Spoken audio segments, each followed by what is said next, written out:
Yeah, it's been a month. It's been a very, very busy month for me, so that's why today's stream is both very early and also very late. Like, we're squeaking in, like, right at the last weekend of the event. So, let's get started. Yahoo! The rails run dark. All aboard!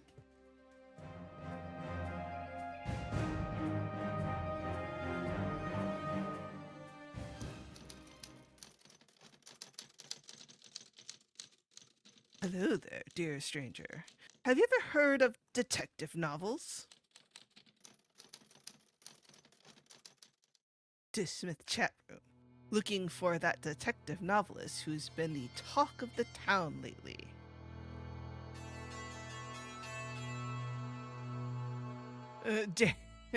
Question. Does anybody know what the author of the Patricia mystery has been up to lately? It's my first time reading this kind of novel. I tried guessing along as the story goes, but I never could have guessed who the culprit really was. Can't say I was all that impressed at the start, but now I'm completely hooked. I'm dying to read the sequel. When's the author releasing a new book?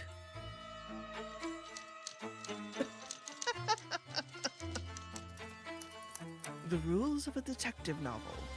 The culprit must be someone who has appeared in the story, all the while being someone beyond the reader's expectations. Sphinx 0527. Detective novels? What's that? Demon OP. It's a mystery crime genre where a detective solves murder cases. I think it used to be popular before Nightfall, and this author single-handedly brought it back into the spotlight recently. She's been doing tons of interviews and promotions lately. Pretty much the most celebrated best-selling author in Eastside right now. The detective must not solve the case through supernatural or bizarre methods.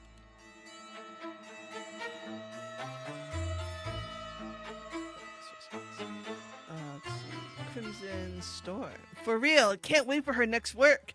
I finished this one in a single sitting too. Never expected the culprit to be. Spoiler warning! I kept thinking about who was more suspicious, but it turns out the killer was in front of us all along. What are these screen names?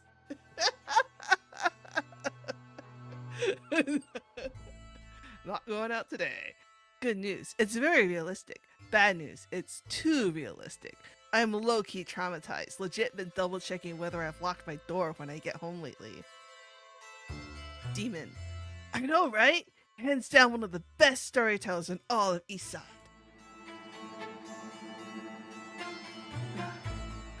But speaking of this author, have you guys heard that rumor?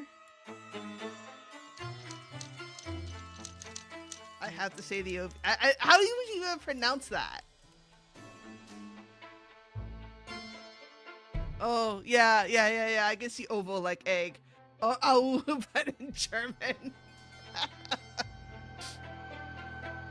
The crime scene must not have more than one secret room or passageway. Sphinx 0527. She blew up out of nowhere, literally overnight. Even her debut work swept the charts. Whenever someone asks about her inspiration, she always says she draws ideas from real life. I thought that was the case at first, but every time one of her stories gets published, matching coincidences actually happen in reality. Than before. The detective must not solve cases through coincidences or unfound intuition, nor through clues that were never revealed to the reader. Sphinx 0527. In one of her books, the killer had the murder weapon inside a piano. That same day, news broke out about a pianist committing a crime of passion. Another time, her novel featured a victim who died in a family conspiracy, and right after, a fratricidal feud in a wealthy family came to light. 5. The detective must not be the criminal. Sphinx 0527. She's written so many stories that are way too realistic. If you also consider all these coincidences, what if What if she was never writing fiction to begin with? Dun dun dun! Gasp. Everybody's reactions. Dun, dun, dun. LMFO, no way. We live in a civilized society. She just has a really vivid civilized society. She just has a really vivid imagination, that's all. Yeah, that's definitely it. Quite the conspiracy theorist, aren't you? How about you go hang out with that troll from the other thread? Administrator, warning. The internet is not a lawless zone. Do not believe or spread unverified rumors. All right, I'm screen captioning this one for future prosperity. Yeah, putting that there for future use.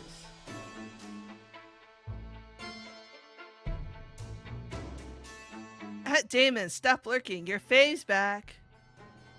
Damon, you? Serious? Where? Crimson Storm. The publisher just posted an announcement. Her next book's coming out soon. Crimson Storm. The new book synopsis looks pretty interesting. The title's kind of a mouthful, though. Real hard to pronounce. I think it was... The clacking of the typewriter gradually fades to silence. Another page gets filled with words, and the woman finally stops. It's okay, I'll find it later. The typist pauses briefly, then takes out a fresh sheet and hits the keys one final time, putting down the story's title.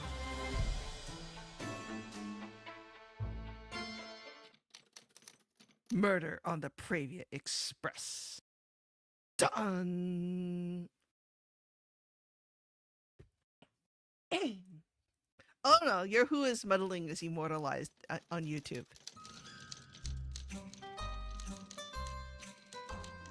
Chapter 1. The important passenger on the platform. A whistle blares. An old-fashioned steam train stops at the platform. It's unusually lively inside the carriages today. The attendant, who's unfortunately on duty, finally gets a chance to take a breather from her hectic work. She leans against the train car for a quick break. But then, out of the blue, a shadow is cast over her. The attendant scrambles to straighten up and greet them. "Good day, sir. May I see your ticket?" she says. The passenger, dressed in a trench coat and wearing a narrow-brimmed hat, looks up, then hands over the ticket and identification to the attendant. 让我瞧瞧。 Oh shit! Wrong language! 请上车吧。 I'll fix it after this. The young attendant glances at the name on the document. 欢迎搭乘普瑞瓦号列车，祝您旅途愉快，先生。 Let's go fix this real quick. Dear detective, follow the instructions here and you'll uncover the truth of this case step by step. This is the train guide for passengers. Tap on the train ticket stub to open the carriage map. See this small mark on the map? It represents your current location in the corridor. If you move to a different carriage, the marker will update accordingly. Alright, I gotta get out though. Yeah, okay. Yeah. No. Okay, yes. No! God damn it. Alright. I am now Chinese! Everything in the carriage is just right. I like the grainy, effect that they put on this to give it that kind of like retro. The lighting is soft, the carpet plush, and the air carries the scent of leather and hot tea. You step into the corridor, ticket in hand, and make your way forward, following the numbers in search of the room that should be yours. This was never meant to be a journey worth remembering. After solving several high-profile murders in quick succession, your reputation has grown considerably. Many have requested your services since, and you've grown accustomed to traveling for work by now. This trip is no different. Just as usual, you're traveling to solve some trouble for a stranger you've never met in some faraway place. They're covering the fare, and you booked your seat in advance. Oh, so is Chief playing, Perot this time around? And so, when the attendant closes her ledger and looks up at you, you've never even imagined there would be a problem. 十分抱歉，先生，恐怕今天的情况有些不巧，车上已经没有空余的包厢了。What? What?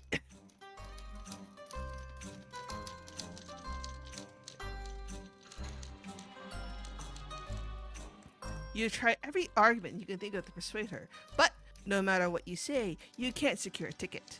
As the departure time draws closer, you have no choice but to abandon the case and return empty-handed. Hold on!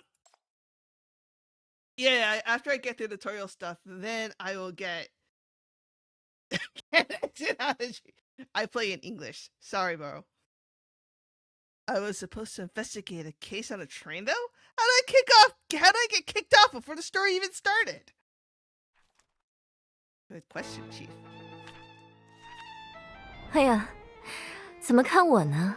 不继续读书了吗？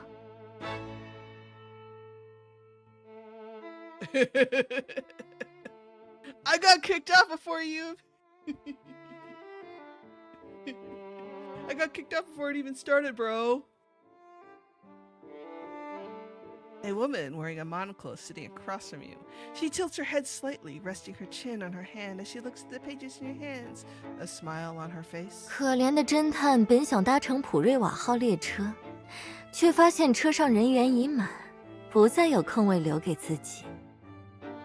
I like the added live 2D for this. Makes it more interactive. 他该怎么办？ Or immersive. 要如何搭上这趟列车？后续又有怎样的发展？ We stowed away on the train. 真好奇呀！ Stop pretending. You can't help but curl your lip. You close the novel and point your fingers at the author section. As if the author doesn't know what happens in her own story. Isn't that right, Miss Clementine? Clementine? Is it Tine or Teen? Tine? Yes. Yeah. Like the orange? Yeah, I normally say Clementine as well.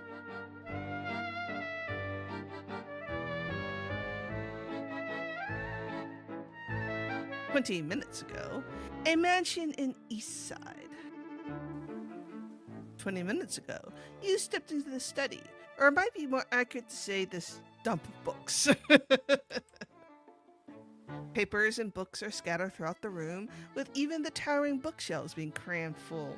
Among the classic literature, several books stand out with particularly eye-catching covers. Even from meters away, you can make out the sensational promotional quotes plastered all over them. Highly recommended by the new Speaker of the City Council, Max King, the most moving work of the year. Moved all of Eastside at NF116. Even President Quinn can't stop singing praises. An unparalleled masterpiece with an ending you'll never see coming. A must-read of this year. Man, these publishers really will write just about anything for sales. You lower your gaze a little more, and you notice all the books share the same author, Clementine. 招待不周，还请局长先生多多包涵。 A pair of hands sets a cup of hot tea down in front of you. You follow the rising steam and find yourself coming face to face with the person who placed it there. The woman looks at you beaming. She's wearing a fitted trench coat with a striking butterfly pin fastened to her choker, looking more like a performer than an author. I've heard some authors use pen names. What about you? Is Clementine your real name? 当然，如假包。久闻 MBCC 局长大名，但见面还是头一回。特意约我见面，难道说您也是我的书迷？那要来签个名吗？ There's laughter in her voice. She's clearly messing with you. Sure, why not? I'm already here. I can always sell it for money. Sure, but before I get that autograph, I need to confirm a few things with you. The NBCC received an anonymous tip claiming you've been concealing your status as a sinner and using your media for personal gain. Clementine's eyes widen, visibly surprised. Her brow furrows slightly as if she's genuinely troubled. I like her Pikachu face. 啊，是我的登记有什么问题吗？哎呀，惭愧，早年间年轻气盛，跑各处取材时完全不顾什么危险。好在命大，除了感染外没受别的什么伤。只是后来忙于写书撰稿，知道管制放开了，就完全忘了去登记。我倒是没想过刻意隐瞒身份，毕竟知名畅销书作家竟是禁闭者，听起来也是个不错的讨论热点。对了，正巧新书发布，不如局长先生跟我配合炒作一番，刚好多的营销额还能返点回来赚笔外快。What do you mean get us a few bucks? Few bucks for what? Hold on, time out. She seems eager to share more of her marketing wisdom with you, but you cut her off. A registration lapse wouldn't have been a huge problem. Ever since parole regulations took effect, B-class centers no longer require supervision under normal circumstances. But the allegations against you go far beyond that. Every time you publish a new book, a murder case bearing striking similarities to your story occurs in Eastside shortly after, without exception. A pianist who murdered their agent the night before a performance, brothers who turned on each other over inheritance, and most recently, a serial killer hiding in a rural nursing home, just like in the Patricia mystery. Furthermore, you've emphasized the realism in your work on multiple occasions. You claim to have conducted rigorous research, and your stories draw inspiration from real life. You pick up a book from the woman's desk. On the cover, a massive vintage train is barreling forward. Thick plumes of steam are billowing from its chimney, eventually coalescing into huge letters. Murder on the Pravia Express, a crime thriller so vivid you'll feel like you're physically there at the scene, a murder mystery that will exceed all expectations. Every one of your novels is followed by a new murder case. Are you predicting these deaths, or are they happening because of you? Ooh, the eternal conundrum of a mystery writer. And also fanfic writers who are writing dark shit and do a lot of research on the internet.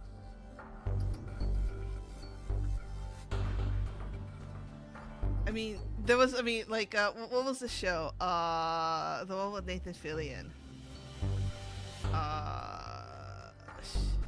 You know what I'm talking about though, right? Like, where he plays a murder mystery writer? Yeah, okay. Yeah, no, there was a TV show, that starred Nathan Fillion. He was a murder mystery writer, and he tagged along with like New York PD or LAPD or something like that. Like he was like an observer for the local police department, and he would follow them along to gather research for his mystery novels. It was the whole thing. But they actually published like a couple of the books that the author in the show was writing actually got like published in real life and was published under that author's name.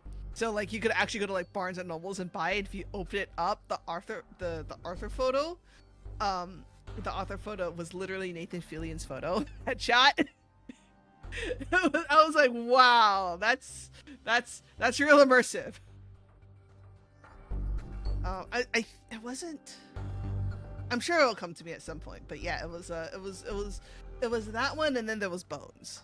But Bones was kind of a weird situation. Bones was I'm going on a tangent here. But Bones was also a pretty cool show if anybody has never watched it. Bones was kind of the actual writer started off writing the series as a book.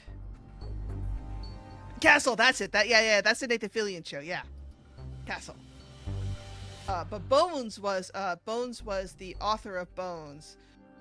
Is an actual real life medical examiner who then went and wrote a bunch of like detective novels where the main character was a forensic novelist, was a forensic medical anthropologist who gets involved and works with the FBI. And then when it got turned into a show, they made Bones, the character in the book, Temperance, they made her a writer as well. And then she wrote a series of books for the main character's name with Kathy Reichs, which is the name of the original author of the books. So it's like very like Inception. But yeah, there was a while when that kind of show was very popular. Anyway, faced with your accusation, Clementine's smile falters ever so slightly. 一些营销的小噱头而已，不过是本用来消遣的架空小说。局长先生当真了？ I don't know. I mean, you're sinners. Sinners do that kind of shit. Marketing gimmick? After receiving the tip, the NBCC attempted to pull your records, but no matter how thoroughly we searched, we found nothing. Every database came up blank for your name. The name Clementine doesn't exist in any official records. Who are you, really? When this novel does get published, who will be the next victim? You narrow your eyes, studying Clementine's face intently, searching for any crack in her composure. But she simply rests her chin against her hand, tilts her head, and smiles. 别急，局长，我不过是个写小说的，没那么大能耐。就算找参考，也是要先自己消化几遍，再变成文字落地。更何况比起现实题材，我更喜欢那些架空的虚构故事。She taps the cover of the book in front of you. 蒸汽列车耗能大，开得又慢，对现在的迪斯来说是太过老掉牙的东西。只是在入夜前的部分资料上有所记载。迪斯没有这种交通工具，也少有这么富有时代情调的故事。但我喜欢这种老东西，读者们也乐得看到一个与现实完全不同的舞台。没有天灾，没有狂恶，仿佛跨越时空回到了过去，只有一辆慢悠悠的老式列车和一个动人心弦的精彩故事。至于为何总提到如若现实一般的真实体验， Clementine's eyes narrow as she raises a finger to her lips, her words laced with hidden implications. 就当是我的小小私心吧，谁不希望收获读者的惊叹呢？ She opens that novel called Murder on the Prairie Express in front of you. Unlike the polished cover, the pages inside aren't fully typeset. You can see handwritten edits amongst a sea of words. A manuscript? 对啊，超前点播，抢先阅读。 Who the fuck binds their manuscripts like that? Like, for real? 这可是仅有少数读者才能有的 VIP 待遇。我的故事采用连载制，其他人至少要等到2天后才能看到结局呢。 Unfortunately, I'm not here as your reader. I'm here for your confession, and I'd love to hear it right now. So you're a priest now, Chief? Clementine shakes her head with a smile. 悬念要是在开篇说出来就卖不动了，这可是营销的第一条铁律。至于那些传言是真是假，局长亲自来看看不就都知道了？看看我到底写了什么样的犯罪故事，又是如何把它写出来的。 It seems she won't talk so easily. You flip through the pages and a certain key word catches your attention. A cold case? 没错，一个侦探，一位死者，一场悬案。侦探被卷入事件，而他必须在结局到来前调查线索，拨开迷雾，探明真相，并从人群中找到犯罪杀人的真凶。doesn't sound particularly safe. 但很经典，也很有趣，不是吗？ The enigmatic author winks at you. 说不定还能透过这本书，看见真正的我呢。 Ooh. I sure hope so. You frown and turn your attention back to the pages. In the book, the unfortunate detective has already boarded the Pravia, still fretting over the ticket issue. Oh my god, let me quit! Let me quit! Let me out! Release me! Let's use Clementine. Where is she? 故事开始，罪案发生。放心， Clementine. 我一向擅长这些花里胡哨的战斗。正好闲得慌，走，看热闹去。 Yeah, I don't need it.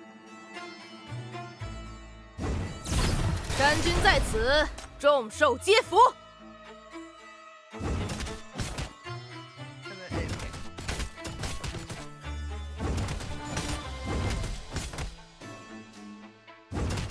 I guess that's kind of the nice thing about Overlimit is I can just end. I also need to change outfits.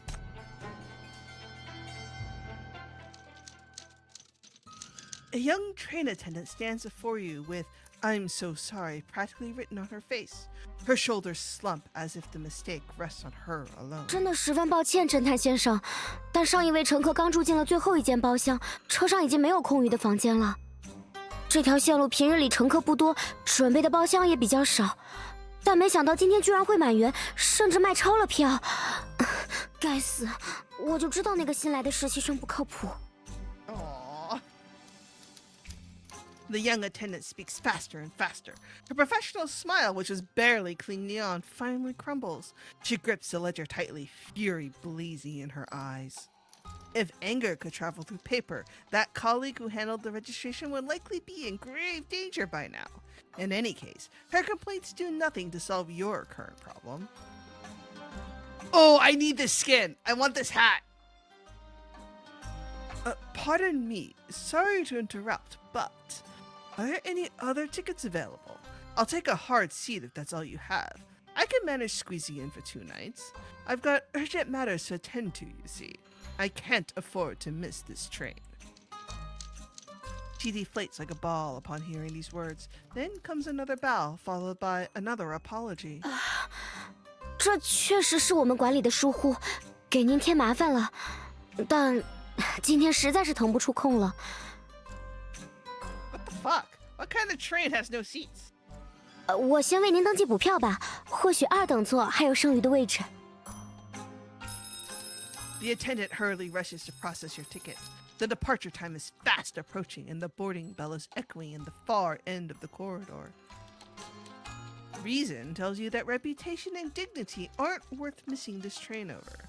You quickly weigh time against pride and decide the latter can be set aside for now. Spending the night on a second-class bench won't land you in the evening papers, nor will it deal any fatal blow to your career.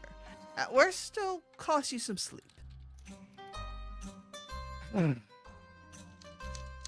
Your back certainly won't be thanking you after these 2 days and nights, but it seems your fate is simply sealed. You're just about to resign and accept this outcome when something weighs down on your shoulder. 啊，亲爱的，原来你在这儿啊！可真是让我一头好找。The femme fatale approaches. The hand rests on you very naturally, as if its owner is already used to standing by your side. You're gently guided back half a step, and before you can even turn around, a voice whispers close to your ear. 侦探，宝贝，甜心 ，darling， 回神了？怎么看着我发呆呢？ I like how she says darling, though. Like... You're... Yeah, I really want to hear this in English as well. You stare at the new passenger's name and furrow your brow. Clementine, 我在。 you wrote yourself into the story? Okay, let's get out. Out! Yeet! Fail, fail, fail!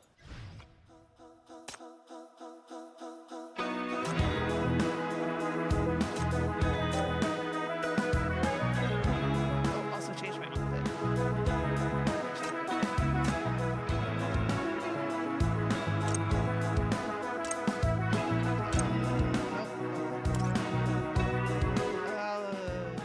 Waking up from blue, fall into the dream, the sky begins to bloom. What is most Welcome suitable to for detective release, training? and everything you do, everything feels alright, alright.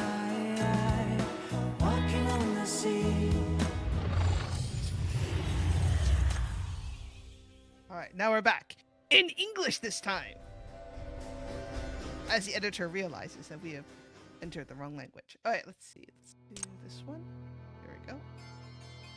Surprise. Didn't see that coming, did you? Clementine beams at you. It seems like she's very proud of her little trick.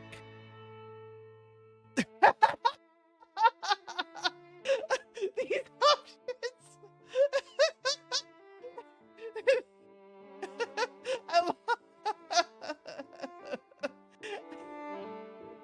That's kind of gross. Oh man, I kind of want to pick it. I'm going to pick it. That's kind of gross. Writing yourself into your own book.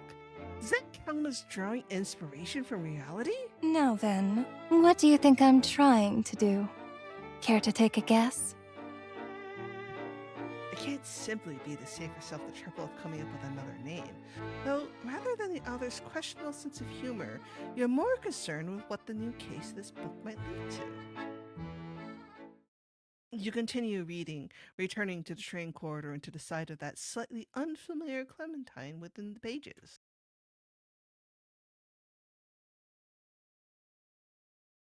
Don't just stand there. Aren't you going to come to my room? The woman appears from behind you. She takes your arm, her body drawing close in a motion so clean, it seems rehearsed. She clearly knows you, but you've never met her before. Miss Clementine! Are the two of you together? Okay, they pronounce it teen. Okay. No, I don't. You instinctively want to deny it, but her grip on your arm tightens before you can finish speaking. The woman answers before you can. Are there no tickets left? Why didn't you come find me sooner? I've been waiting inside for ages, you know. That's very mean of you. Wow. I Wow, that's a little spicy. Turo, take notes, yeah. If you just need a room, why not come to my compartment? There's more than enough space for two. Clementine begins pulling you towards the carriage before she even finishes talking. Her movements are so natural that the attendant couldn't react at first, freezing for half a second before remembering to object. Wait, ma'am! This isn't proper according to regulations! The attendant's words are cut short by the banknotes flung at. Oh my god! It's a sugar mommy! The bills scatter through the air as Clementine lowers her hand, her expression relaxed. One would think she'd merely tossed away a used napkin. I get it. It's about the money, right? Go ahead. You can have it all. Yeah, we're entering femme fatale territory here. You want to stay and keep watching, but the woman beside you forcefully pulls you away. Bribing our way in like that is a bit inappropriate, isn't it? My, there's no need to worry. People like that can't say no to money.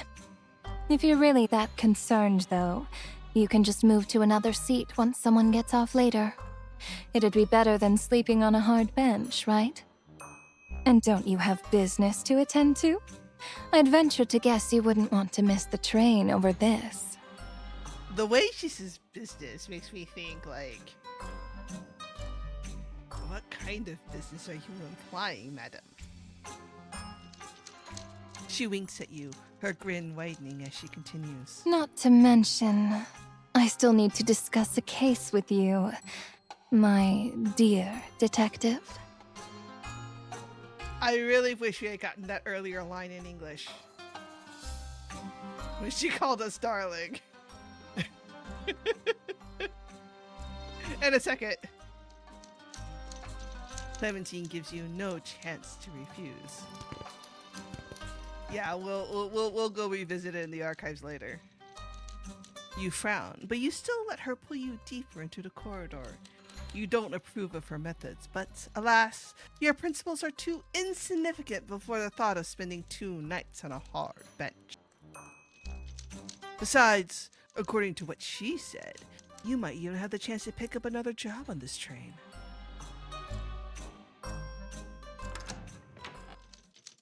With the attendant's help, your luggage is brought to Clementine's compartment.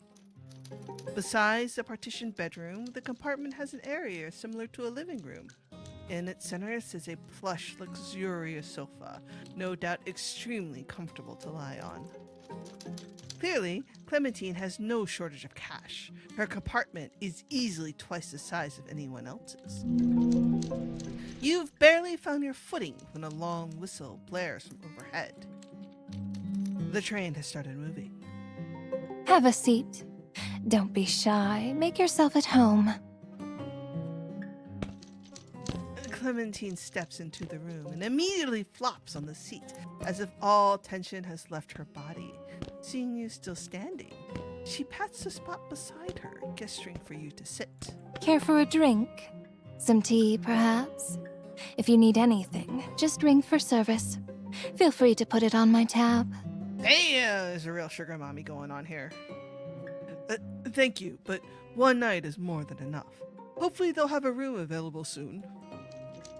But before your little chat continues, you have more pressing questions that need answering. How did you recognize me? I don't believe I've worked on any cases with you involved, so why did you help me? You do have a small reputation as a detective, but you're hardly a household name. Most people might have heard your name, but they wouldn't be able to recognize you on sight.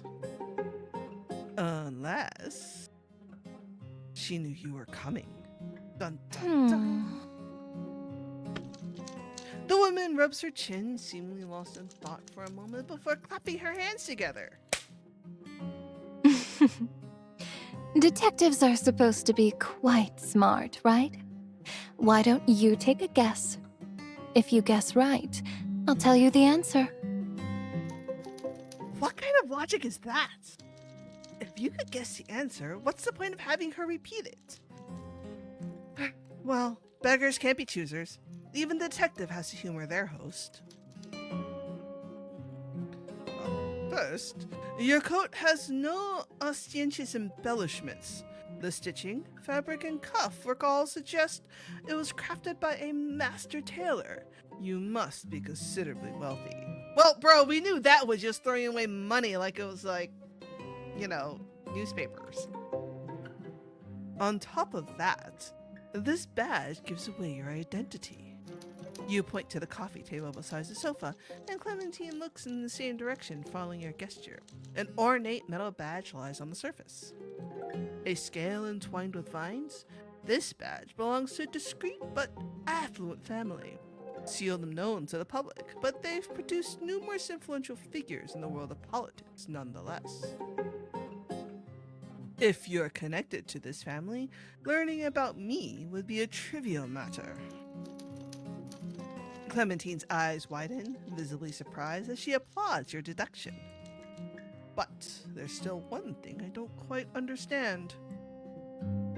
If you merely wanted to hire me, you could have contacted me directly. After all, anyone can find my address in the morning papers. What's more, with your connections, you could easily find detectives far more accomplished than myself. Unless something you couldn't anticipate happened on this train only after you boarded it. Something significant enough that you had no choice but to seek out a detective. Bro, is Clement? Are these like actual like Clementine's like actual fucking words? Because it is a little contrived. It is a little contrived. As you lay out your deduction, Clementine leans forward, her eyes sparkling. The sight fills you with unease. You've seen this look before on the faces of troublemakers. Excitement, obsession, hunger. People like this always cause disasters on a whim, dragging everyone around them into the mess. Chief, I don't think that hunger is about disaster. Bingo! As expected of a professional detective. That was very impressive. This wretched train is way too slow. It takes 2 whole days just to arrive at the destination. I was wondering how I'd pass the time, but look what fate has brought me. How delightful. Oh boy. Looks like your intuition was right. This woman's trouble. What do you mean? What do you want from me? I have a case for you. It has to do with a murder that is about to take place on the train. Dun dun dun.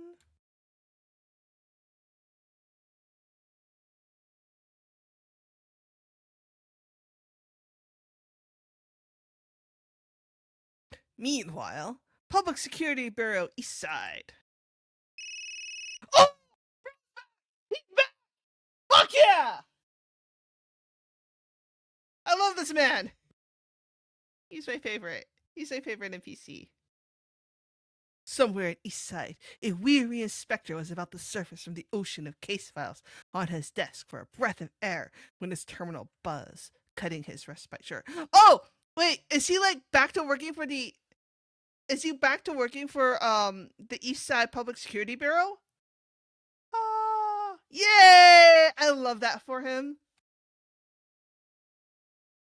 Huh? He answers the call. A familiar voice comes through from the other end. At first, the man listens with impatience, but his frown deepens with each passing moment. Long after the call ends, he finally lets out a heavy sigh, opens his computer, enters his password, and logs into the Public Security Bureau's internal network. What? That's it? That's all we get from him? I feel cheated.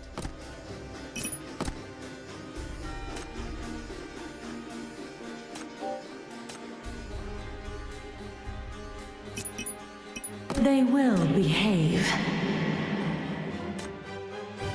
I literally don't know who else is supposed to be on this team. Oh, yeah. I apologize in advance for my rudeness. I don't know, bro. Who else is supposed to be on this team?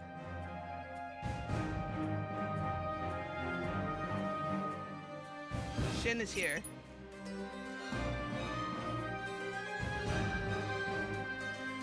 Ji-chan's here. She's here. That's alright. I'm just gonna do... How about...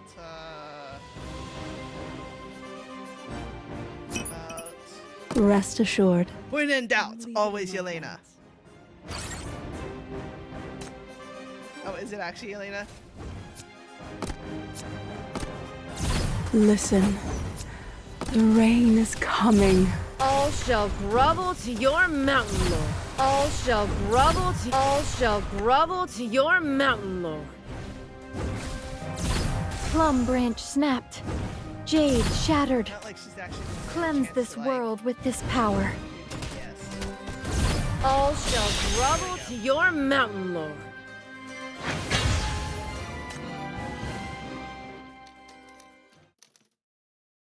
Murder? What murder? Words cannot explain how much you wish you simply misheard her. Unfortunately, her words were perfectly clear and you understood them all too well.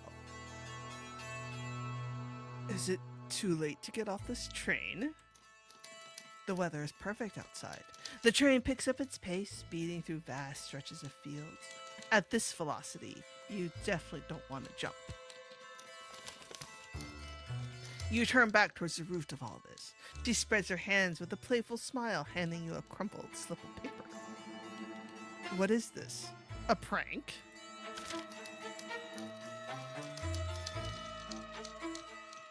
You take the note from her with furrowed brows. The paper is rough and covered in creases. Each letter on it is different in shape and size, as if cut from various sources and pieced together to form a chilling message. Die! Die! Just wait! I will never forgive you! If you don't... I'll bury everyone on this train with you! Some of the words have been obscured by stains, but the message is clear enough. This is a threat. A notice letter for a murder. Did you receive this? No, I found it. Wow! Just so casual. I picked it up right around the corner in the corridor. The recipient must have been furious, but they missed while trying to throw this away. And I just happened to pick it up. Coincidence? I think not. You hold the letter up to the light, and the bottom edge is noticeably rougher than the other three. Clearly, part of it has been torn off. Did you do this? Clementine shakes her head. There's a hint of laughter in her voice, perhaps because she finds seeing you frown entertaining. That being said, this should be enough to be called a proper case, right? The train has departed. Until it reaches the next station, no one can disembark, and no one can contact the outside world. Everyone is now trapped in this small cage of a carriage, just waiting for the blade to fall, for the crime to unfold. You found this letter before you came to me. Why didn't you report it before the train departed then? What else do you know? Are you asking me to handle this because alerting others would make things worse? Or is there some ulterior motive behind this commission of yours? Because it's interesting, of course. Wow! Wow! Wow, she is definitely the kind of person who will like watch a world burn because it's interesting, huh? A death threat that appeared out of nowhere. Both the sender and the recipient unknown. A murder that's about to take place is thrilling enough in and of itself. But then I even ran into a detective. Of course, there's still time to stop this. Just who could have sent the letter? And who discarded it? What kind of grudge? What type of seething hatred would drive someone to write such words? As if she's not immediately super fucking sus right now. And Clementine rises to her feet and extends her hand towards you. However, her languid movements distort the gesture, lending it an air of insecurity. Now then, detective, will you accept my case and help me investigate the mystery behind this letter?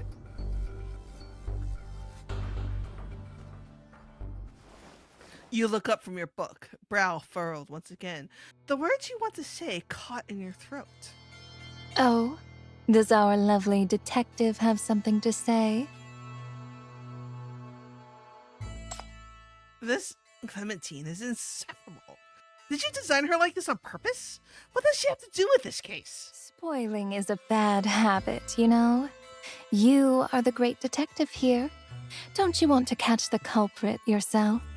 Why are you making me suffer through your first draft? I'm not your editor. Unfortunately, the real detective only wants to stop this murder that could happen at any moment. Then head back, take a proper bath, and get some sleep. Yeah, that's the right answer. Well then, would our real chief here like to take a guess? Who do you think will be the culprit? I like how Chief is like, I just want to go home and take a bath. Let me go. I care more about whether someone will die in reality because of this. Besides, my guess might not even be accurate. Rather than make the wrong call, I'd rather just skip to the end and see how it turns out. But having your theories proven wrong is part of the fun, is it not? The novelist's tone is gentle.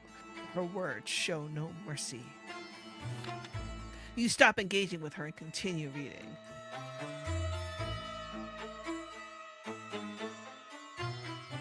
I see. So that's why you approached me and invited me to stay in your cabin. You stand up, grab your luggage, and head for the door, but you're stopped before you can take more than a couple steps. Where are you going? Uh-oh. Going to notify the conductor. We have a potential murderer on the loose on this train. Not so fast. I'm not finished yet. And Clementine firmly grips your shoulder, her expression unusually serious as she gives you a word of advice. I know the conductor on this train. He's an incompetent, self-important man who cares more about keeping his position than doing what's right. He'll only make things worse. Why did they decide to give this character an audible pout? Like, can you guys hear it? Like, every time she talks, it sounds like she's pouting. Like, I think it's kind of funny and it works for, like, the kind of, like, aristocratic, spoiled, rich brat that the character is being portrayed in the novel. But also, like, I think it's really kind of funny. Think about it. If everyone knew there was a murderer on this train, wouldn't they all panic and do something rash? The whole train would descend into chaos, and that might just give the killer the perfect opportunity to strike. The pressure on your shoulder eases. You pull away with great force, and Clementine raises both hands in a gesture of innocence. Of course, I'm not asking you to work for nothing. This is a legitimate commission. If you don't trust me, we can even draw up a contract, or whatever it is that you like. The deadline will be in 2 days, and I'll pay you regardless of the outcome. And if I refuse? Then, I suppose we'll just have to part ways. I pour back. But, can our righteous detective here really refuse such a case? Clementine picks up the letter and waves it gently. You can faintly see her smile behind the paper. She knew you wouldn't stand by while lives are at stake. Looks like you never really had a choice. You snatch the letter from her hand. The person beside you lets out a smug hum. Fine. I'll take the job. But I'm not here to play detective with you. If you want my help, then I'll be doing things my way. Every step of it. Oh, buddy. I'm sure she wants you to play detective with her. Ho, ho, ho. First, I don't know why the recipient discarded this letter, but based on the letter's content, the center could very well turn their sights on everyone aboard if they must. We need to stop them before that happens. Second, we can't rule out the possibility that the sender has already rigged something else on this train. Any provocation could trigger something irreversible. Keep a low profile. Don't cause a panic before we've identified the suspect. And third, we have until tomorrow morning. If nothing turns up by then, we'll alert the train crew immediately. I'm not letting the worst happen, even if it means stopping the train. Sure thing, boss. Anyway, let's start narrowing down our suspects.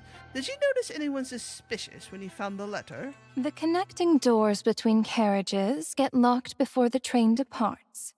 When I boarded, everyone else in first class was already on the train. In that case, the culprit can only be among those passengers. Which one of us is the most sus? It's a murder mystery! Of course we're playing Among Us again!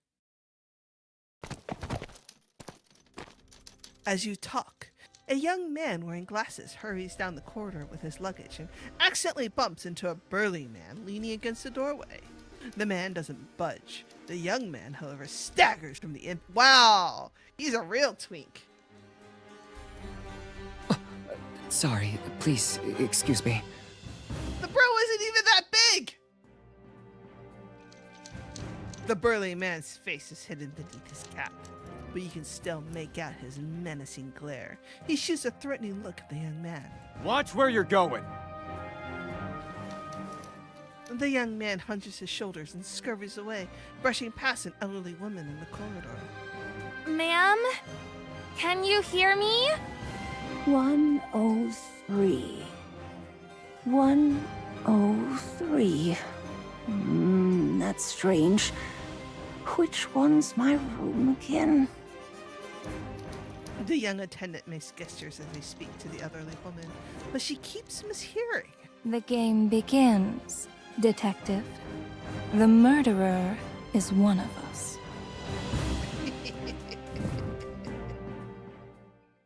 I like how, as opposed to Hilda's, like in this one, Clementine is fully like, yeah, I could also be the murderer. Threatening letter, top. The first half of a threatening letter from a mysterious figure. The letter bears visible scorch marks.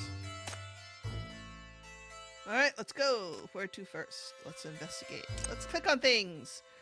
A brass service bell installed inside the carriage, used to call for attendants. When the bell is rung, the staff on standby in the corridor will proceed immediately to your compartment to attend your needs. Or so states the train's instruction manual.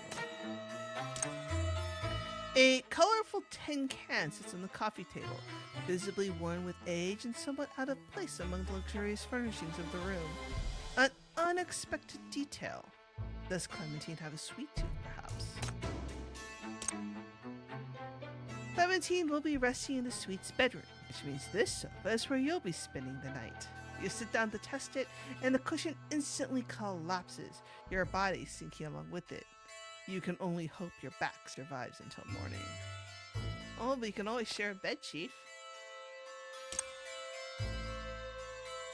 You raise the crystal wine glass, holding it up to the light for inspection.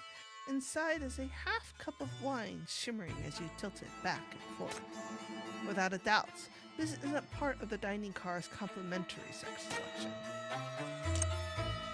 Your luggage sits in the living room, looking rather modest against the opulent surroundings, especially since all of you brought with you are a notebook, a pen, and a few changes of clothes. A stack of newspapers sits on the coffee table, pencils scattered around them. The Sudoku puzzle printed on one page is covered. Sudoku? That really pulls us out. Shouldn't it be a crossword puzzle? Judging by the mess, Clementine clearly isn't very skilled at these puzzles. Still, the challenge piques your curiosity. Perhaps it could serve as an entertaining way to pass the time during this long journey. Oh, this game. In my spare time, I often play the games in the newspaper. Would you like to join me? Look, here we have 3 pencils of different colors. Now, pick up the red pencil and color this area. Come on, let me try. There we go. You can paint your current tile and all adjacent tiles with the same color to the color you selected. When you've painted the entire map in a single shade, the victory is yours.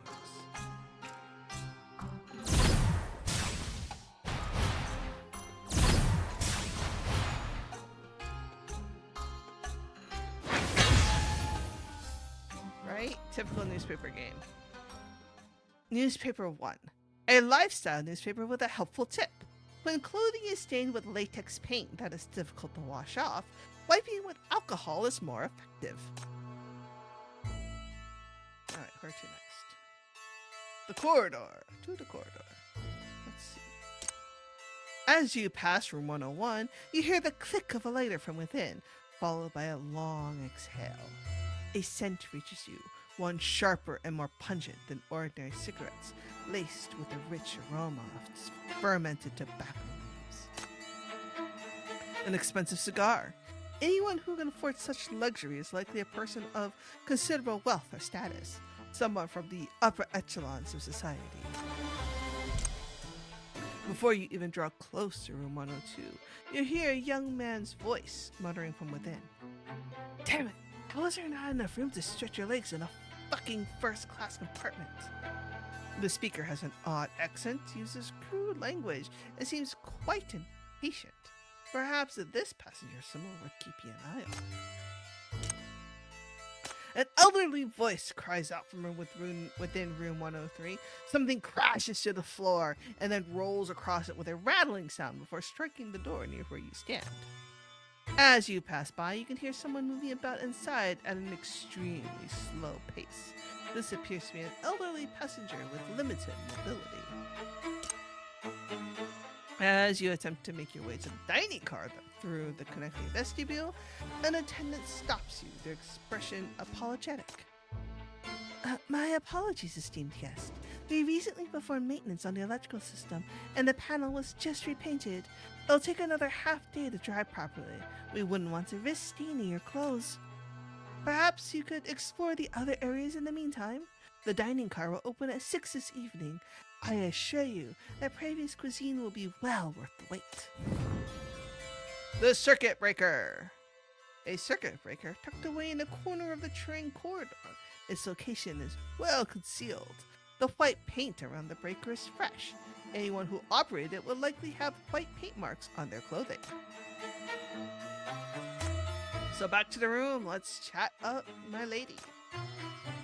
About Clementine's room. It is the most unfortunate, but this suite only has one master bedroom. I'm afraid you'll have to make do with the sofa in the living room tonight, my dear detective. This room is so luxurious, it's astonishing. I never knew Privia had suites of this caliber. Well, now you know. It's perfectly reasonable to want comfortable accommodations when you're traveling for days after all. Of course, if you like this room, perhaps you could consider taking on a few more commissions from yours truly. That won't be necessary. This case alone is more than enough to keep my mind occupied. Clementine looks unsatisfied, and it seems like she wants to continue persuading you. You quickly cut her off and change the subject under her amused gaze. Dude, I think she's propositioning you, my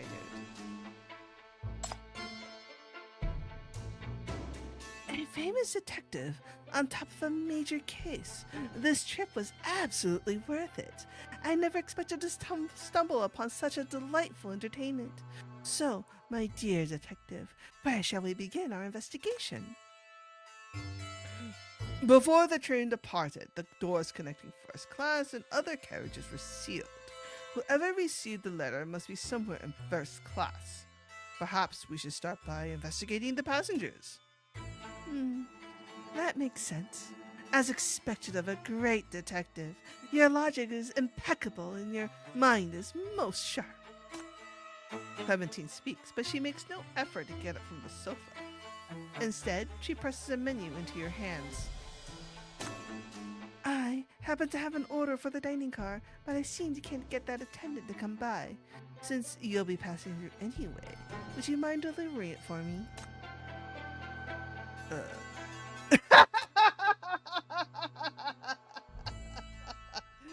Oh wow, Chief. Would being a little less lazy kill you? You won't even grant me this tiny little request, great detective? Then perhaps I should ask for something more interesting instead.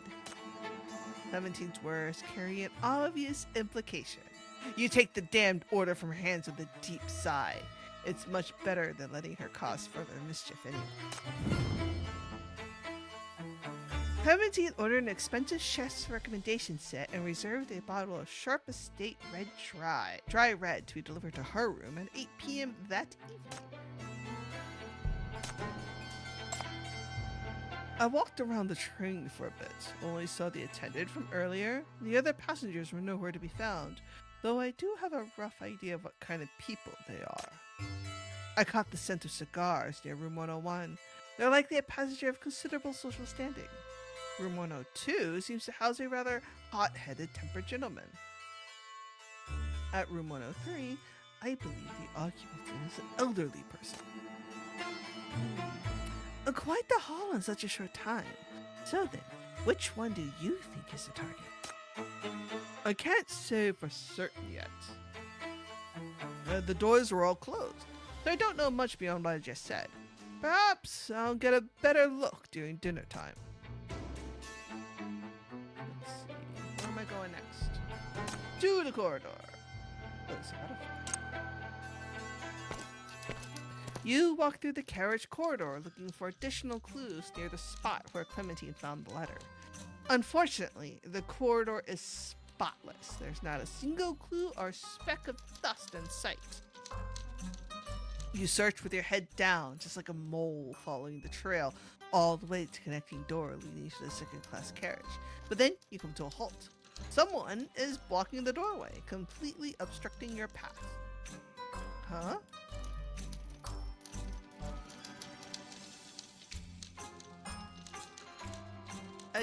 She picked it up before the cleaning crew showed up.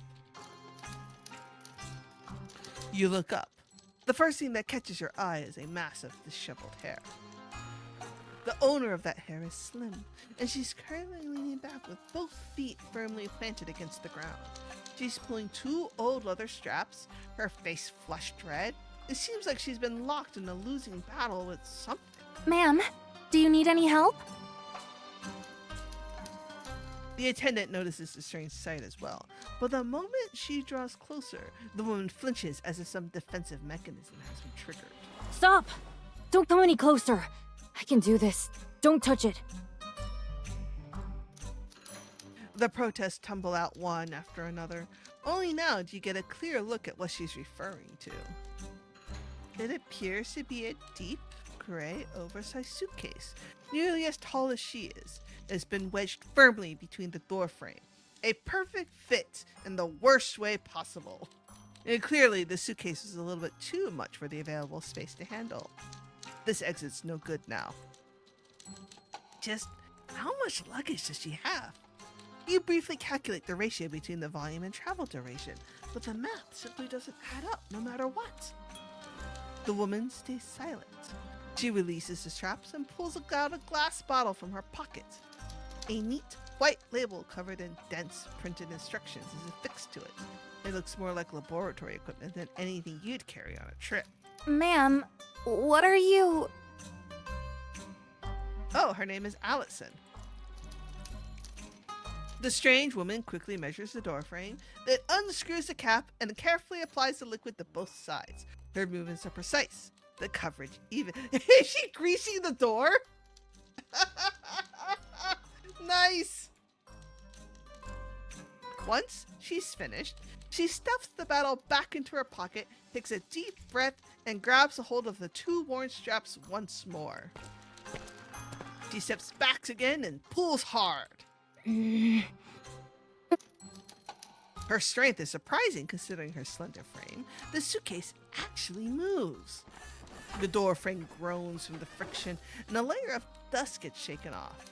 The suitcase inches its way into the carriage, agonizingly slow, but is undeniably moving forward. What a triumph! Unfortunately, just as the suitcase clears the door frame, the straps snap. Inertia simply tumbling forward. As for the suitcase, well, its weight has already tipped into the carriage, so no longer has the support of the frame, and just as expected, it comes toppling down towards her. Watch out! You instinctively lunge forward and yank her to the side, but she drags you down with her. Both of you hit the floor. Crash!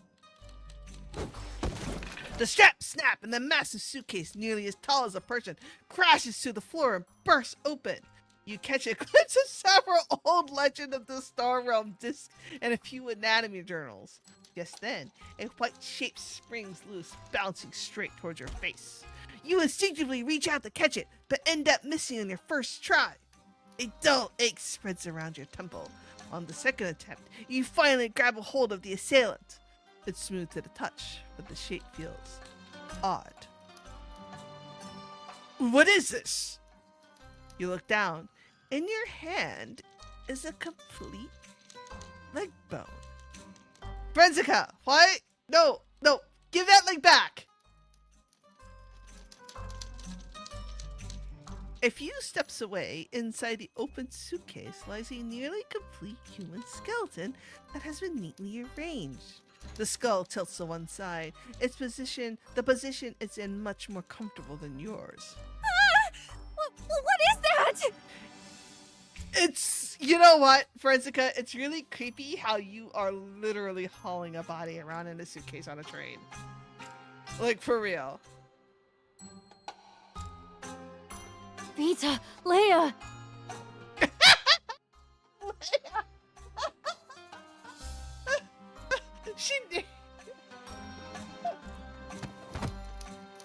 She lunges at you and snatches the leg bone from your grasp. Oh, thank goodness. The structure's intact, no cracks either. Don't worry, I'll put you right back next to Luke. She's such a nerd. She's such a nerd.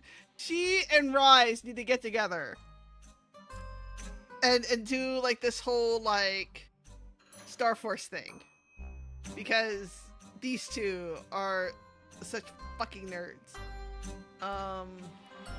And yes, a woman is allowed to have hobbies, but it's still kind of creepy how you just haul around a body. That said, doesn't Cassian not have finger bones in his body? Wait, Dorothy's missing too. Where did she go? Uh-oh, Dorothy's missing. Is she talking to the bones? Are these skeleton models? She raises her head instantly, her expression turning serious. They're not models. They're specimens. I can show you Vita's bone density report if you'd like, but I need to find Dorothy first. Bone density? So they're all real. And all of these different names. Don't tell me you named all of these bones. Have some respect, Madam Allison. They were people once. The attendant's voice trembles with each word, and she looks like she's about to faint any moment now. Of course. 206 of them to be exact, since that's the number of bones in a complete skeleton. Isn't that common knowledge? Wait, she named the individual bones?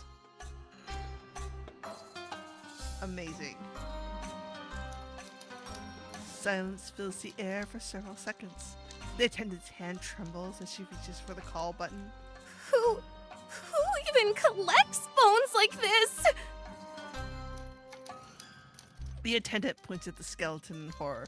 Her mouth opens and closes, yet the words seem to be stuck in her throat. At this rate, this woman will be thrown off the train before she can find her precious Vita, Leia, and Dorothy. Wait! This skeleton has a label from the Judicial Forensic Research Institute. It should be a legitimate research specimen. You point to the leg bone in her hands. A small tag can, in fact, be found on it. The attendant leans in, her body still stiff. She scrutinizes the tag, and only then does she give a reluctant nod. She struggles to compose herself, her voice still trembling as she asks the woman to keep the specimen secure to avoid disrupting other passengers. Her professional training can only do so much for her in a situation like this. With the shaken attendant sent on her way, you turn back to the owner of the luggage. She's already crouched on the floor, wholly absorbed in searching for scattered pieces. You catch her picking up a small white object from the carpet. Oh my. Thank you, dear. Those are my dentures.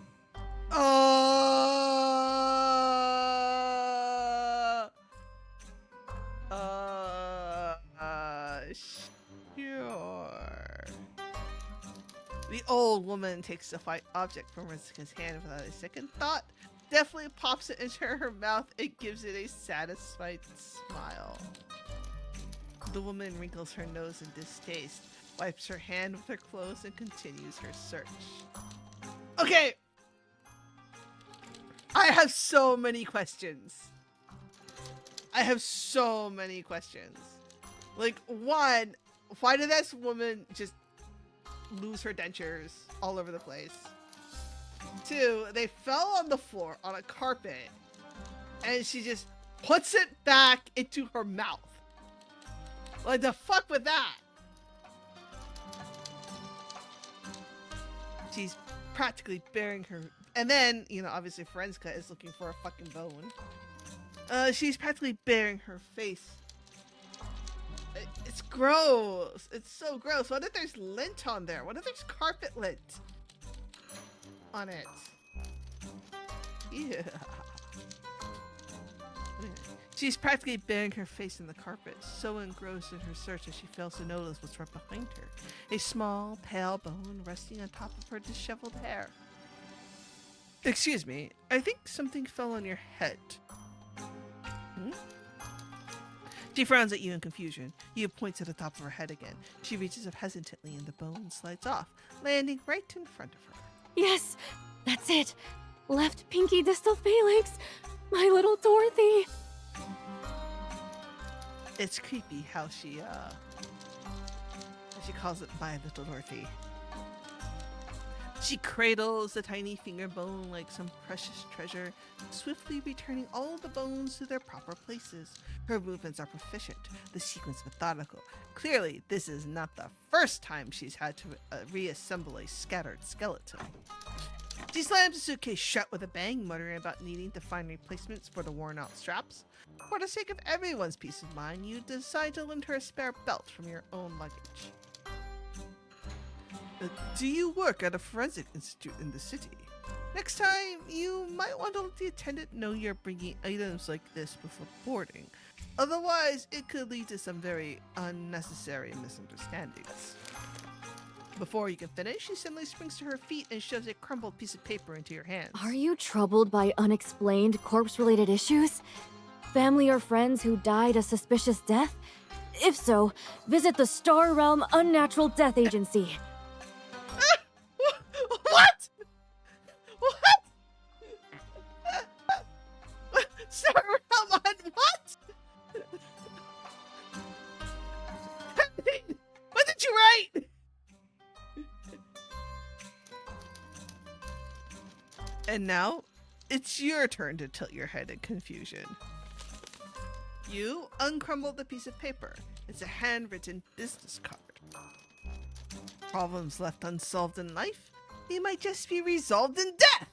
Star Realm Unnatural Death Agency, Chief Coroner Forensica. By the time you look up again, the woman named Forensica has already dragged her suitcase away. I really hope I never have to use this. Oh, we're going to be using it at some point, I guarantee you.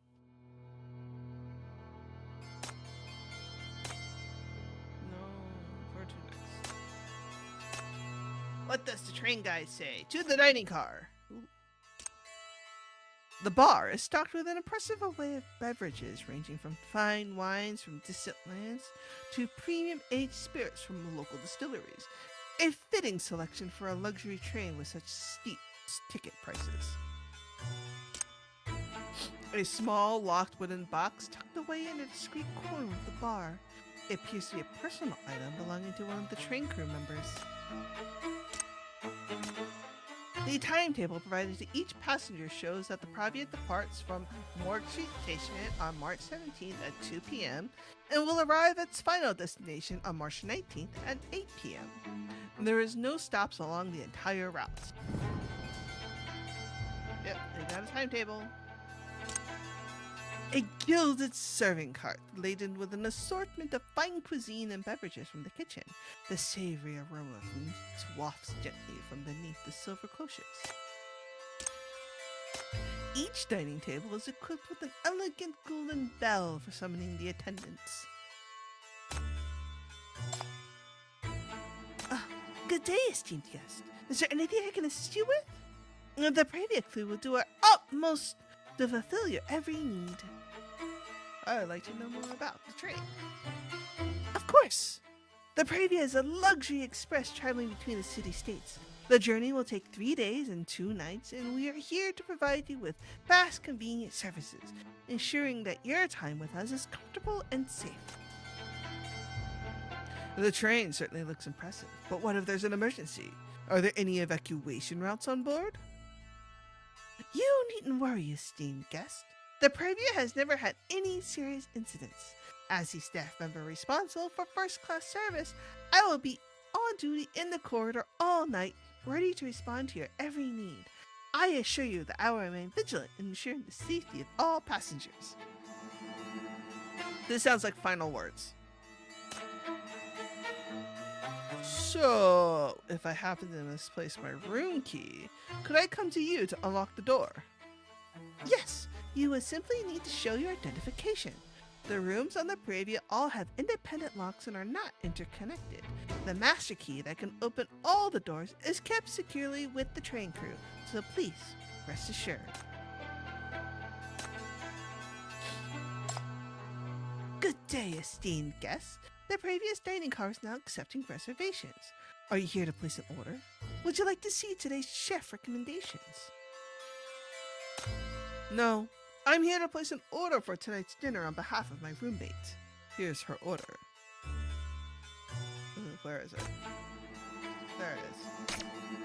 Oh, this is for Miss Clementine in room 104, correct? Very well.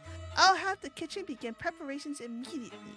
Dinner service begins promptly at 8. At 6. No, 12 minus 8 is 6. And the wine will be delivered to your room around 8 p.m. this evening. Let's see. Oh, it's a newspaper. Oh, it's the mini game again. Let's do it.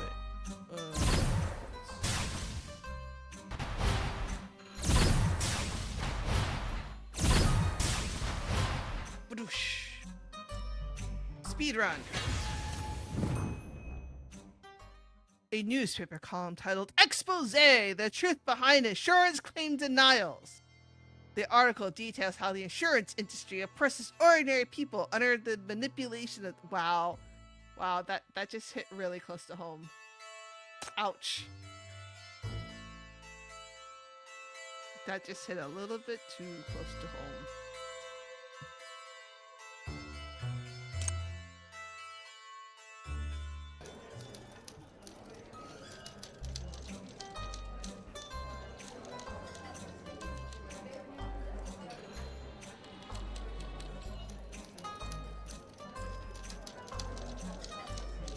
The dining car is brightly lit.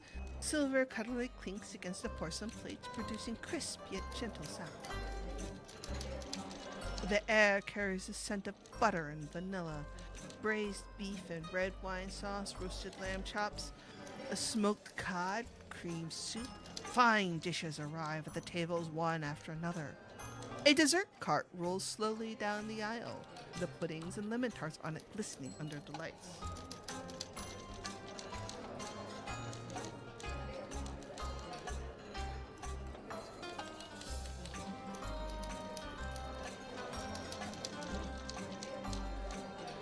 It's the kind of experience that can make anyone forget their troubles, if only for a moment. Unfortunately, you're in no mood to enjoy anything like that right now.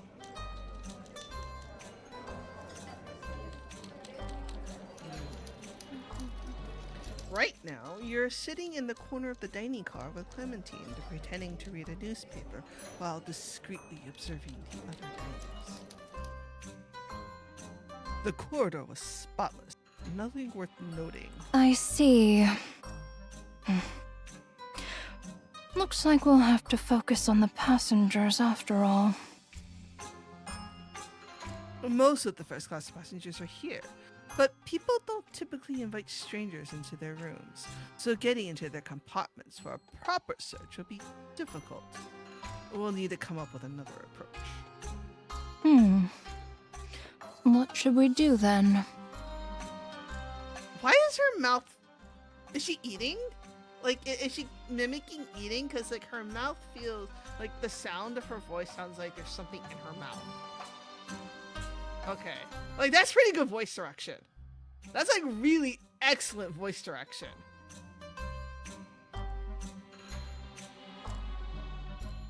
You can finish eating before you answer me. Oh, so she was, in fact... Dude, bro, that's so rude, talking with your mouth full. Oh dear, how unsightly of me. My, it's delicious. Oh my.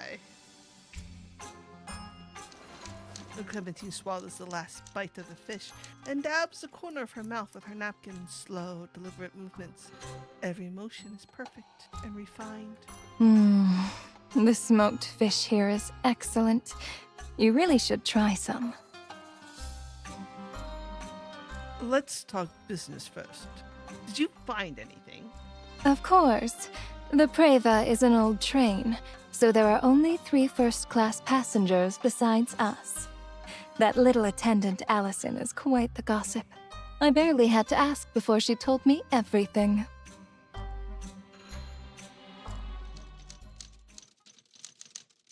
Clementine leans in close, ducking behind the newspaper just as you did. She lowers her voice, her fingers sliding across the table's edge to point towards another corner in secret. The man is sitting alone in the corner, his back to the night beyond the window.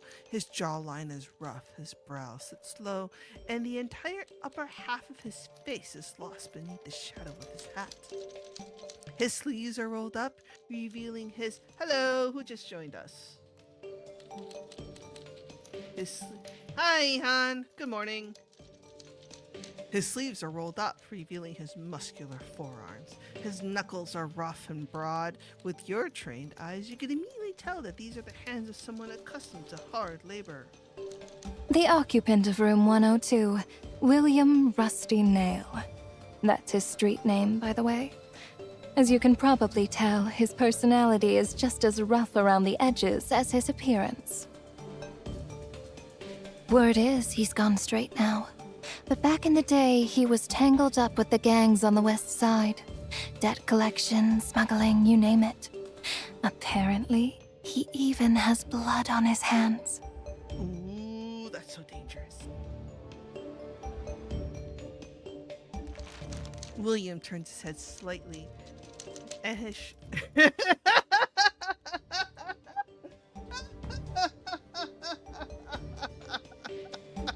Thanks for that one, Pan Man.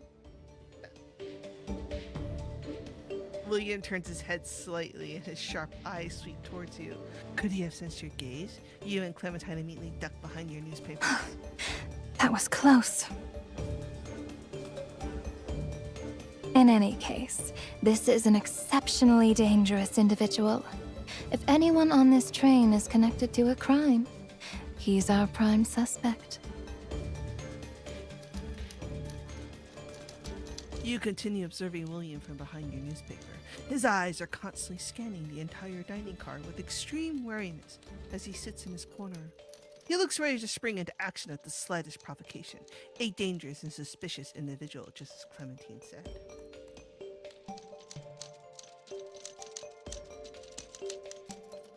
Clementine's figure casually traces a circle in the air before pointing to the next suspect.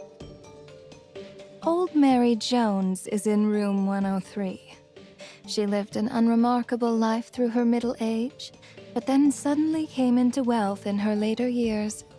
It's said that she received a massive settlement out of nowhere. That said, her hearing and mind aren't what they used to be. She seems to have suffered some kind of trauma and keeps mistaking people for her own children. Oh, is that you, little Annie? That's strange. Shouldn't you be at school? What are you doing here? Mrs. Jones, you've mistaken me for someone else again. The white-haired old woman pulls the attendant along, examining her closely. He insists that she's absolutely the child from her family who should be at school. Little Annie. You know, for an old woman with dementia, I can see it. I support her too.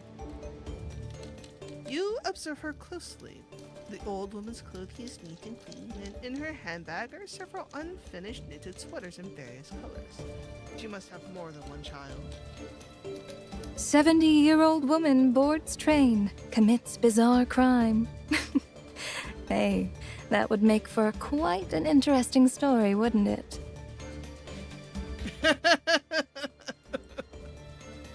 That'd be bizarre, all right. And a massive settlement that came out of nowhere? That's certainly worth investigating.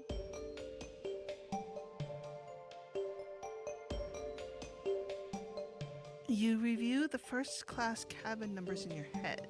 There are 4 cabins in total, and there are 3 suspects so far, so one person remains unaccounted for. You peek out from behind the newspaper, only to unexpectedly lock eyes with someone. Oh, Hey, it's a twink! The man freezes for a moment. Then he closes the menu in his hand, stands up, and walks towards your table. You instinctively sit up straight and put on that vacant expression that you perfected over the years, attempting to fade into the background. Yet the footsteps still stop right beside you. The man stops beside the table, but he doesn't look at you. fancy seeing you here. It's been a while, Clementine. Oh! Oh, is it an X? Is it an X? Seeing him up close, you notice that his complexion is rather pale, and there are prominent dark circles beneath his eyes. His gaze shifts constantly behind his glasses, perhaps to check the reactions of those around him. Although he's wearing a smile, you can't help but feel forced. I don't believe we've met. Is this gentleman your companion? This feels like a jealous ex situation. A pleasure to meet you. My name is Carl, and I'm staying in first-class cabin 101. I'm in the trading business, so I happen to have some ties with Clementine's family. Detective Rain, I was invited by Miss Clementine to help her resolve a small matter. You don't specify what the case entails, yet you notice a subtle change in his expression, almost as if he realized something. Oh, I see. So you're the one she chose this time. Oh, it is the jealous ex! Ex-detective.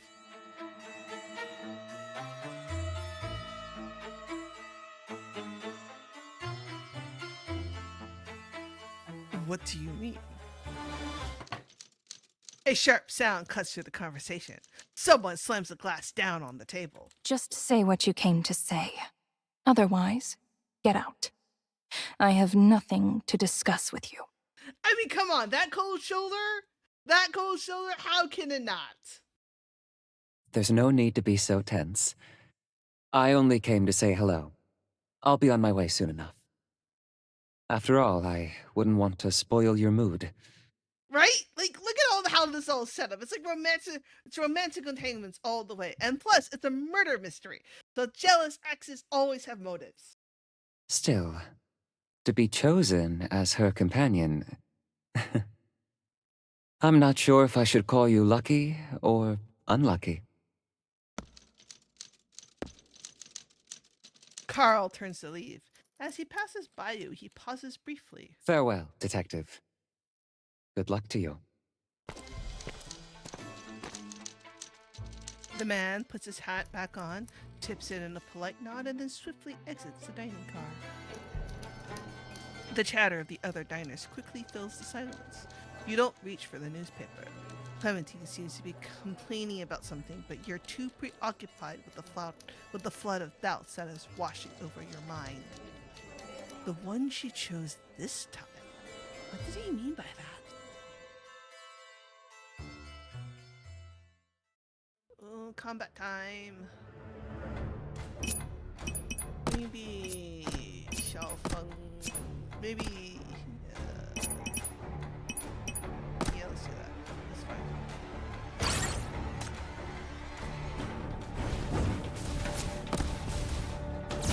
All shall grovel to your mountain lord. All shall grovel to your mountain lord. She's AFK.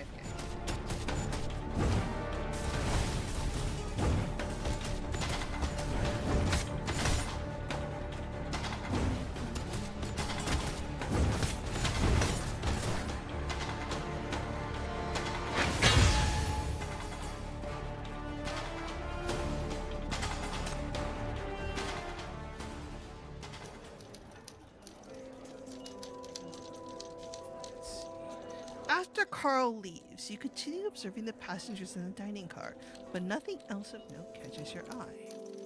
Rain begins to fall as night sets in. The clattering of silverware gradually fades, the desserts are cleared away, and the wine glasses have run dry by now. One by one, passengers rise from their seats and return to their compartments. Lingering for too long after everyone else has left will only draw suspicion. You fold up the newspaper and stand up. Clementine, you can head back first. I'm going to check the other carriages. There are a few things I still want to look into.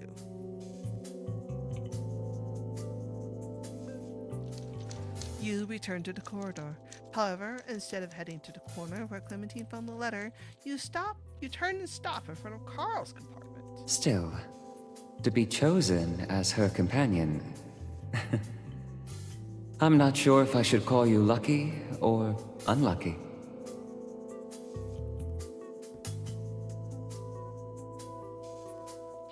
You raise your hand.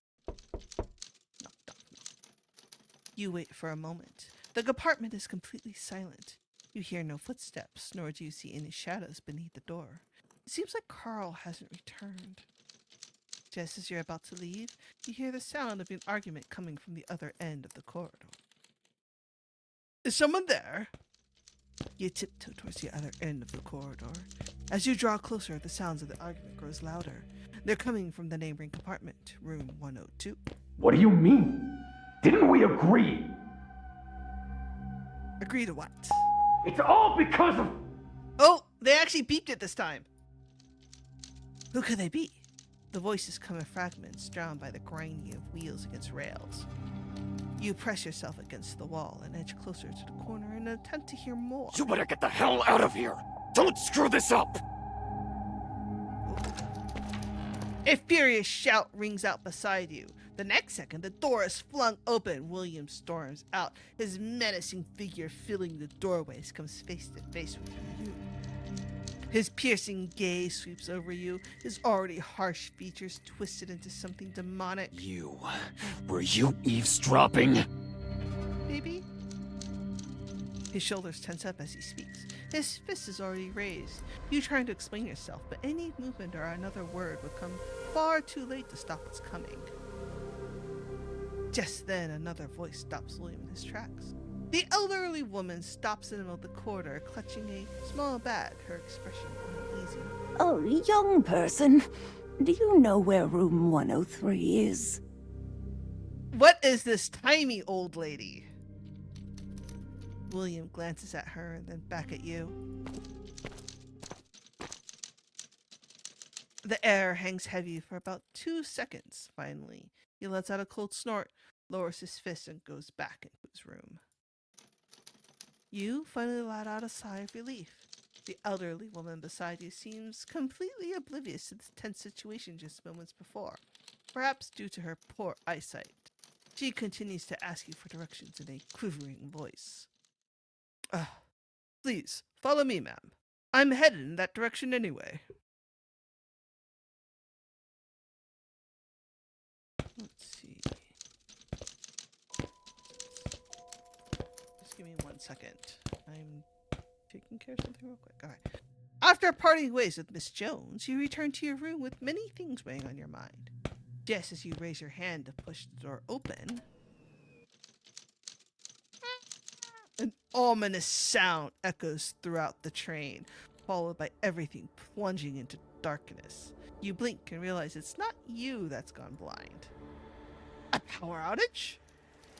Now that you've been deprived of sight, your other senses sharpen in response. You hear the young train attendant shouting in the distance, something about water causing the aging electrical system to trip. You're about to start finding your way through the darkness to grab a candle when you hear a scream from the other side of the door. Oh no! That's Clementine's voice. Has she been attacked? Everything remains pitch black. You follow the sound, but you can only navigate by memory. You go through the suite's parlor and eventually into Clementine's bedroom. Oh my. As you fumble through the darkness, an arm suddenly wraps around you from behind, reaching past your neck to grip your shoulder. Instinct takes over. You seize the arm, drop your weight, and throw. Don't move! The attacker tries to struggle, but you have them firmly pinned down with your weight. Yet something feels wrong. The body under your hands is soft and slender. And that voice, it sounds strangely familiar. Stop! Look closely. It's me. Oh my. Clementine? Oh my!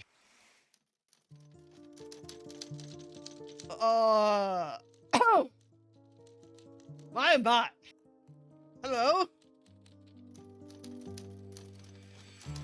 Yeah, basically. Yeah, definitely one of the few times Chief gets to pin someone instead. The curtains tear open amidst her struggling. Moonlight spills through the ripped fabric, illuminating you and Clementine. Clementine? Where's the assailant? Did they get away? Oh. Oopsies? Oopsies! What the fuck do you mean, oopsies? Clementine averts her gaze. You follow it and scan the room, only to find it completely empty. There's no sign of any attack. That was just an act, huh? There was never one in here, was there? Did you do this on purpose? Yes, she's trying to seduce you, Chief. Too sexy. Oh! Oh my! Wait, is it Lady Chief? Okay, anyway. Yeah, like that looks like that looks like Fem Chief.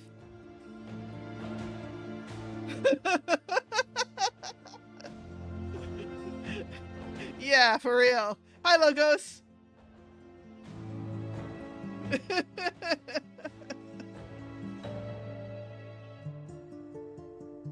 Anyway. Yeah, basically. Fabric brushes against your nose. Clementine cuts off your questioning with a smile. Well, you took forever to get back. I was bored out of my mind. Wow. The killer's been hiding on this train all day without making a move. My guess is they got cold feet and chickened out. So, I thought I'd liven things up and give them a little push.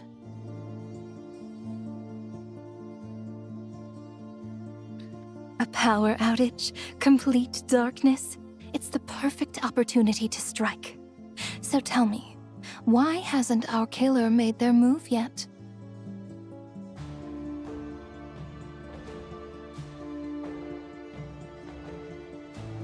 That still doesn't justify scaring people on purpose. Come on, don't be so upset. I'm perfectly fine, aren't I? Chief, where are you looking? Like, oh my! You came rushing in so quickly once you heard me scream. Were you worried about me? Weren't you afraid the attacker might still be in here?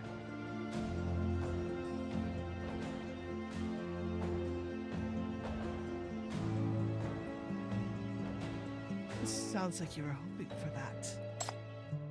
Looks to me that you were hoping they'd actually make their move during all that chaos.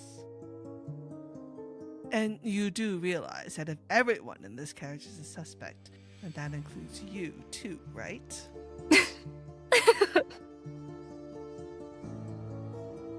My, looks like you've caught me red-handed. You're absolutely right. My sworn enemy is on this train, trembling in fear at this very moment, terrified I might come knocking. But an assassination in the dead of night? That's simply not my style. I prefer something grander, more spectacular. This is all entirely just a little bit too sexy. Something like setting everything ablaze and burning it all to the ground. How does that sound?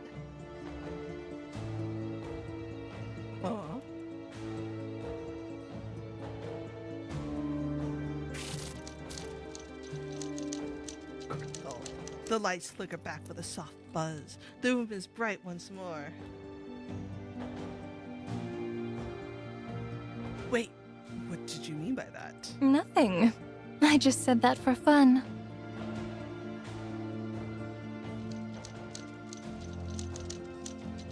Don't take my jokes too seriously. Anyway, how is the investigation coming along? Did you find the other half of the letter your employer asked? I've made some progress. Not much, though. Your investigation so far has given you a basic understanding of the passengers on this train, but it's not enough for you to guess what they're thinking. Who is it that wrote that letter? And why would someone make such an insane threat? Is it the thug with a long criminal record who suddenly showed up on this luxury train car? Now that's the obvious answer. And everybody knows in a good mystery novel, the obvious answer is a red herring. Is it the elderly woman who inherited a fortune yet seems so scatterbrained?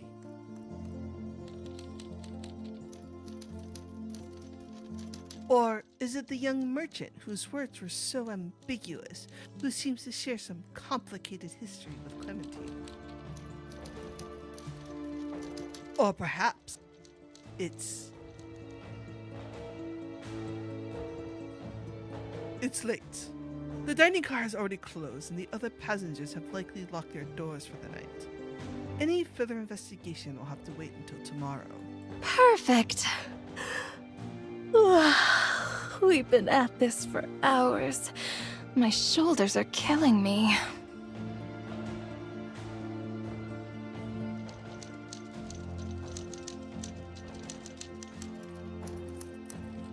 It means that a Crown Baker mystery novel is going to be the honest answer later. Yeah, I mean, I guess as of this point, it's been written something like 200 years ago, yeah. Clementine stretches, then hands you the letter as she prepares to retreat to her room for the night. Before opening the door, she turns back and flashes you a smile. Good night, detective. You too tell her good night in return. See you tomorrow. Wait, after all of that closeness, this is what? This is it? This is it? This is what we get? You look up from the book and take a deep breath. Not much time has passed in reality. The tea beside you is still warm. So, still tangled up with the me in the story? Chief is very, a fast reader. Do you really need to ask? You raise your hand to rub your eyes, but you don't continue reading. I give up. Let's just end this tedious charade already. No internet, no mania, only rudimentary electricity on top of a train that's moving fast. It's certainly a compelling setting for a crime story. You've definitely crafted a fascinating world different from the city, but what I'm looking for isn't some fiction. It's certainly not the detective and Clementine playing some mystery-solving game. Who's on the move in the real world? Perhaps the information you seek is hidden in the first letter of each line? String them together, and you might just uncover some grand conspiracy. She's teasing us. She's teasing us! Don't mess with me. You don't buy it. Clementine stands up with a smile and places the book before you once more. Look, I know the plot's been too uneventful for your taste so far. Yeah, he had a more entertaining event than you did so far. I'm sorry, AISNO. She turns another page for you. But I promise, the good part is just around the corner. Okay. The good part.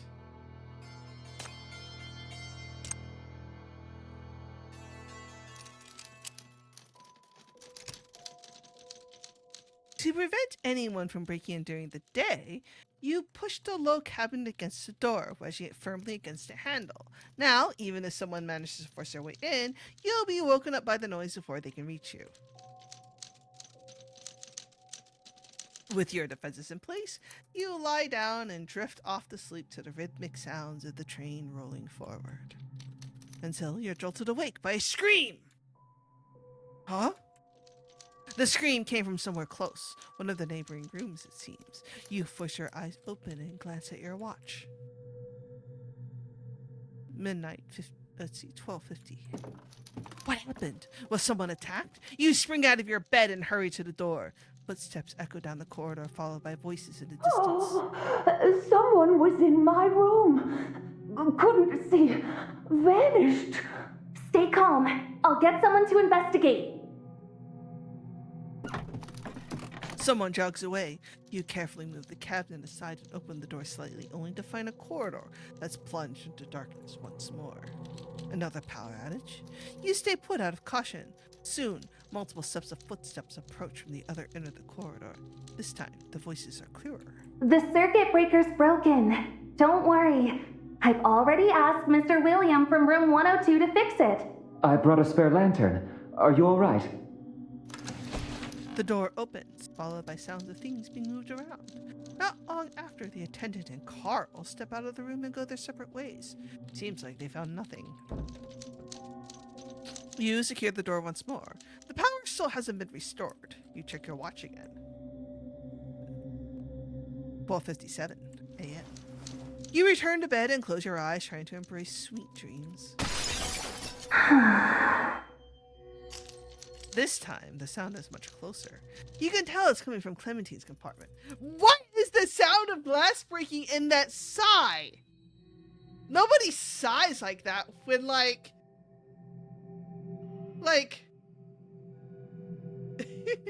crash, glass breaking. Like, what the fuck?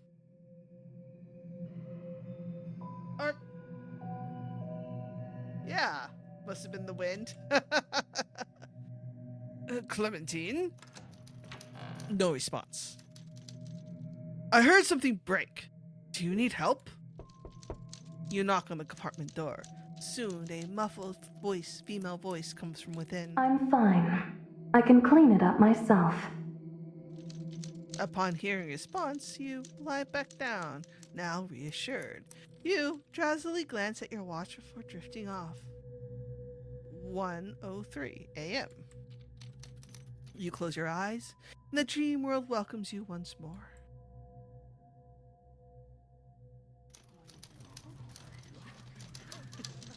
You faintly hear sounds from the corridor. The attendant has returned, and Carl is speaking with her. It seems like he's asking for a fresh towel. Click. The power seems to be back on. Then heavy footsteps pass by. The attendant is thanking William for fixing the circuit breaker. The sounds outside grow increasingly muffled, gradually blending into an indistinct hum. The land of dream beckons. There you'll find no murder, mystery, or culprit. Only the warmest, most peaceful darkness awaits.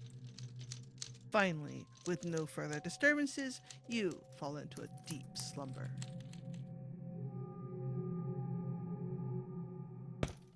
Morning comes and you wake to the gentle sunlight shining on your face. It's still fairly early. You get up and freshen up, noticing that Clementine's door remains closed. She's probably still asleep. Before Clementine wakes, perhaps you can begin going over the suspicious points from yesterday's investigation.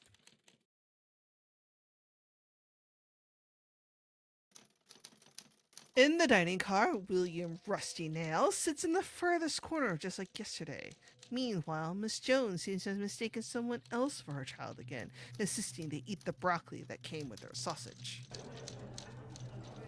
The dining car is gradually filled up with passengers. Before long, Carl enters as well. He nods, greeting you, but so politely declines your invitation to join you for breakfast.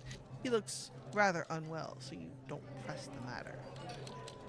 You return to your table and examine the letter once more, scrutinizing the traces left by each pasted character. Gradually, the sunlight shifts from your face to below your feet. The dining car empties as breakfast time draws to a close. You raise your hand to call over the attendant. Coming. How may I help you? My roommate doesn't seem to be up yet. Did you bring breakfast to our room? No problem. Miss Clementine in room 104, correct? I'll be right there. After the attendant leaves with the tray, you wait for a long time until... Man, Chief is such a, like, or at least this version, Detective Chief, he is such a gentleman, ordering breakfast for his roommates. Oh, that's a good scream. You step into the corridor and run towards the room at the far end. A power outage, complete darkness. It's the perfect opportunity to strike. So tell me, why hasn't our killer made their move yet? Your conversation from last night echoes in your mind. An ominous feeling begins to take hold of you. You came rushing in so quickly once you heard me scream. Were you worried about me? Weren't you afraid the attacker might still be in here? Your heart beats faster and faster. Your footsteps too grow heavier along with the pounding. My, looks like you've caught me red-handed. You're absolutely right. My sworn enemy is on this train, trembling in fear at this very moment, terrified I might come knocking. Don't tell me.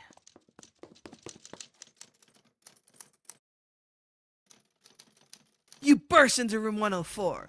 The room is shrouded in darkness. The curtains aren't completely closed, allowing a sliver of pale light to cut through, casting a narrow shadow that falls between the bed and the floor. The partition door stands open. Clementine lies on the bed, body curled up slightly, head tilted to one side. Her expression is serene, as if she finally drifted into sleep after a long, sleepless night. Dun dun dun! Blood spreads from beneath her body. Dark red stains extend outward on both sides like a pair of torn butterfly wings, still struggling to unfold. A faint scent of incense drifts from the compartment, mingling with the metallic smell of blood. It's sickening sweet and deeply unsettling. Beside her hand lies a blood-stained note, half burned. Still, you're able to make out several large, messy characters scrawled across it. Sinner, don't forget the burning redwood. Oh my! Now the mystery begins! The burning redwood? You find an illustration right next to the last line of text, tucked between the manuscript pages. Your gaze is drawn to the image, splattered blood, a dead woman, and placed beside the woman's hand is something that shouldn't exist in this fictional world. This is a comms device? Wasn't this supposed to be a retro setting without any communication devices?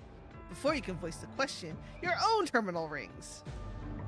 Notification sounds ring out in succession. It's Nightingale. The messages roll out, finally stopping on a link. It's, oh, this is the part where the detective realizes that they were the victim the entire time.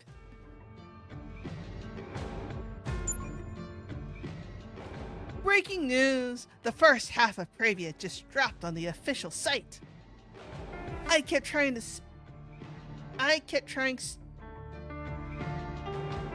That's bad translation. I kept trying to speculate who died, but I never would have guessed that the victim would be Clementine herself. And what does the burning redwood even mean? Can any knowers please explain? I'm dying to know. They could be bad at grammar. This is the internet. Wait, the author Clementine died? Oh, no, the real one is fine. It's a character with the same name in her new book who died. This new book is serialized. The first few chapters have already been posted online, but the final chapter and the conclusion haven't unlocked yet. We'll have to wait another week for those. So, what does the burning redwood even mean? It feels like a really important clue. I'm not usually active here, but that phrase you're talking about, could it be that fire? I like how, like, as soon as it went live and, like, Dismith started going live about this thing, Nightingale immediately starts, like, texting us, being like, bro, boss, they're talking about shit.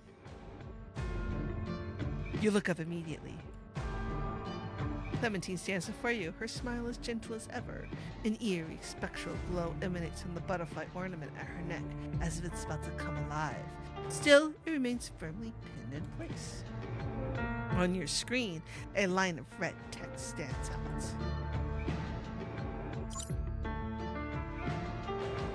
NF-105 Eastside Fire, the burning redwood.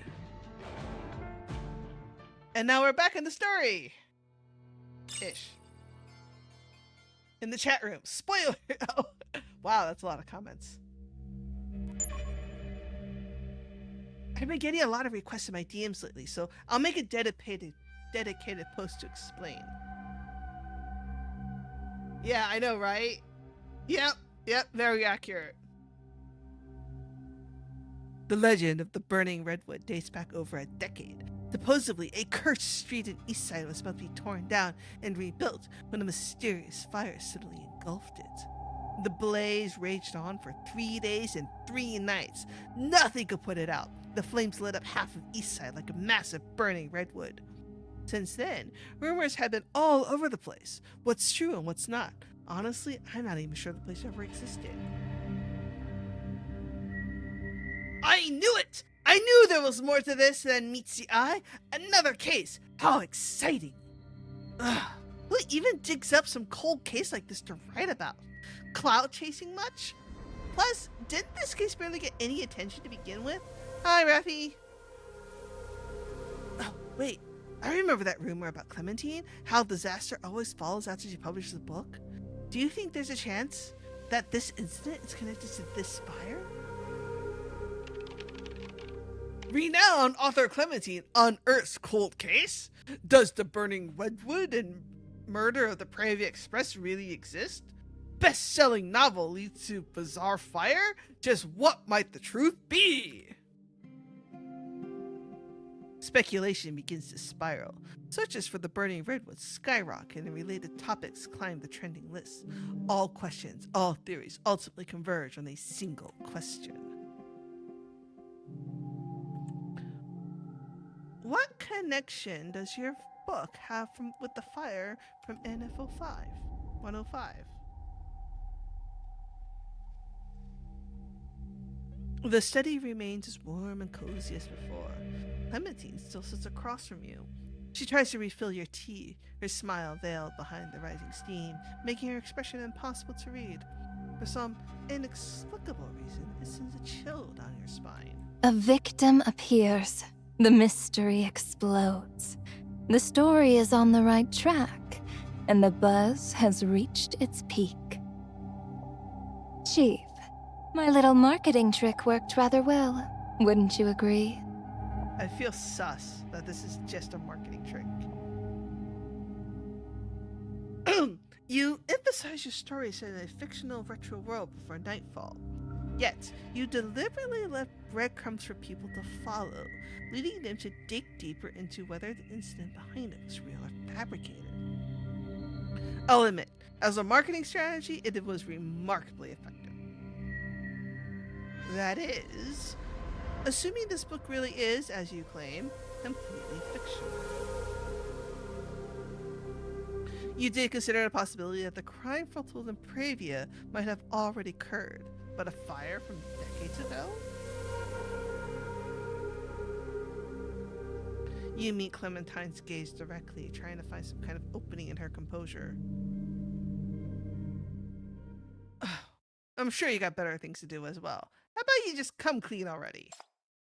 Is the burning redwood real or not? And what connection does the Prairie Express have with that fire? Just which parts of your story are fictional and which parts are real? Chief is like, I'm losing it here. Believe me, Chief, I'd love to cooperate. Unfortunately, though, I'm obligated to stay silent. What? What do you mean obligated to stay silent?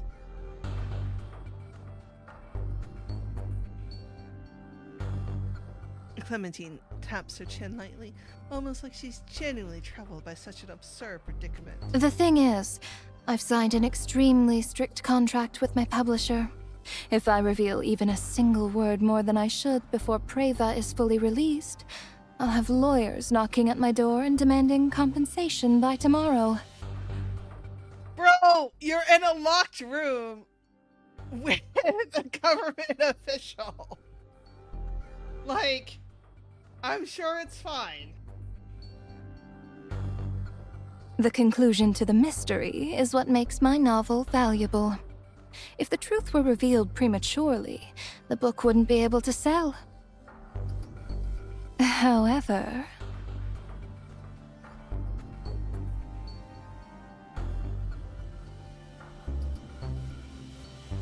Her fingers conceal the grin she's wearing. The woman before you is just like some ancient fox spirit from folklore. She's cunning incarnate.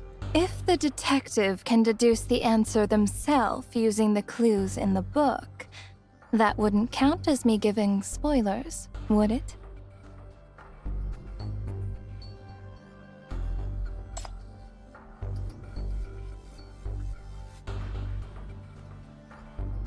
Has anyone ever told you that your acting is terrible? Oh man, and Chief knows some bad actors too. Oh my, was it that bad?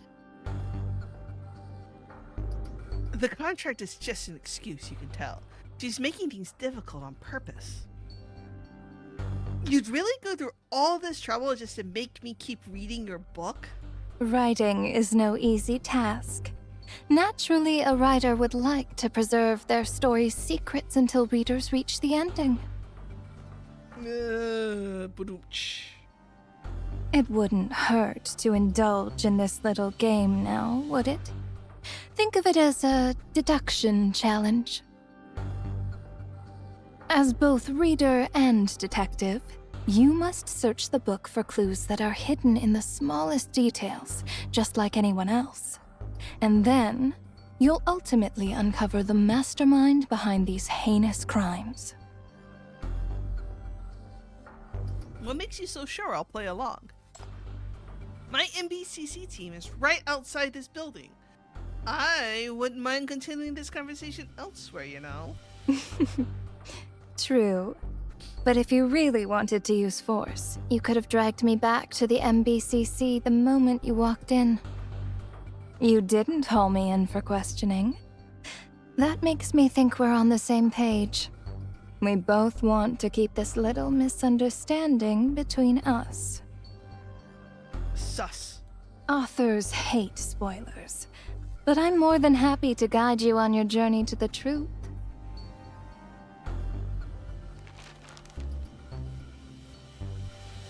The book's pages open before you once more. The illustration of the victim is strikingly disturbing. The blood stains beside the victim spread out like butterfly wings. You look up and see the wall of butterfly specimens behind Clementine. They seem to mirror the deaths written in her book. Rest assured, Chief. I promise. Whatever it is that you're looking for, you'll find the clues you need in this book. Just tell us already! So, read it and solve the mystery. Wow, she sounds really forceful. Reading is our weakness! Just who on this train killed Clementine? Ooh, that sounded really sinister. I like that.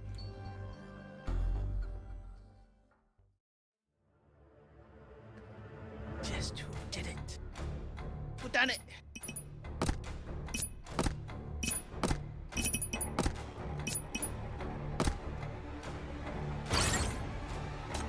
I know, right? Like, bold of you to assume that English, that E and All shall grovel to your mountain lord. All shall grovel to your mountain lord.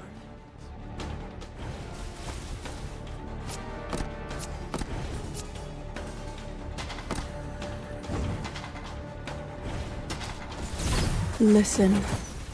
All shall grovel to your mountain lord. All shall grovel to your mountain. Plum branch snapped. All shall grovel to your mountain lord. And now, we enter the final chapter. All shall grovel to your mountain lord.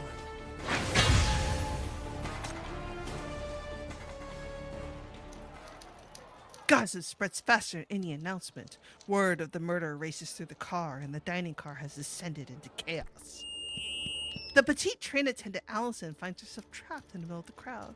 She stands on her toes, raises her voice, struggling to make herself heard over the storm of speculation and shouting. Everyone, please calm down and listen. The situation is being handled. Yes, we will ensure your complete safety, but the train cannot make an emergency stop. We must wait until we reach the destination before the police can assist us.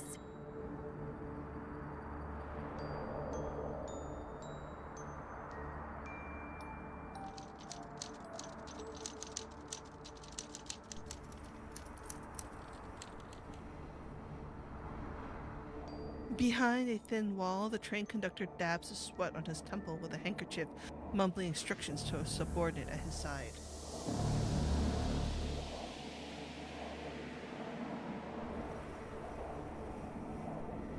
We can't keep this under the rug for long. It's not just first class. The passengers in the other cars will soon realize something's wrong. He quickly glances out the window at the receding tracks. The train can't stop. I'm not sure if the killer is still on board, but we need to find him quickly. Otherwise, when we reach the station, we're all finished.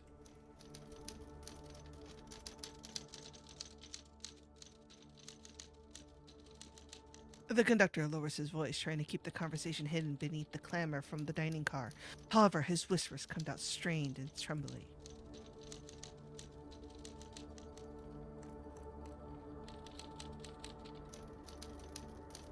A murder is the worst kind of scandal for a railway company. He never imagined he'd have to deal with something like this. Handling a murder investigation? Oh, that's well above his pay grade. In that case, please, allow me to assist. You speak up before the man's sweat completely soaks through his handkerchief. You're the guest from room 104? The man's gaze sharpens instantly. His eyes narrow into slits as he sizes you up, his scrutiny making you uncomfortable. Yesterday, the victim, Miss Clementine, hired me to find a suspected killer on this train. And now, one night later, she's been murdered in the room next to mine. You raise your wrist to check your watch. 11:15 a.m. The train remains on course, ever so steady. There are less than 9 hours until you arrive at the destination. It's not much time, but enough nonetheless. If you work fast, that is. Fortunately, the scene remains untouched, and the passengers haven't scattered yet. As for the killer is still likely on the train, hiding amongst the passengers. I understand that being in the room next to the victim makes me the prime suspect, but I must ask you to give me a chance to clear my name. I give you my word as Detective Rain, I will uncover the truth behind this case. You present your credentials. The man seems to recognize your name, and his expression suggests that he now feels conflicted. You press your advantage with one final offer. If you still have doubts, you're welcome to assign someone to monitor my investigation and see if I make any suspicious moves. And if the case remains unsolved by the time we reach our destination, you can hand me over to the authorities as your prime suspect. Logic and emotion, a balanced appeal. It's at times like these when the persuasion skills you've honed from years of finding clients show their worth. The conductor's expression shifts repeatedly as he weighs your words before finally relenting with a nod. Now, the stage is yours, detective. Seal off the crime scene in every compartment in this carriage. Don't let anyone clean or touch anything. Every trace could be a vital clue. Also, compile a list of everyone who entered or left the first-class carriage last night. I'll be interviewing them one by one shortly. One more thing. There's a passenger in second class with a medical background. Please, bring her here. I'll need her assistance with examining the body. The attendant, Allison, will know who I'm referring to. Examine the scene, document the evidence, interview the witnesses, then piece together the truth. What exactly happened in Clementine's room last night? Dun dun dun! Now we have full access to the cart. The conductor walks away, muttering under his breath. It's clear his suspicions haven't been fully laid to rest. If you fail to find the real culprit, you'll be likely handed over as a prime suspect the moment the train reaches its destination. But at least he's granted you permission to investigate. You still have time to uncover the truth before the train reaches its final stop. The crime scene is in the neighboring compartments. That's where you should begin your investigation. Isn't it so handy that we have a forensic investigator on for hire on this train? That is such a coincidence, don't you think?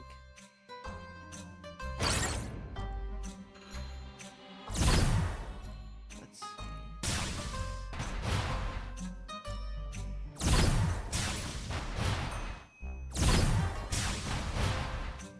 I like how she shoots color. Let's see. Please, make way! The doctor is here! The crowd divides, barely creating a narrow path. The attendant pushes through, visibly tense, followed by that strange woman with the skeleton frame from earlier, Forensica. Only now do you take a proper look at her. That wrinkled coat is covered in small tools and labels. Outside the context of the skeleton incident, it does look more like work attire. At the very least, it makes far more sense in a professional setting than that oversized suitcase did. Step aside. Don't contaminate the scene. She ignores the stares around her and walks straight towards the body, unfolding a pair of disposable gloves as she goes. She puts them on in a clean motion, then tightens them at the wrist. Wait, is she wearing a finger cut? Yeah, she's wearing a little finger cut on her thumb. That's a cool detail. She crouches down and carefully observes the body's condition. She then undresses it, exposing the torso, and begins examining the wounds in detail. Left chest. Fourth intercostal space. Clean wounds. Right hand. Sharp weapon. Damn, just from a look? Holy shit, girl's good. The second wound is below the right lips. The third, she examines and confirms and records each wound in detail. The entire process is seamless. She's incredibly focused, her fingers moving with precision and efficiency. For a moment, you're almost dumbfounded. It's hard to imagine that this calm, composed doctor is the same person as the eccentric woman lugging his skeleton around earlier. I know, right? It looks like, but you know what? As a forensic pathologist, she doesn't need to wear anything fancy. And also, like, I don't know, a woman who's going to be lugging around a skeleton, her suitcase, is probably pretty good in the morgue. Just saying. Just then, a bulky figure pushes through the crowd. The pot-bellied man glances at the scene, then immediately turns his head away. He pulls a handkerchief to wipe the sweat from his brow, though his mouth doesn't stop running. How did the person die? Any conclusions yet? Can you tell who the killer is? How old are they? Are they male or female? The murderer still isn't on the train, right? That's a lot of questions to be asking about a stab wound, bro. Forensica doesn't look up. She pulls out a high-intensity flashlight and directs the beam onto the body. D3PO's talking again.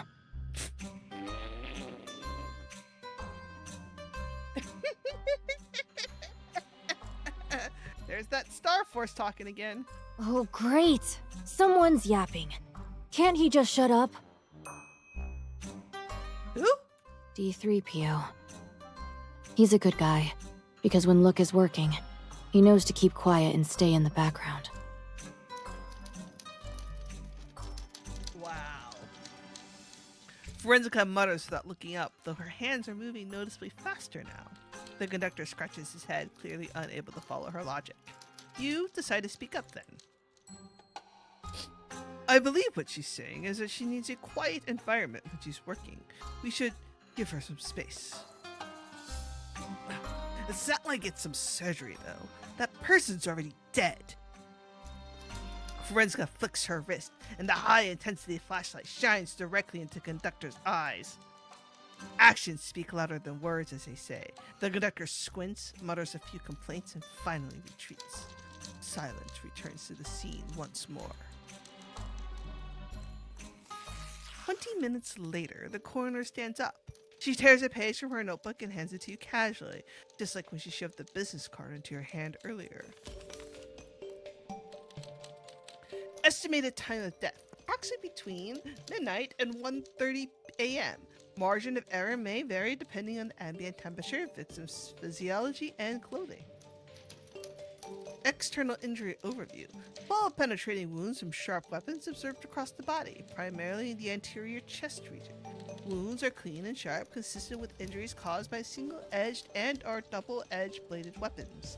No significant blunt force trauma observed anywhere else on the body. Cause of death. Cardiac and/or major vascular rupture caused by penetration, resulting in acute ensanguination. The wounds are concentrated around the front of the chest. The pattern is chaotic with varying depths. 3 of the stabs went extremely deep. My guess is those were the fatal ones. See you, Pan. Thank you for joining. Shallower, and 2 are barely more than scratches. What does that tell us? Are we looking at 2 attackers with different levels of strength? Can't say for certain. It's also possible the killer deliberately used varying force to throw off the investigation. Though, what I can confirm is that the victim had already lost consciousness when the murder took place. Judging from the wounds, there was virtually no resistance.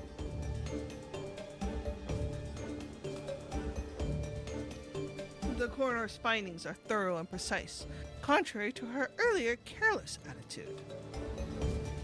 Impressive, as expected of a professional. It's just basic forensics. She rolls her eyes as if you just said something absurd. I'm just relaying what the corpse told me. There's nothing difficult about that. Is that so? Then I suppose I lack the talent for that particular language. As a detective, I've seen plenty of people who've either screamed at the sight of a corpse or developed an unhealthy fascination with them. Not many people can treat them with such composure. I can tell you that you truly respect them. The words catch her off guard. She turns her face away and falls silent for a moment. That's because they deserve it. Aww! She's got a soft spot for bodies. The living come in all sorts. Good, bad, idiots, liars. But the dead are equal. A corpse is just a corpse after all. They don't lie. They have no bias. And their honesty is absolute. That sounds like someone who is carrying some trauma. Listen to them, and they'll give you the truth.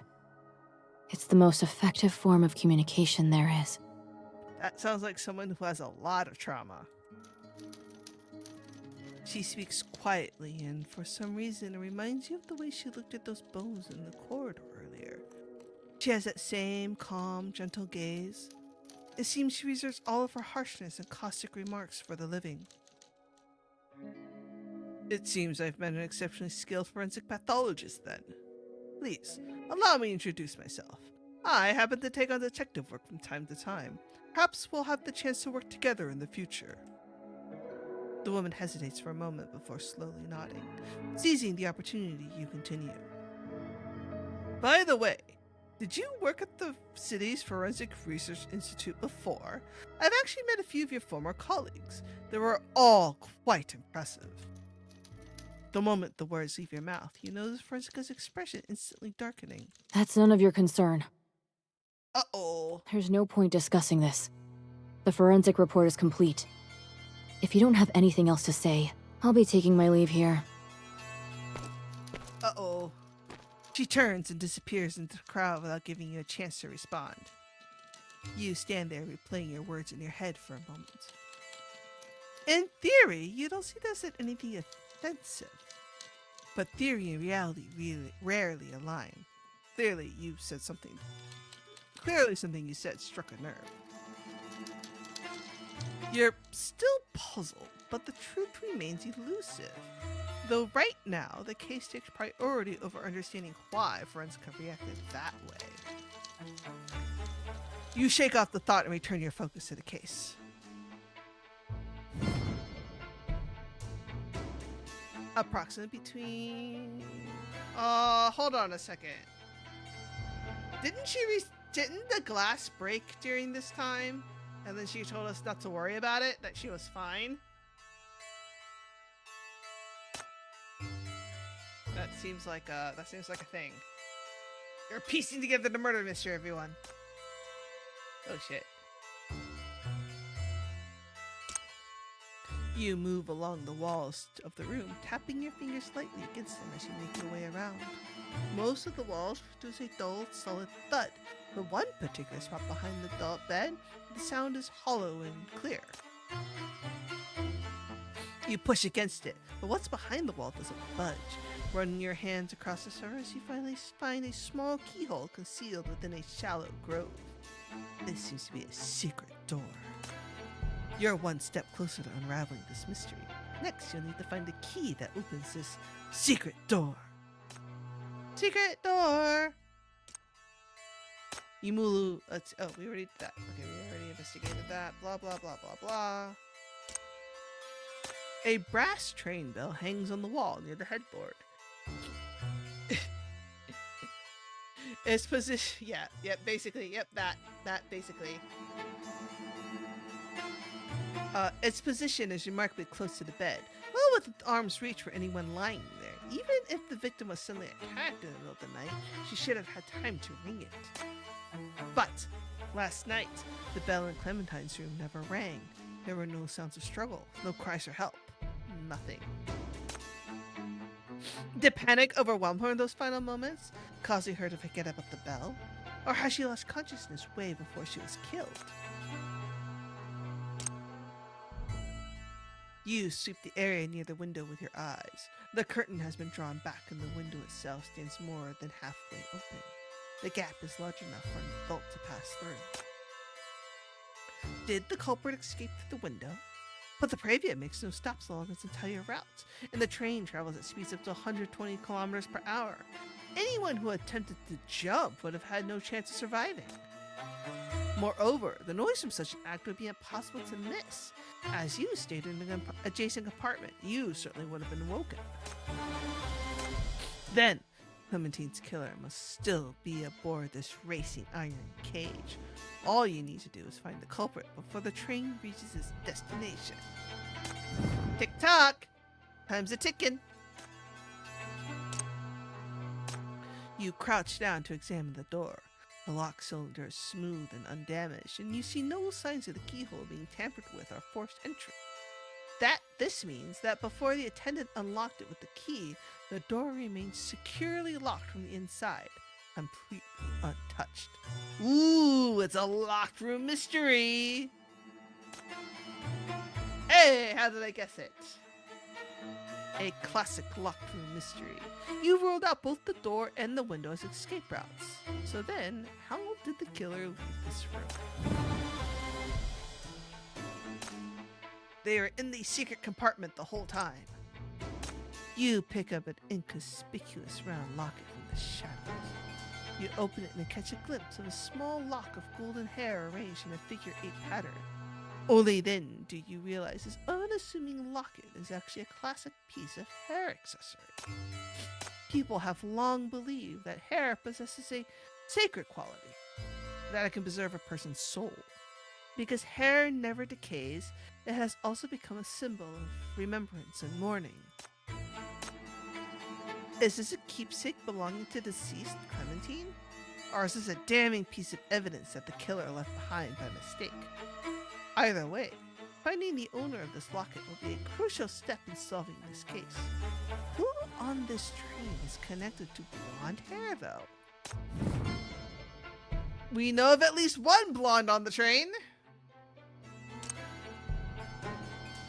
An expensive designer woman's watch. A deep crack runs across the face, and the hands are frozen at 1:05. The moment the watch was damaged. Could it be connected to when the murder took place? A letter rests on the desk. Most of it had been burned, the contents buried beneath the charred edges and soot, making it nearly impossible to read. You attempt to piece the fragments together.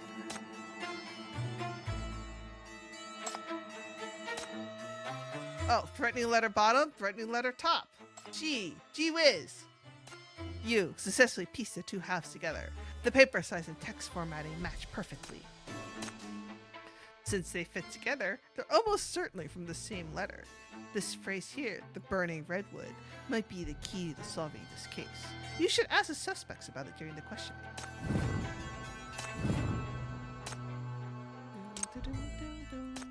Fragments of a wine glass lie scattered across the floor, soaking half the carpet in crimson. The wine formed dark red pools among the scattered glass, making the crime scene look all the more disturbing. You put on gloves and carefully brush aside the scattered fragments. Around where the base of the glass would have been, you discover a small amount of strange powdery sediment in the remaining wine. Wine sediment, perhaps? But you immediately dismiss the thoughts. The staff aboard a luxury train like the Pravia wouldn't make such a basic mistake as serving unfiltered wine. Forensica frowns as she pulls out a strip of reagent paper from her pocket and pours a drop of red wine onto it. The paper gradually. Wait, what? Wait, didn't she walk away? What is she still doing here? The sediment in the wine is most likely a sedative, a large dose at that. There are a few signs of struggle on the deceased.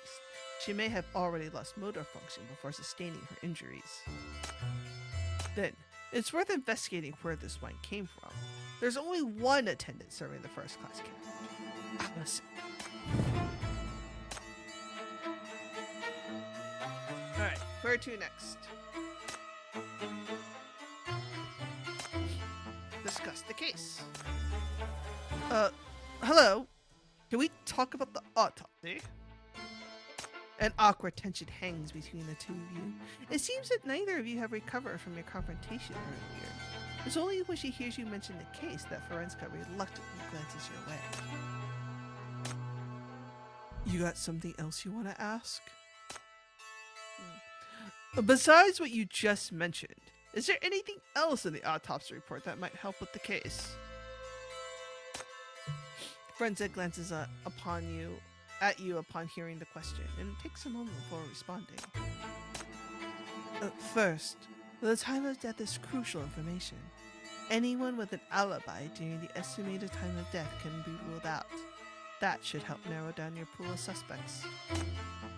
Second, no wounds from self-defense were observed on the body, and we found traces of sleeping pills at the crime scene. Both would point to the same conclusion. She was drugged first, then killed without being able to fight back. You should consider starting there. For instance, you should think about who had the chance to slip something in her drink, or who was carrying sleeping pills in their luggage. Find the answer to those questions, and you just might find your killer. Alright, I've given you every clue I could find. Now, go do your job. And if you don't catch the killer, don't expect me to be nice about it.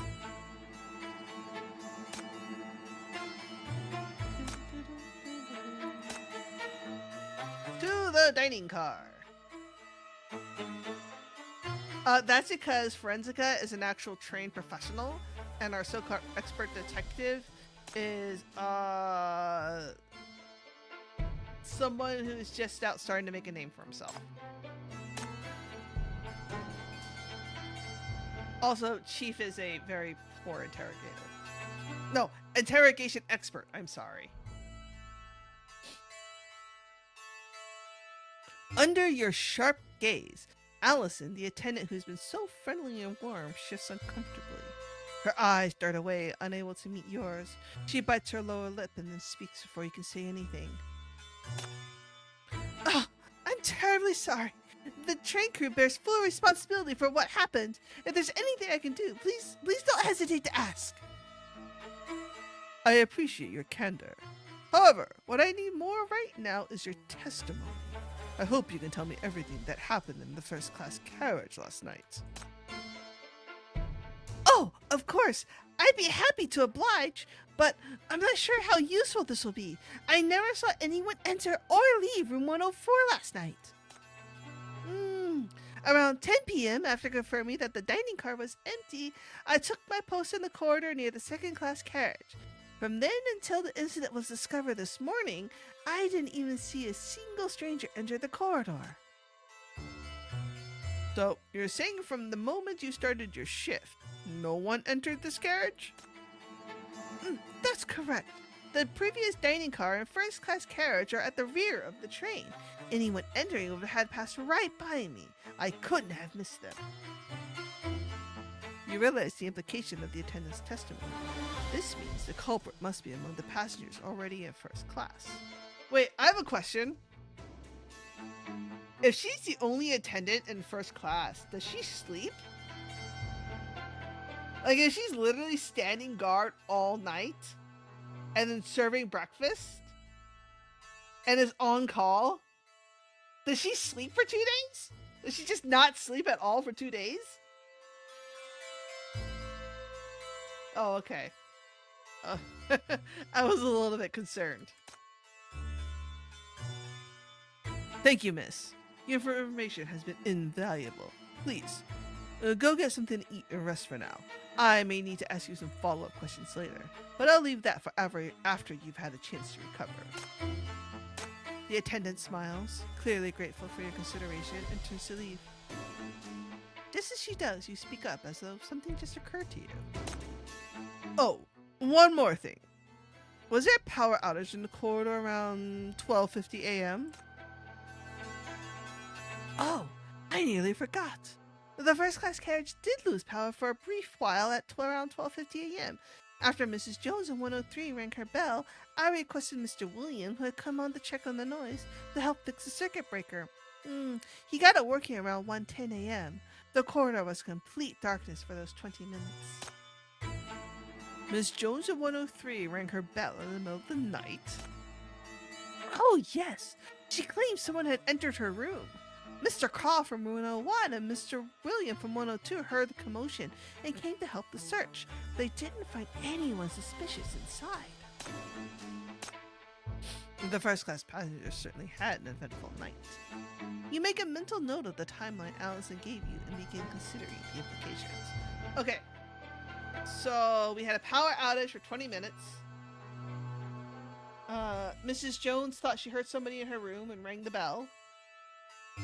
We have an open window. Ho ho ho, things are coming together.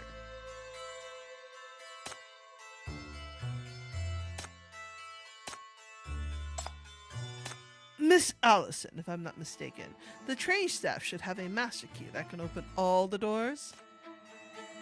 The attendant hesitates before taking out a key with intricate patterns. This is the master key for all first-class cabins. It's been out of possession the entire time, and I can guarantee you that it never left my person last night.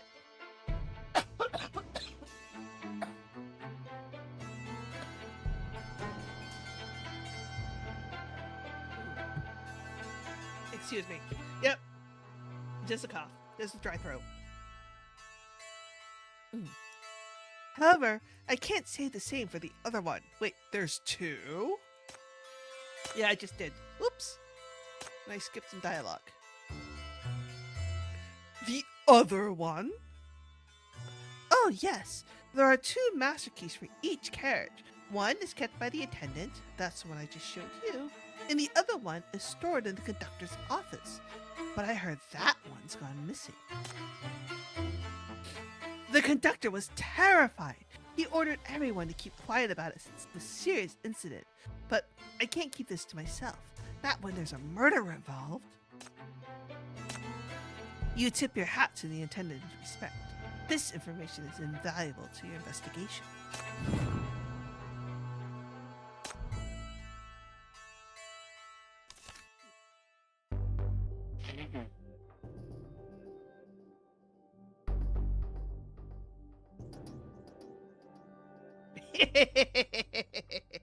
Milady? The room is quiet. Only the occasional rustle of turning pages and the scratch of pen on paper can be heard. Clementine sits across from you, a notebook of her own open before her. Its pages are filled with a chaotic web of scribbled words and connecting lines. Every so often, she pauses to think before adding another note, then draws a few more lines connecting different words. From a distance, the layers of lines and words begin to resemble a butterfly sketched in ink. Once again, the butterfly motif, ladies and gentlemen. You try to make sense of her notes, but they're far too much of a mess. You study them for some time until even Clementine can no longer ignore your staring and looks up. How are you coming along, Chief? I'm bored! Just skip to the end already! I want to arrest you! We're almost there! Almost there. I'm making good progress. I just need to rest my eyes for a moment. But you've been on the same page for nearly 10 minutes now. Are you timing me? You look away, choosing silence over response. Sensing your struggle, Clementine extends a helping hand once more. Even the greatest detectives would hit a dead end every now and then. There's no shame in it. She waves the draft paper in her hand. Would you like a hint?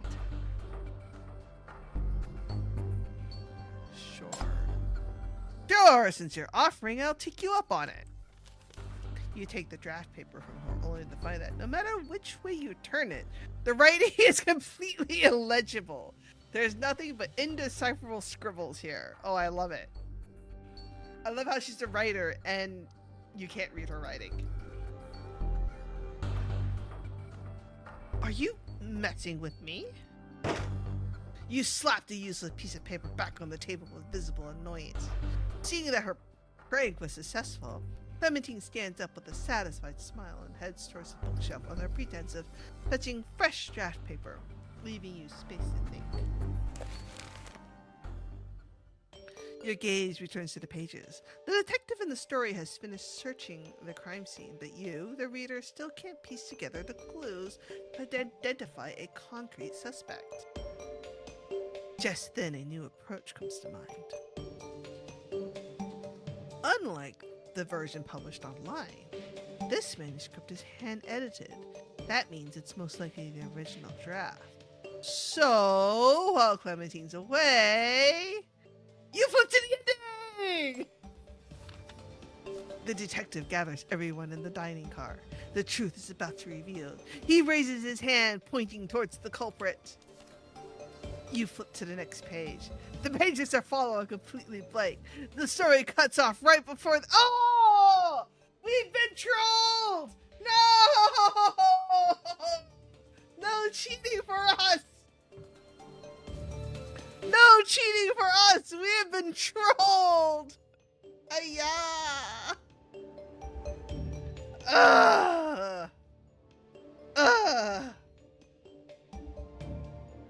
Tucked into the last page of the manuscript is a note. A line of elegant handwriting graces the paper. Dear naughty little cheater. Too bad. The final chapter hasn't been published yet. I'll only send out the manuscript for the last chapter after you leave. Bitch! Bitch! You knew!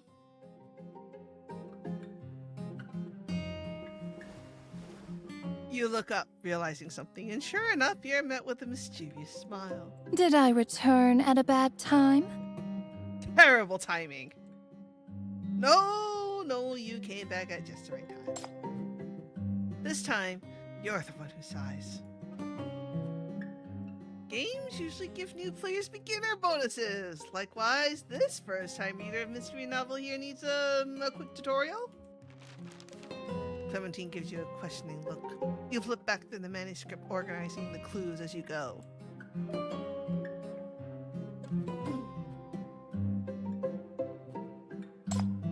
The victim and the detective separated around 10 o'clock and went to sleep in their respective rooms. Her room was locked from the inside and there are no signs of tampering. So, if you rule out the detective as a suspect, the culprit could only have been entered through the hidden door from the adjacent room 103. Furthermore, the victim showed no signs of struggle. She most likely couldn't control her body when she was attacked. which suggests she should take some kind of sedative before going to sleep. The pocket watch on the victim was shattered by external force and is stopped at 105. There was a power outage at the time, which is the perfect opportunity to strike. There were many sounds on the corridor during the time of the night of the crime. Everyone was particularly active around 1 o'clock, but their alibis could only be verified through testimony. There's no physical evidence. The scattered clues connect piece by piece, yet they fail to give you the answer. Just who is it that committed the murder and how was it done?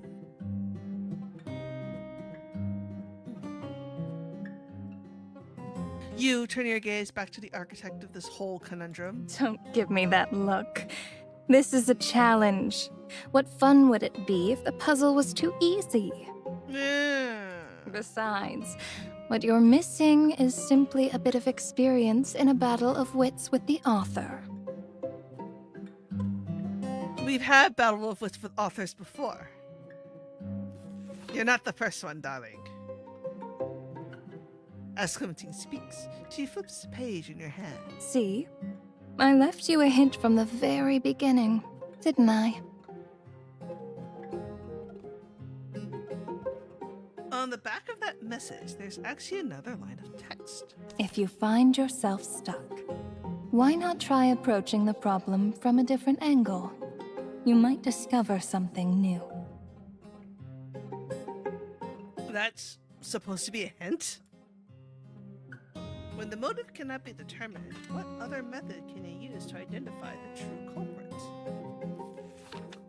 Your hand, which is flipping through the pages, suddenly stops. Your eyes are drawn to a particular line of text. Die! Die! Just wait! I will never forgive you! If you don't, I'll bury everyone on this train with you! 12 stab wounds. If the attempt to kill was to kill, the first few would have been more than enough. So what was the point of the frenzy stab that followed? Revenge? Or was it rage? Who would harbor such deep hatred towards the victim? The ex! The ex! Mr. Carl.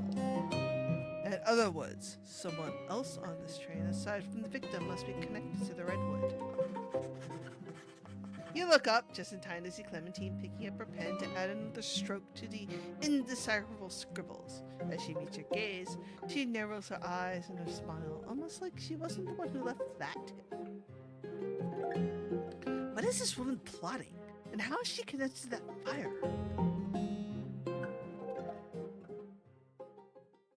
She's an aristocrat and started the fire.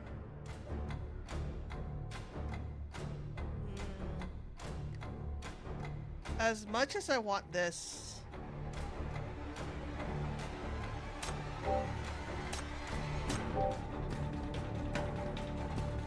to be more accurate, time for etiquette. Oh my! If I had known there'd be a fight, I would have dressed more appropriately. Rest assured, and leave it. Dear audience, let me unveil this tale before you. They will behave. I'm so happy you came to watch my performance.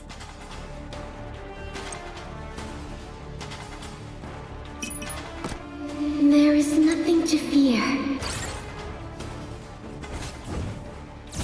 As wisteria blooms, behold the splendor.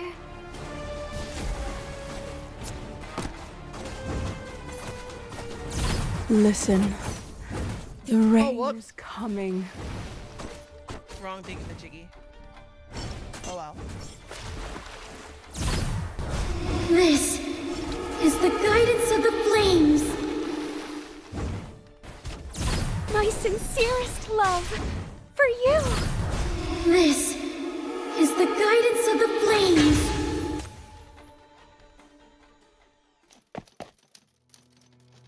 You step out of compartment 104 and nearly crash right into the attendant. Allison jumps, startled, and stumbles to a halt. Perfect timing, Allison. I was just looking for you. What's your take on this tragedy? You're asking me? That's right. I'd like to hear your thoughts. I'm trying to get a different perspective on things. You pull out your notebook and begin taking notes. The doctor said Miss Clementine had 12 stab wounds to her chest, but only the first few were fatal. The rest were just frenzied stabbing. Like someone venting their rage. But the compartment window was left open. Maybe the killer jumped out after committing the murder? That's certainly a possibility. Anything else? Like the note that was left at the crime scene, for instance. It mentioned an interesting phrase. The burning redwood. Have you heard of it? I think it was a fire from a long time ago. I was still young back then, though, so I don't really know the details. Allison rubs her chin, trying to recall the incident, though ultimately can't provide much information. She's apologetic that she couldn't be of more help. That's alright. What you've given me is enough. There's just one more thing I need your help with. All the passengers who entered the first-class carriage that night have been gathered in the dining car. I need you to relay a message to them. Once I give you the signal, bring them back to their compartments one by one. I'd like to ask them all something.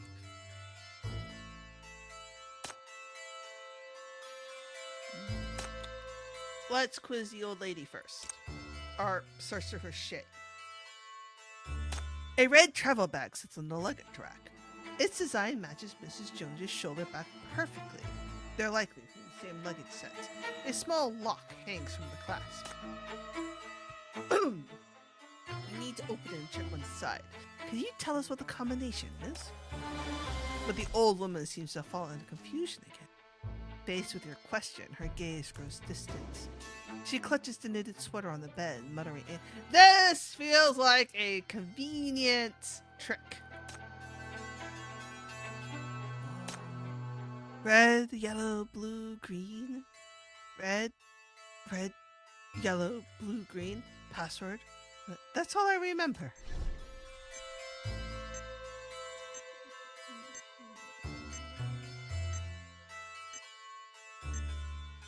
Red, 2.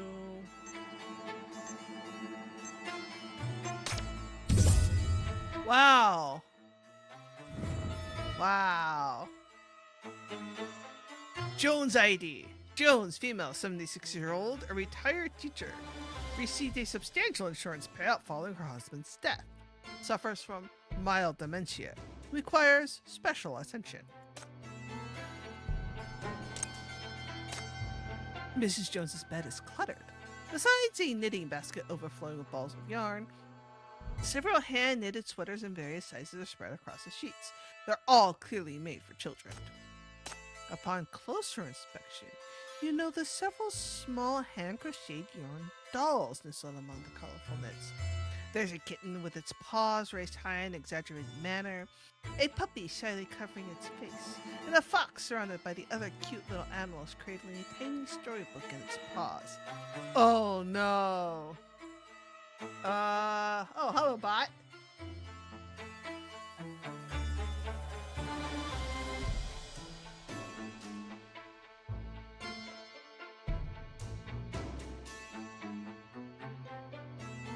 That was good timing. A bot literally showing up in stream, on stream.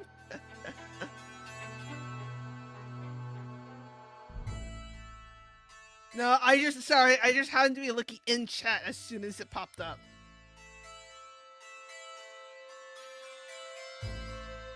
It's okay, you'll get your chance. I'll let you get the next one.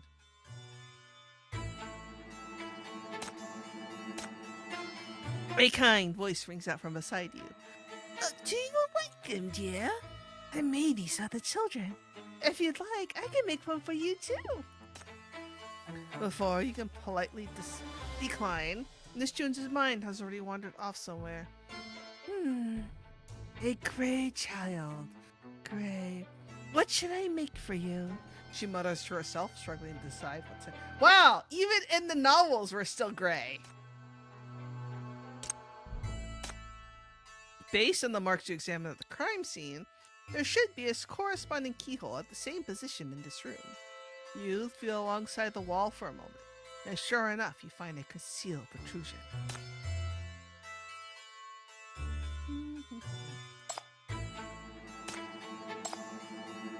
You insert the master key into the lock and open the hidden door. Just as you suspect, the passage leads directly into the victim's room. Furthermore, Miss Jones claimed that someone had broken into her compartment last night, which means the killer most likely used this hidden door to enter the crime scene in room 104 from room 103. But how did the killer open the hidden door? Could they also have a master key? Dun dun dun. It's a knife! A glint of light beneath the bed catches your eye. You lean in for a closer look and find a dagger lying on the floor, its blade caked in blood. The dark stains crisscrossing the steel tell the story of a brutal crime. The dagger measures roughly 25 centimeters in total length, with a 15-centimeter blade and a width about 6 centimeters. Its edge gleams lethal and sharp, a perfect match for a suspected murder weapon. It's more than capable of piercing straight through someone's heart.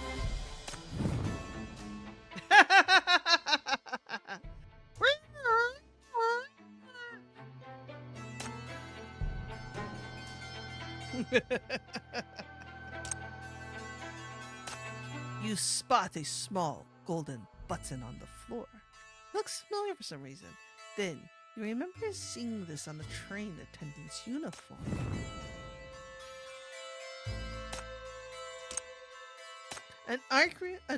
Those are a really, really rusty pair of scissors. That's a really super rusty pair of scissors. That is going to give anybody who tries to use those scissors like some fucking tetanus. An unremarkable pair of iron scissors with blades roughly 8 centimeters long. They look rather old with worn edges, but they're still sharp nonetheless. Could this be the murder weapon? After careful comparison, you find that the blade length doesn't match up to the depth of the wounds on the victim's body and rule out the scissors as a possible weapon.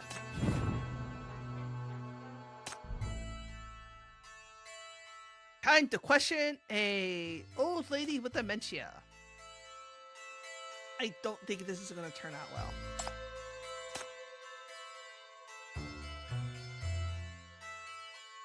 Miss Jones, I need you to walk me through where you were last night and what you were doing.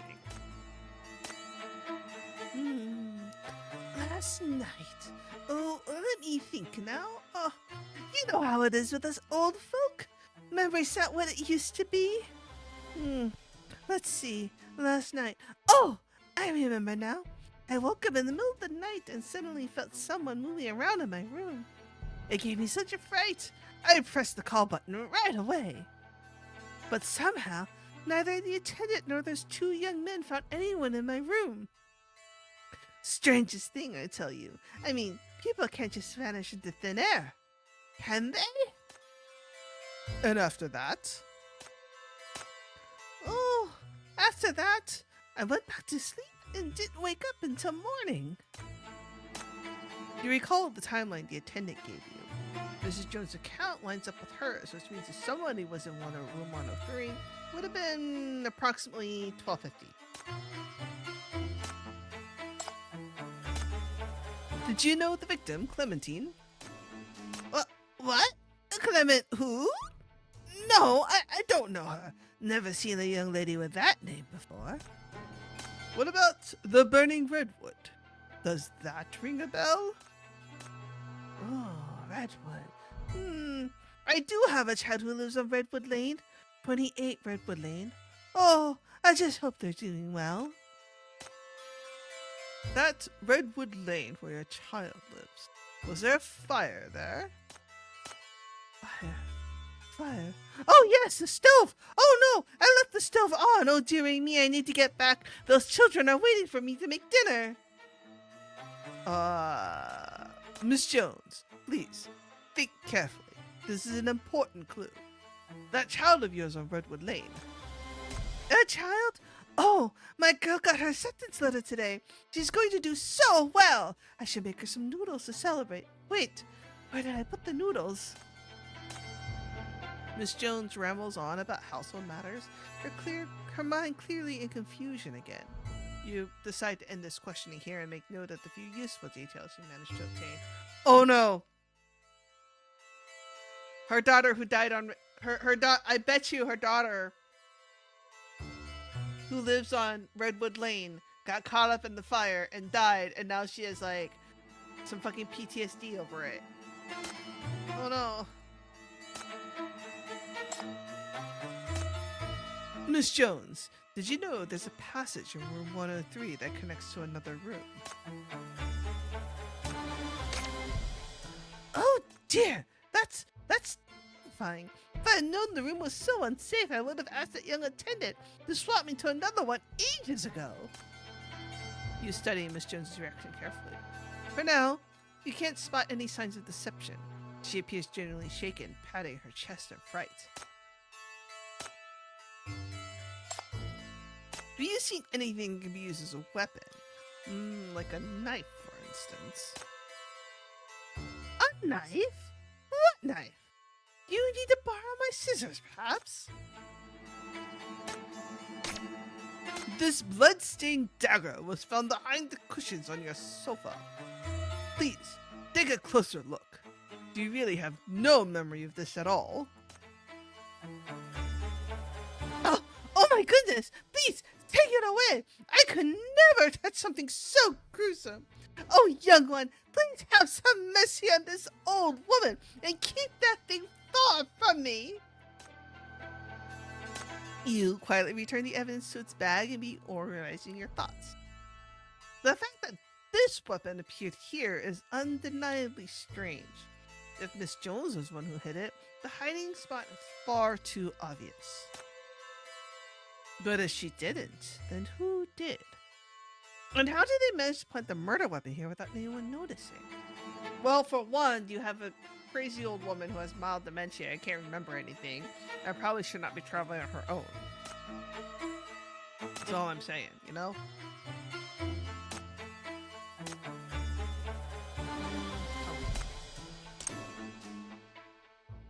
Well, it's a minigame. I don't want to play this minigame. Not right now.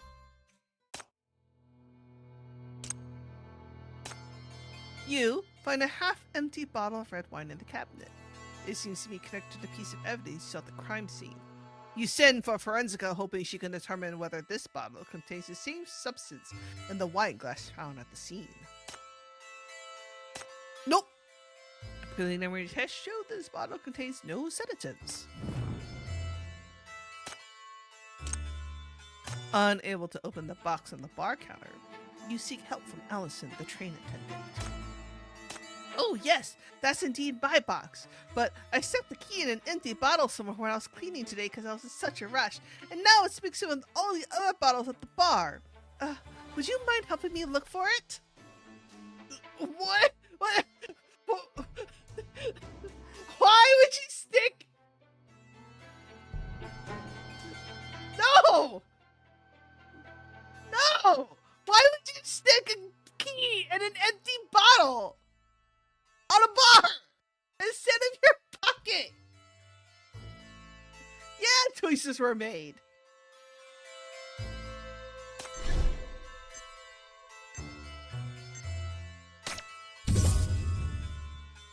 You open the box. Inside are some unremarkable candies, buttons, and a few hair accessories, but one item catches your eye. This is Allison's identification document. It shows that she's a train attendant on Pravia, currently 26-year-old, with a surprisingly extensive resume. She's been employed on the Pravia for 6 years, ever since she dropped out of school to earn a living. Additionally, from the family member section, you see that her only family is an older sister. Ooh, very sussy. A stack of orders sits on the counter. The handwriting is incredibly messy, and mixed among them you find several notes Allison was using to gossip with the other attendants. Ah, the conductor is such a cheapskate. No wonder he's as bald as a cute. Nice. The note is immediately stashed away and stuffed into Allison's pocket. Please pretend you didn't see that, she laughs awkwardly while taking out the actual order records for you. Room service. Yeah, sure. Room service orders from the first class passenger between March 7th and 18th are as follows. Miss Clementine, 1 glass of Sharp Estate Dry Red, ordered at 7:50 p.m. on March 17th to be delivered to Suite 104. This must be the wine you found at the scene. Mr. Carl, 1 glass of high-proof spirits and 1 towel, ordered at 1:10 a.m. on March 18th to be delivered to room 101. That's sussy. Also, hold on a second.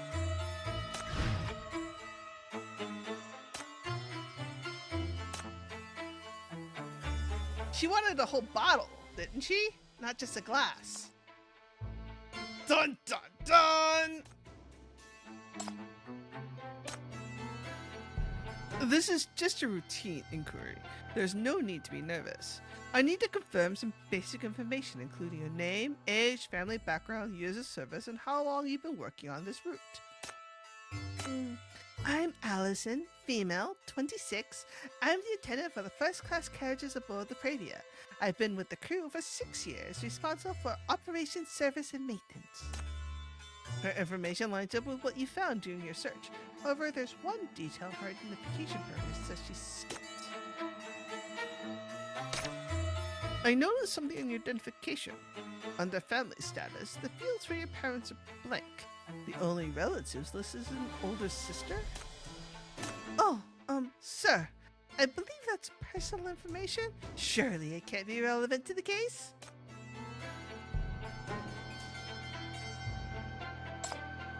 I understand that family matters are always a sensitive topic.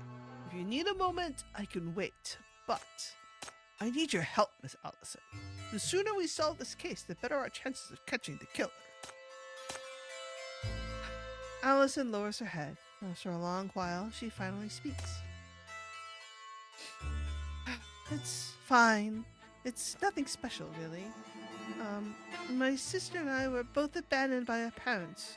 We were lucky enough to be taken in by kind strangers who raised us but after that, we had to start working early to make ends meet.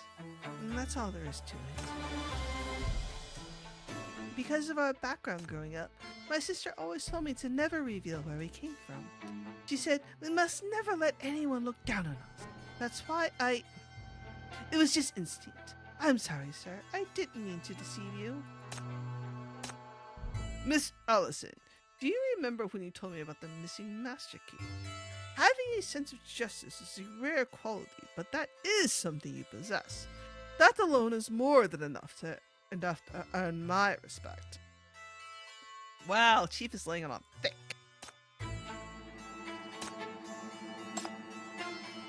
When I was searching room 103 in Miss Jones' apartment, I found something. It looks like a button from my previous trained staff uniform. Could you help me identify it? Allison takes the button and examines it closely. After a moment, she confirms that it is indeed from her Pravia uniform without doubt. Her expression tenses. Yes, it's from our uniform, but it's not mine. As you can see here, sir, all of my buttons are still here. Not a single one is missing. I mean, maybe someone got a hold of a uniform and disguised themselves as a crew member to board the train? She's stumbling all over her words, visibly tense. But at this distance, one thing has become certain in your mind. It's all right, miss. Since all of your buttons are accounted for, this extra one is just another puzzle for this detective to solve. There's no need to worry yourself. Before dinner yesterday, I delivered an order on Miss Clementine's behalf. It included a glass of red wine to be brought to her room that evening. Do you remember that? Oh, of course, I remember it clearly. It was an aged, dry red. Aside from Miss Clementine in room 104, no one else has ordered it. There should be about half a bottle left. Just one moment, let me check the wine cabinet. Right, this is the one. I poured a glass and brought it to Miss Clementine's room just as scheduled. It was around 8 o'clock in the evening. Allison notes your expression grow grave and decides to ask a question, seemingly to probe you. Sir, is something wrong with the wine? All of our selections are the finest vintages available. There couldn't possibly be any quality issues. It does have to do with the wine, but not its quality. Someone tampered with it. The evidence shows that the broken wine glass at the crime scene in room 104 contained residue of a drug. According to our forensic pathologist's analysis, is most likely a common sedative. Oh, no, that can't be, sir. I swear there's nothing wrong with the wine from our dining car. There must be some mistake. You've examined the half-empty bottle. There's indeed no sign of any sediment inside. Even so, you can't completely rule out Allison as a suspect. You soften your tone as you continue. I'm inclined to believe you. If you didn't tamper with it while pouring the wine, then someone must have drugged it during delivery. Do you remember something happened on your way to Miss Clementine's room? Oh, right! I remember now. After I poured the wine, I checked the voltage in the carriage fluctuating. I noticed the voltage in the carriage fluctuating, so I went to check the circuit breaker. Before I left, all 3 guests from rooms 101, 102, and 103 were in the dining car. The situation grows more complicated. If Allison's testimony is accurate, you won't be able to identify a culprit by figuring out who drugged the wine. None of the 3 passengers can be ruled out now. Oh, I also found this at the crime scene. It's a locket, and judging by the color of the hair inside, I believe... That's creepy! That's creepy! Why would somebody have a locket with Allison's hair inside?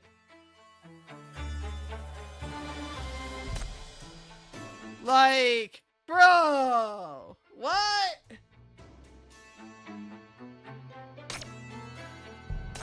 Allison takes the locket and examines it closely. To your surprise, she denies that it belongs to her. The hair color might look similar to mine, but this is definitely not mine. Then whose is it? We can go bug Carl. Let's go bug Carl. Oh, I apologize, but I usually write down my luggage password because my memory is terrible, but I've lost a note. I'm in quite the predicament myself, frankly speaking. Perhaps you'll be able to recover it. You pick up the blank notepad where the password was written and rub a pencil across the surface. Gradually, the numbers emerge.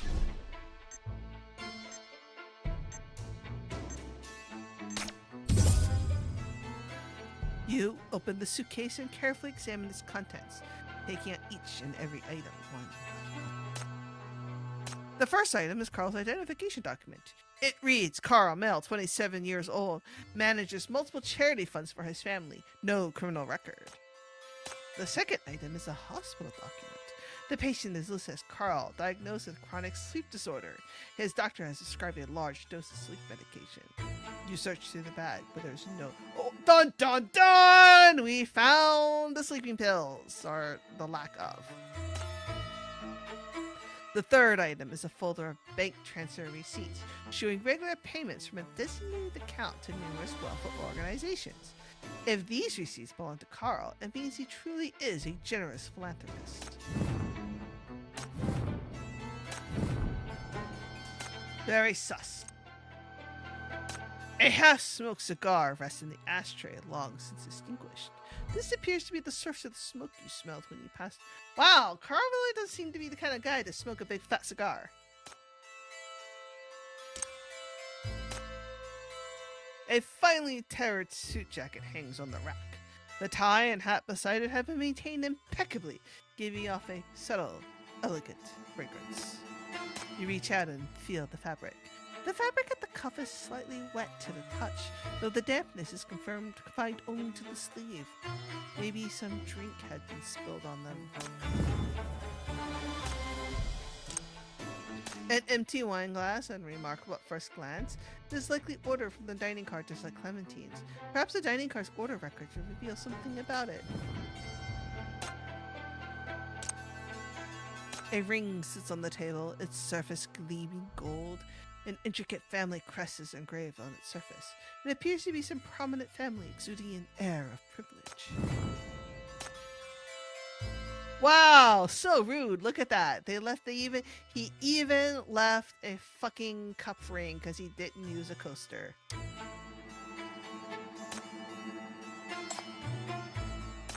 Oh, hello, detective. We meet again. The man offers you a gentle smile, his manner courteous and humble.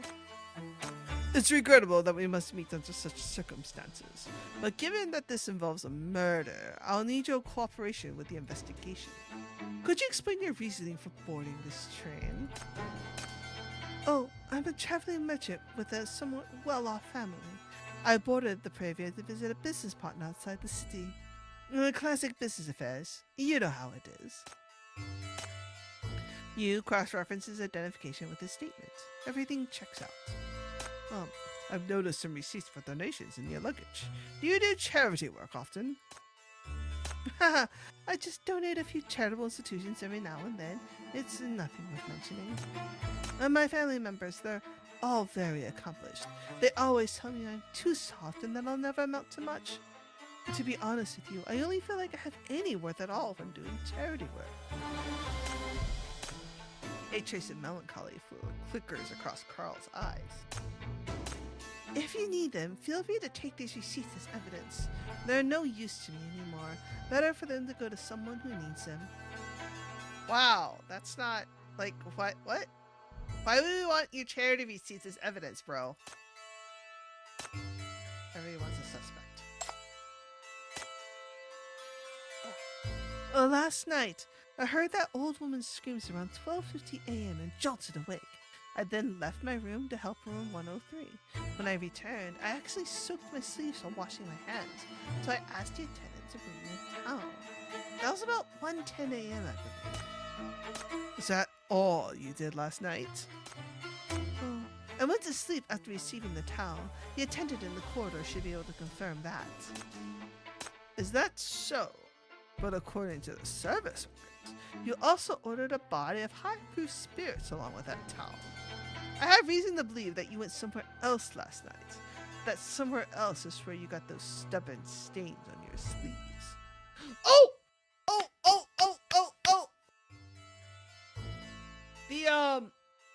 The newspaper thing that told us latex paint could be removed with alcohol. Oh, I'm connecting pieces together. Neurons are firing.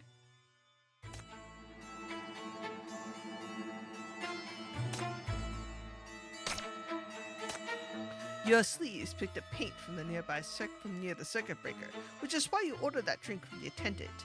You wanted to use the alcohol to dissolve the paint stains. The only wet paint on this train is on the wall near the circuit breaker. Mr. Carl, you visited the circuit breaker last night, didn't you? So, are you ready to tell me the truth now? Did you cause last night's power outage? Carl's expression visibly freezes. After a moment, he lets out a long sigh. Your deduction is correct. After midnight, I went for a smoke by the window near the circuit breaker, since, the room gets stuffy. Maybe some ash landed on the breaker and caused a short circuit or something. Either way, when I got back to my room, the power went out. The power went out. Does that explanation satisfy you, detective? You might believe that I caused the blackout deliberately, but it was really just an accident. Plus, what would any of this have to do with Miss Clementine's death? You're not entirely convinced, but as Carl pointed out, even if he did tamper with the circuit breaker, that alone doesn't prove he killed Clementine. You still lack crucial evidence.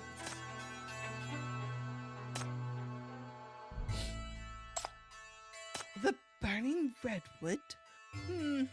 I've heard that redwood is actually quite fire resistant, which is why it's commonly used as a building material. I'm not quite sure what you're referring to, but I've heard some things about Clementine. Perhaps that might be of use to you? You lean in to listen carefully. She has powerful people backing her, using dirty tactics, and has a terrible reputation in our circles. She has done many despicable things and ruined countless lives. The family covered it all up, though, every single time. I wanted to tell you all this when we met yesterday, but I was afraid she'd retaliate. I didn't dare say anything. Carl gives a bitter smile. People who get close to her never end well. Stay away from this case, detective. What happened today is proof enough of that. I appreciate the advice, but telling a detective not to investigate is like telling a merchant not to seek profit, wouldn't you say? Very well then. Good luck to you. I feel like there's more than just rumors. He would not have reacted like that in the dining car if it was more than just rumors. Just saying.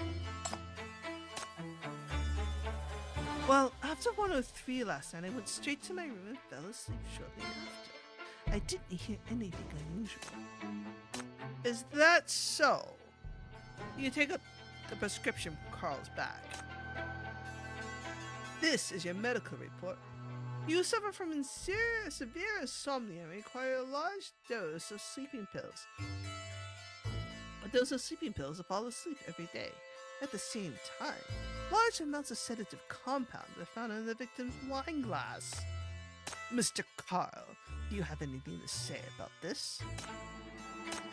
Oh, to be honest, I indeed struggled with insomnia for a long time, but my sleeping pills went missing a while ago. Around 8 o'clock, I got a glass of water in the dining car. I was about to take my sleeping pills and heading back to my room, but when I sipped out the smoke and returned, the pill bottle had vanished. So you went to sleep anyway? Sus. So you're saying that someone stole your pills? Oh, most likely. I searched for my bedroom for a long time, but I couldn't find the bottle, even by the time I went to bed. Thanks to that, I barely got any sleep last night. Carl lets out a weary sigh. The dark circles under his eyes look even more pronounced now. Is he lying, or did someone really steal his pills? He can't say for certain yet. But I can assure you I've been completely honest about one thing. I generally didn't hear any sounds in the corridor during the latter half of the night. I hope that helps with the investigation. Alright, I got everything. Time for Mr. Williams. Mr. William, could you help me with the luggage pass? Before you can finish, he cuts you off the sneer. Aren't you a detective? Figure it out yourself. His uncooperative attitude catches you off guard. That wouldn't be an issue though, as you just received a can of special powder from Rezica, which, when applied, is supposedly able to reveal the areas on an object that have been touched most frequently. Perhaps this can help you find the password. Ooh.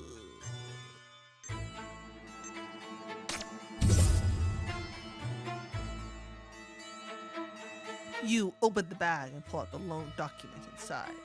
To your surprise, it's an identity file bearing an official passport's postal stamp.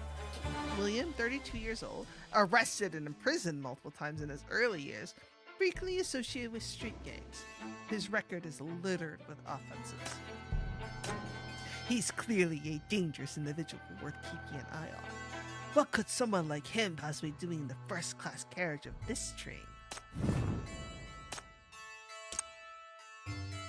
A somewhat worn worker's jacket hangs on the coat. It looks rough and sturdy, built to last. The back is stained with white paint. You remember seeing that same paint elsewhere? Ooh! My dude was also pinned against a circuit breaker at some point.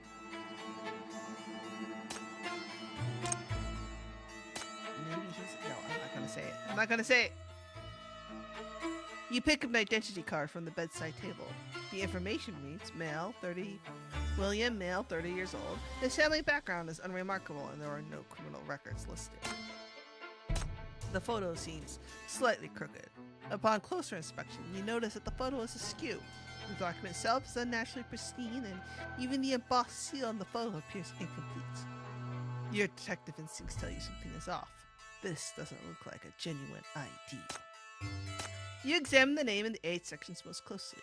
There are subtle signs of it being tampered with, and the photo format doesn't match standard specifications. This ID is definitely forged. Well, we knew that. We found his real ID already. You move the pillow aside, revealing the simple necklace on the bedsheet. It shows signs of wear suggesting it had been used for years. That said, it doesn't appear to be just a plain chain. Judging by the style, there should be a pendant or a charm attached to it. You recall something you picked up at the crime scene. Could this necklace be combined with one of the pieces of evidence? Gee, I wonder. Okay, that's kind of creepy how the man, like... So, obviously, the hair locket is a memento mori. Right? Is it memento mori? Is that what it's called? Memento mori? I think that's what it's called.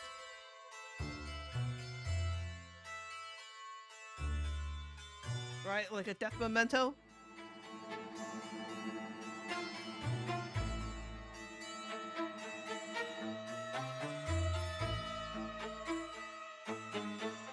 Oh. Maybe. Then I'm thinking about something else then.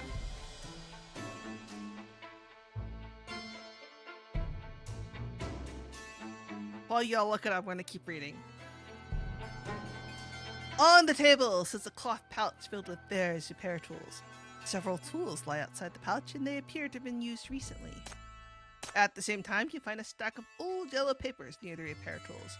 The pages are covered in barely legible scrawl, and you struggle to make out the words.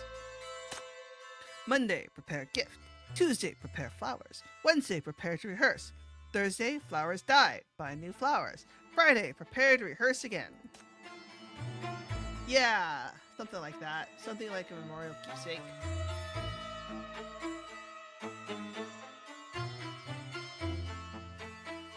The entries continue in such a loop for quite some time until the final page. Sunday, prepare flowers, prepared gift, rehearsal prepared.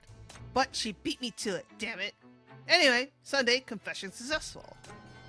Aww! He was gonna ask somebody to go out with him or marry him or tell her he loved her. That's so cute. A tall, burly man stands in the room. His size alone is enough to intimidate most people. You can feel his sharp gaze fixed upon you directly under his cap. You know, I will say this, it says he's a tall, burly man, but I look at him and I'm like, Demon could beat him. Oops. What do you want? True, Demon is an S rank center. I guess. I've been asked to investigate the murder that occurred in room 104. Do you mind if I ask you a few questions? William has no intention of cooperating to you, but your persistent questioning eventually wears him down. What a pain. William, male, 30. I work as a hit. I work for other people. Real smooth. Real smooth. There's a suspicious pause in William's response. He was about to say something else entirely, but caught himself halfway through and tried to pass it off as a slip of the tongue. Is that so? Because that's not what your identification documents say. The moment you pull out his real identity file, William's expression changes completely. According to this document, which was hidden deep in your luggage, you're from the lower district with multiple prior offenses including theft, robbery, and assault. Mr. Williams, is all of this accurate? So what? What I did in the past is none of your fucking business. You're not wrong. However, your record also shows that after being put behind bars multiple times, you're unable to find any legitimate work and ended up on the streets. In that case, how exactly did you afford a first-class ticket? Faced with your questions, William scoffs coldly. What's this? You look down on me? You think poor people don't deserve to ride on a train on this fancy train? Is that it? This is just routine questioning. Clearing up any points of suspicion helps rule you out as a suspect too. Won in a lottery. It was the grand prize, a 3-day luxury train tour. Figured I'd come aboard and enjoy this myself instead of selling the ticket. I mean, technically speaking, this chief is a different chief, so maybe he has an A in physical. There's your answer, lapdog. That explanation good enough for ya? You don't believe him one bit. But William simply sneers and turns away, clearly unwilling to discuss the matter further.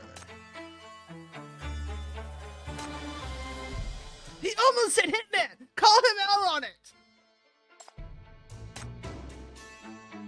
Last night, went to bed early, didn't wake up until that old lady from 103 started screaming. I came out and helped check the room with the others, then got called over to fix the circuit breaker. Huh, without the lights, the corridor was pitch black. Couldn't see a damn thing. Somehow nobody thought to bring a candle either. Wait, couldn't see a damn thing? His words made you realize something. You recall the attendant's words from earlier. She assured you with absolute confidence that with her stationed at the door between first and second class all night, no one could have passed through. But there's a major flaw in that claim. Dun dun dun! Now we have arrived at the Phoenix Wright portion of this game. Objection!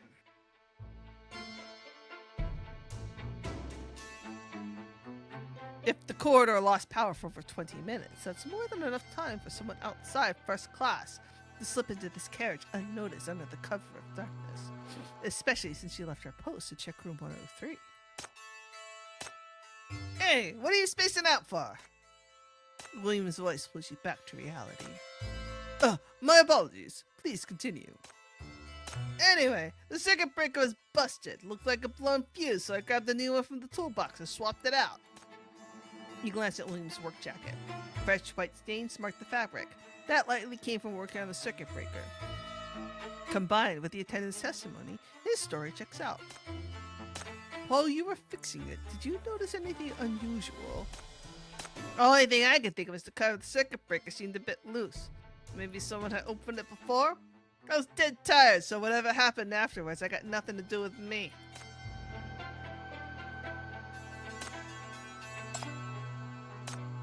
Redwood, Clementine, and all that shit, don't care, not interested.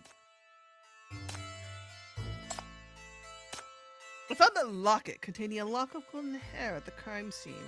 At first, I believed it belonged to the attendant Allison, but just now, I discovered another item in your room. Give it to me!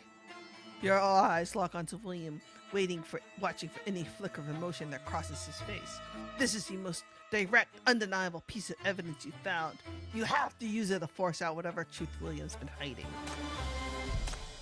So this locket is yours after all. You were in the victim's room last night, weren't you? I said give it! What did you do there? Was it you? Did you...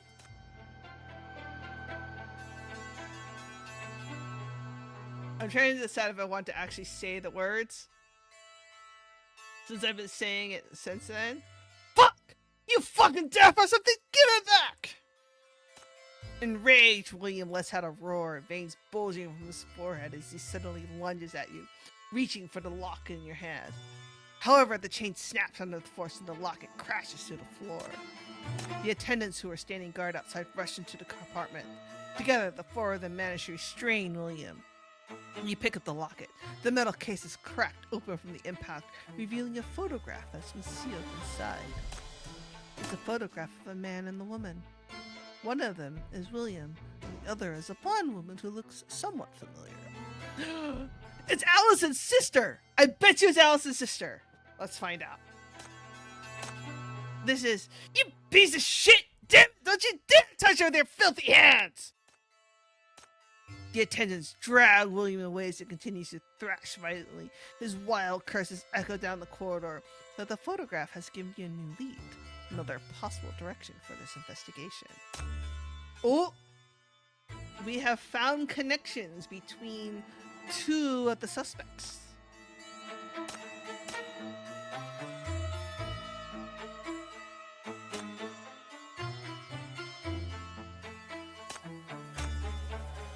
The plot thickens.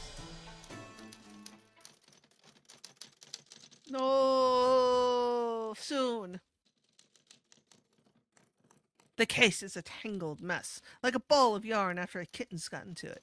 Contradictory testimony is one thing, but even the hard evidence doesn't lead to anything. It's giving you a headache. Before you even realize it, you've wandered back to the crime scene.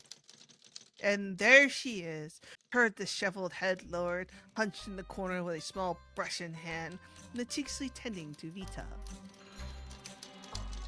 Wait, was that Legbone called Vita? Or was it Yuta? You can't quite remember. You walk over and crouch down beside her. She clearly notices you from the corner of her eye, but she doesn't acknowledge your presence. A neat row of maintained bones lies beside her, including the small finger bone you picked up yesterday. Dorothy, was it? You really are beautiful. Do you remember me? We met yesterday. I am that detective who's been tearing their hair out over this case. The disheveled head beside you shifts slightly, but she still refuses to look up. Yesterday, during the investigation, your owner here helped me out tremendously. I can tell she's an uptight person, but I think I upset her somehow. I didn't mean to. Well, the fact is that I said something. I like how he's talking to the fucking bone. Like, talking to the fucking bone, bro. Like, that's actually kind of hilarious.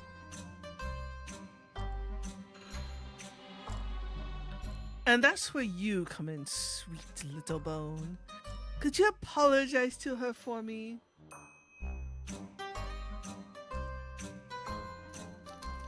Franziska's hands finally pause. She glances at you from the corner of her eye before quickly looking away. Then a strange voice escapes her throat. Well, you did mention that revolting place, causing her cortisol levels to spike. In light of your excellent appreciation for skeletal aesthetics, there's an approximately 67.4% chance she will probably, maybe, possibly forgive you. Wow. That's so funny. Miming Dorothy. That's actually kind of cute. I do find that kind of cute. Her goofy act brings you genuine relief. The first you felt since this dreary investigation began. Thank you, Dorothy. And thank her for me, too. You hear a small from beside you. Then the silence returns to space. The two of you crouch among the bones. Only the soft bristles of the brush against the bone remain. After another stretch of silence, Forensica speaks up. Running into trouble? The testimonies from everyone involved are riddled with contradictions. I need to figure out who's lying. Would you mind weighing in? Forensica wrinkles her nose in distaste and shakes her head. No thanks. I don't want to hear any testimonies from the living. I only trust what corpses tell me. You let out a helpless chuckle. Fair enough. This is someone who packs a complete skeleton in his suitcase and names every single bone after all. Let's talk about something else then. Why do you carry this skeleton around with you? I mean, Vita, Luke, Leia, and Dorothy? Forensica's expression softens instantly, her fingers gently running over the bone in her hand. Oh no, are we about to get the sad story? They're playing the sad song. Because they're beautiful. Each and every one of them. The curves, the texture, the color. Dorothy is the most beautiful of them all. This was an emergency rescue. I just saved them from a pigsty. When called the Judicial Forensic Research Institute, I thought it'd be better than the other places. Turned out it was even worse. People there have no idea how to listen to what corpses are trying to tell them.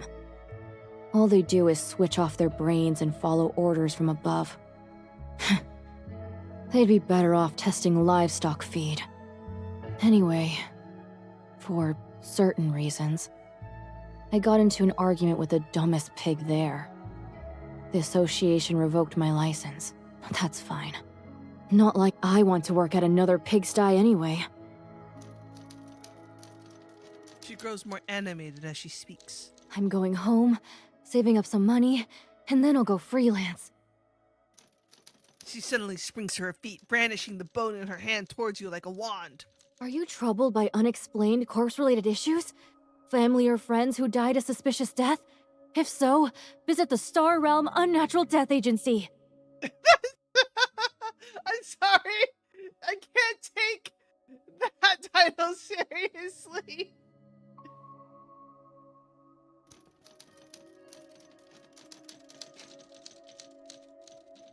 She's good at her job, I'll give her that.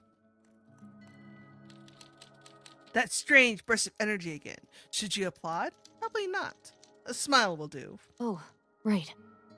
What do you think of the name Star Realm Unnatural Death Agency? She settles back down, her expression returning to its usual state as she resumes tending to the bone. Yeah, it's pretty good. Suits you well. And finally, she puts down her work entirely, the corner of her lip curling as she turns to face you. I've seen plenty of detectives. They rush to crack cases and chase headlines just so they can bask in the spotlight. They pray for the most sensational crimes possible. The dead are just stepping stones for their careers. I despise them. I have a question. Is Forensica a character in Clementine's book? Like, this is the part that, like, is, like, making me go question mark, right? Like, Forensica is obviously a character in this book that we're reading the manuscript of right now. But, like, she's also, like, apparently a real person because she has an interrogation. Like, well, what's up? Like, is she actually part of this murder mystery? Like... Okay, so she is a real person that Clem had met at some point in real life. I see. But you seem different. Who do you think? I see. So we're back to the castle thing. Your lips break into a slight smile. Really? Maybe it's because I'm just a bumbling detective. I mean, just look at how lost I am on this case. I'm nowhere near being a star detective. Forensica tilts her head, then picks up Dorothy and places it in your hands. Here. She's giving me a bone? This is... Dorothy. I know, but why are you giving me this? Dorothy's my lucky charm. She's been through countless cases with me, helping me find the truth again and again. I'm sure she'll help you too.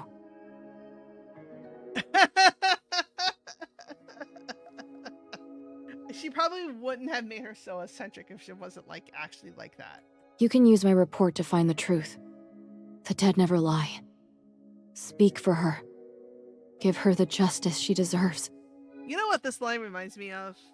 There's a really popular Baihei web series on China called Mrs. Forensics.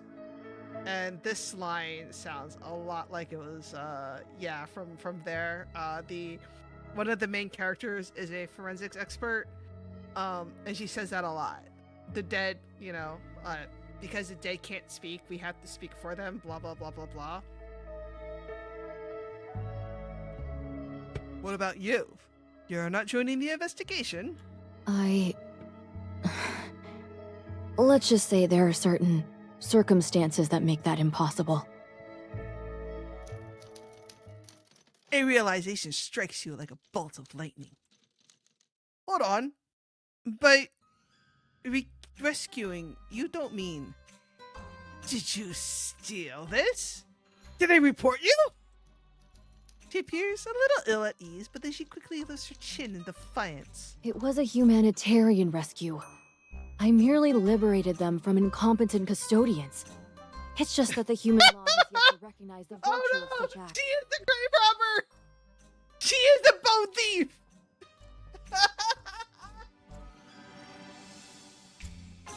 Hold on a second, I'm missing something. Oh no. Yeah. There we go, our first oh no. A bone freedom fighter! A bone liberator. She hurriedly gathers her things and shoves a box of handmade bone care supplies into your hands. Anyway, if you don't understand something, come find me.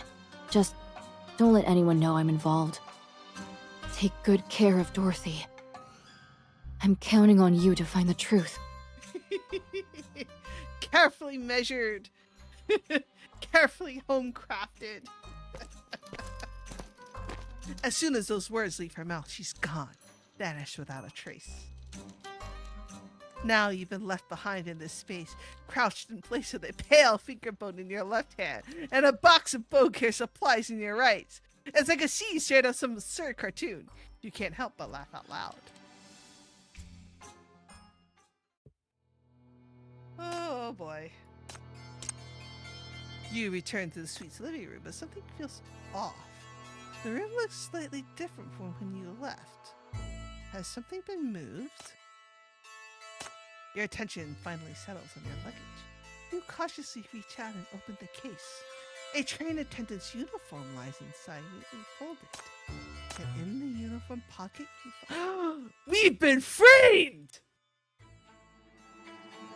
We've been framed! They're fucking framing us! The real killer is framing us!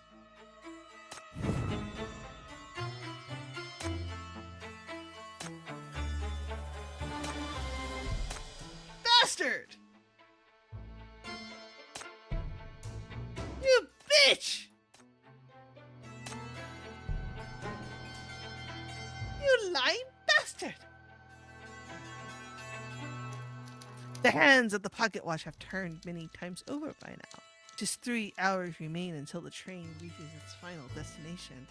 Time is running out for the detective.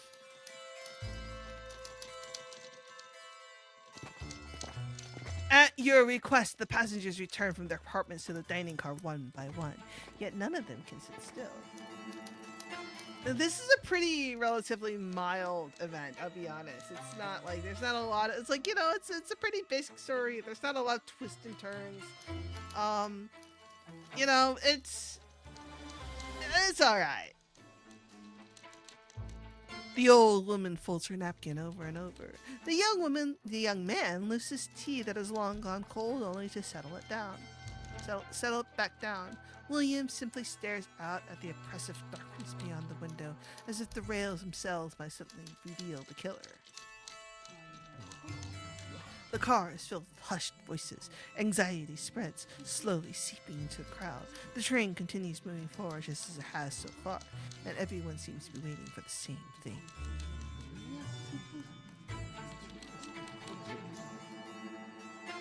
Time is running out, Chief. Have you found your answer?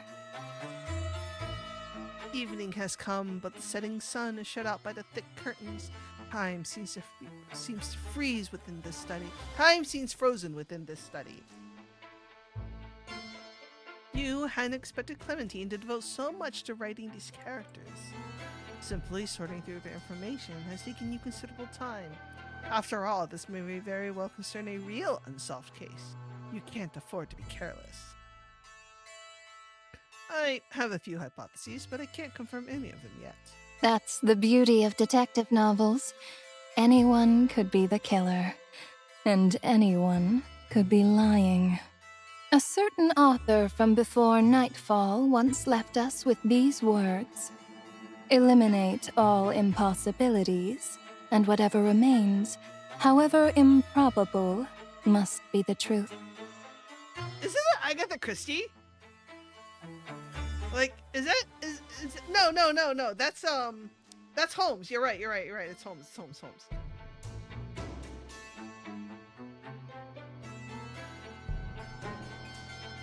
Yeah, it's Sherlock Holmes.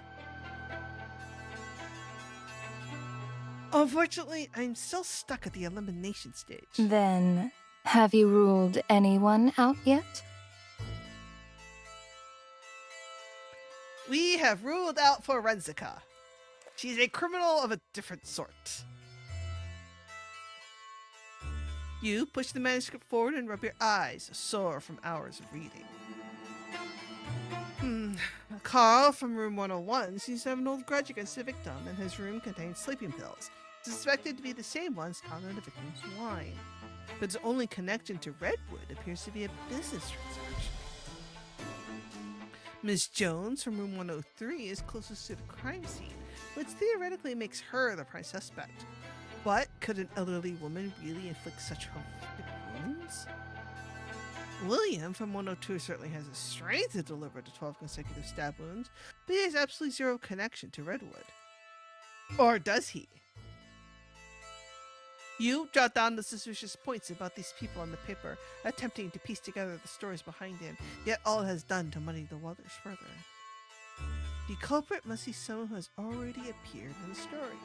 Every character is written in great detail, but there's no direct evidence proving any of them had a motive to kill. Is that so? From my point of view, your deductions are already quite clear. Okay, let's sit down and have a think about this. So we know that Allison has a sister, and Williams has a locket of hair with somebody who looks a lot like Allison. So that's probably Allison's sister. If I were a writer, I would say that Mrs. Jones, right, the children that Mrs. Jones keeps stitching for, she has a child who lived on 103 Redwood. Could that child have been Allison's sister? Oh. Like, if I were like, that's the leap of logic I would have made, right? That Mrs. Jones's child on Redwood, 103 Redwood. So either Mrs. Jones is like a kind elderly grandma, or it was an orphanage, right? Because Allison said they lost their parents, right? So she's probably running like some sort of so she's a anyway, but yeah, Allison's sister is related to Mrs. Jones somehow, and they're on Redwood. The question now then comes, how does Carl play into this? That's the mystery. A chair scrapes the floor. Clementine gets up and moves to your side, examining the notes scattered across your desk with evident interest. What is it? Are you going to give me another hint? No, but I am going to help you organize your thoughts a little. That's as good as a hint! Where's Hilda when you need her? Every great detective has a trusted assistant by their side. Someone who will lend an ear when the detective is stuck, and in the end, help them to solve the case. Where is Christine when you need her?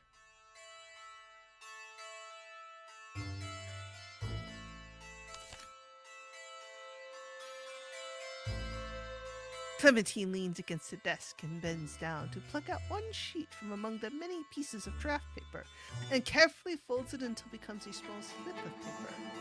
Hilda and Christina would have solved this pretty quickly. What are you doing? She only smiles, saying nothing, and slips it into the sea of draft paper on the desk. These are the notes you jotted down earlier, the information you categorized and organized with the questionable parts circled. Several sheets sift with Clementine's movements. The papers overlap, and the text you circled earlier comes into full view. There's a street called Redwood Lane. My child lives on street number 28. Redwood is a fire-resistant material often used in construction. 1059 and 0913 are not birthdays, and why use them? Ooh. Oh. center of it all sits the slip of paper Clementine placed down. Burning redwood. If you find yourself stuck, why not try approaching the problem from a different angle? You might discover something new. For instance, maybe these clues that seem like lies are actually all true? Clementine looks up in surprise, clearly not expecting you to get to the answer before she can finish. You, however, remained remarkably calm. I see. So this is what you really wanted to tell me. Oh? Every time I hit a wall, you'd casually drop a hint. It's almost like you want me to uncover something. At the same time, though, you don't want me to figure it out too quickly. That's why you've been deliberately controlling the pace. But I'm not a patient person. If you want something done right, you gotta do it yourself, rather than waiting for hints. Rather than waiting around for hints from my assistant, I'll handle this with my own two hands. Back into the story. Oh! Oh! Oh! Wait! Did he reconcile with his ex? Is that why he's back in that house? Oh, Toyo! I've gone through everything I have access to. There are tens of thousands of reports related to fires in Eastside and NFO 105. Fires that broke out in buildings alone account for roughly 30% of those. Searching for one specific case among all these reports is like trying to find a specific match in a sea of flames. But fortunately for you, after filtering with the keywords you gave me, only one case fits the criteria. Just as I thought. Burning redwood is real. Well, you're right, but you're also wrong. What do you mean?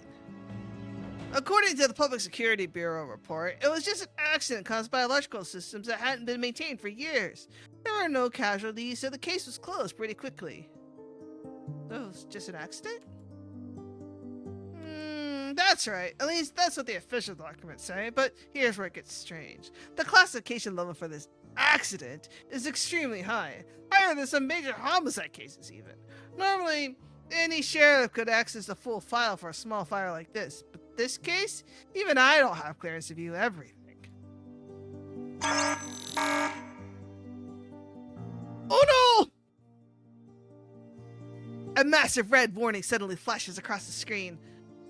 The man scrambles to exit the system. Fortunately, he already has what he needs. Fuck! Nearly set off an alarm trying to dig up intel. I checked those names from the novels too. Couldn't find a trace of information about them. They're either unregistered or aliases. Bottom line, I can't extract the files, but someone left an oral testimony back then. It's the only one I can think of. It's the only thing I can give you. Remember to delete after you've taken the listen. That's everything I could find. The content isn't very pleasant. You might want to brace yourself.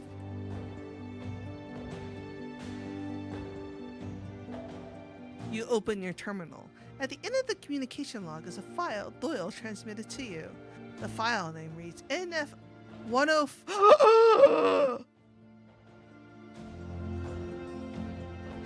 Those are the passwords! That was the date! That's the date of the fire! Ooh.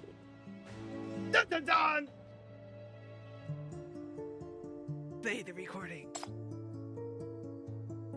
It was an orphanage! I guessed it! It was an orphanage! And the old lady must have ran the orphanage!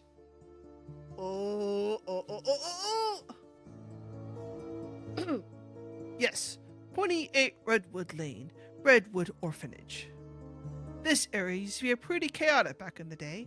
You'll find all kinds of people here, so a number of orphaned kids inevitably ended up on the streets. Eventually, someone with a good heart gathered them and opened a welfare home right here in the neighborhood. Redwood wasn't a large organization. Most of the time it ran on donations alone. It was quite the struggle. Even the staff were volunteers. Later on, it seems a benefactor started making regular donations and things slowly got... Oh, that's where Carl came in! Carl was the donator. Carl was donating funds. The fire that night, it started under strange circumstances. It was late, so most people were already asleep. No one was out on the streets. By the time someone noticed, the flames had already reached the rooftops.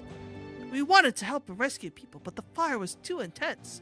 Those of us who were outside couldn't get in, and the people outside, they couldn't escape, so... Oh no, they all burned alive. Oh no.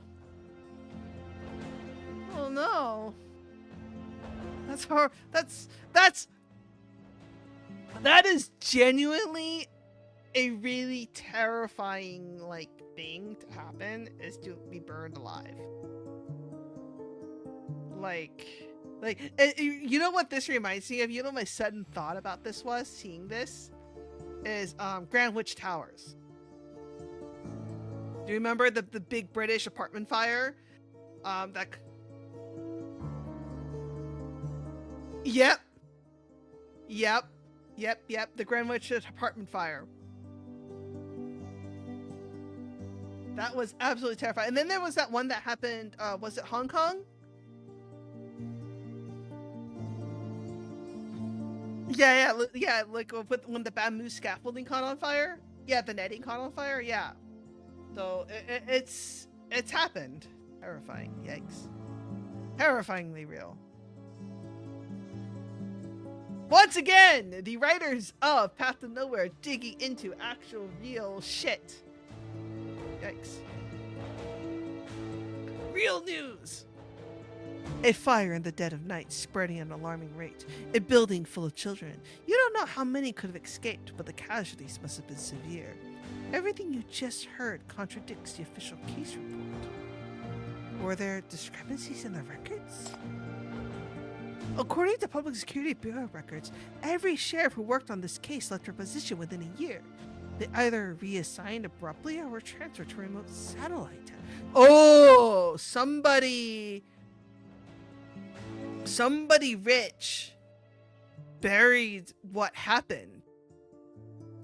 Somebody with a lot of political influence. Oh. Langley! I need you to unlock some records for me. Mommy, please help.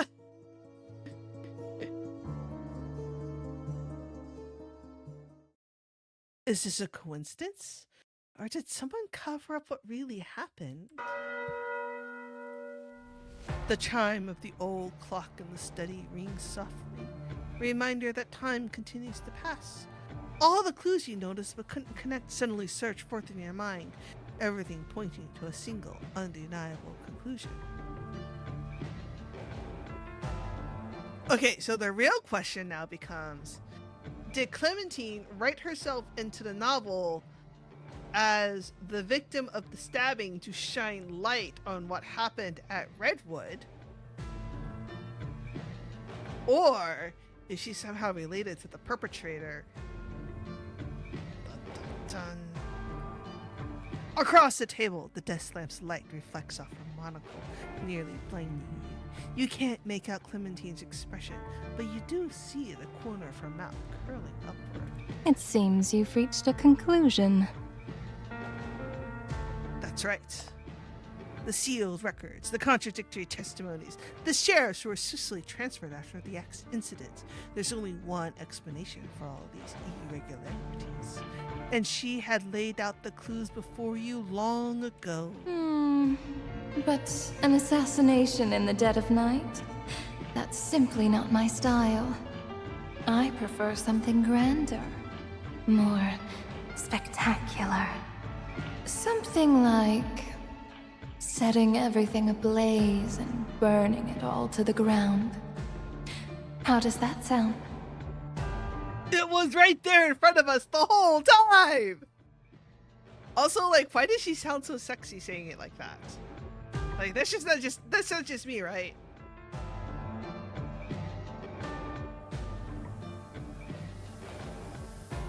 You finally found the last piece of the puzzle.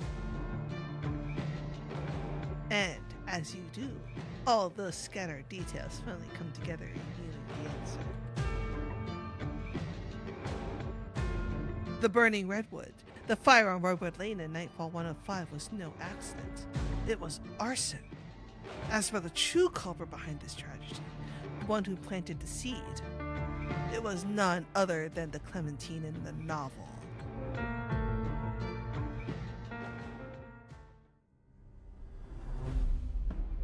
Okay, obviously there's still more to go because this is not the final boss. As wisteria blooms, behold the splendor. Listen. Whoops. Listen. The rain is coming. This is the guidance of the flames. My sincerest love for you. This is the guidance of the flames. Listen. The rain is coming. This is the guidance of the flames.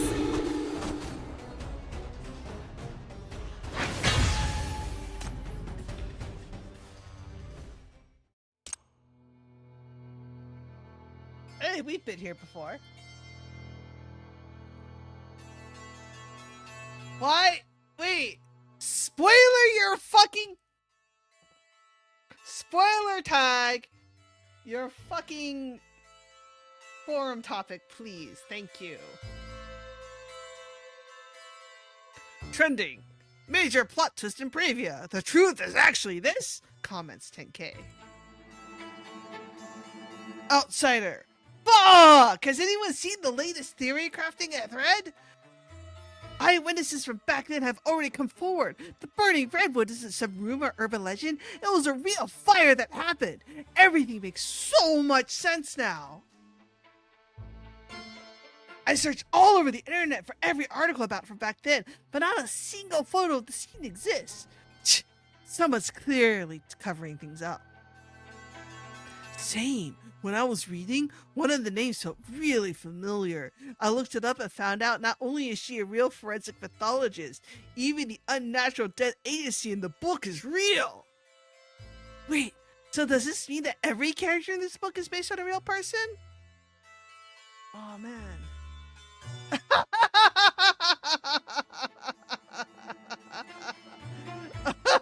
That's good. That's good. No idea, but I lived near Redwood Lane as a kid. I do remember there being a huge fire. Never thought I'd end up this close to the drama. Man, I've been wondering for a while now, but is it really okay to write about real cases like this? Feels like the author's exploiting tragedy for clout. Told you. And this user has been deleted JPEG.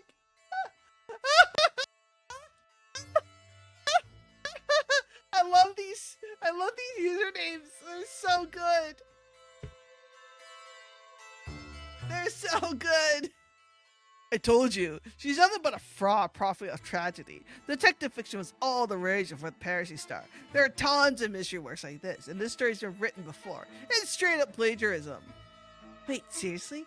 Got a link to the original? I'd love to read it. It's not plagiarism. Well, actually, no. Well, technically, by this point, in Path to Nowhere, Murder on the Orient Express has entered public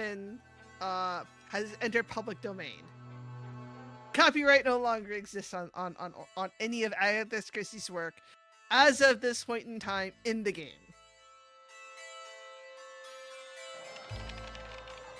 The online discussion rages on. The cold case has been brought back into the spotlight and debate spreads like wildfire.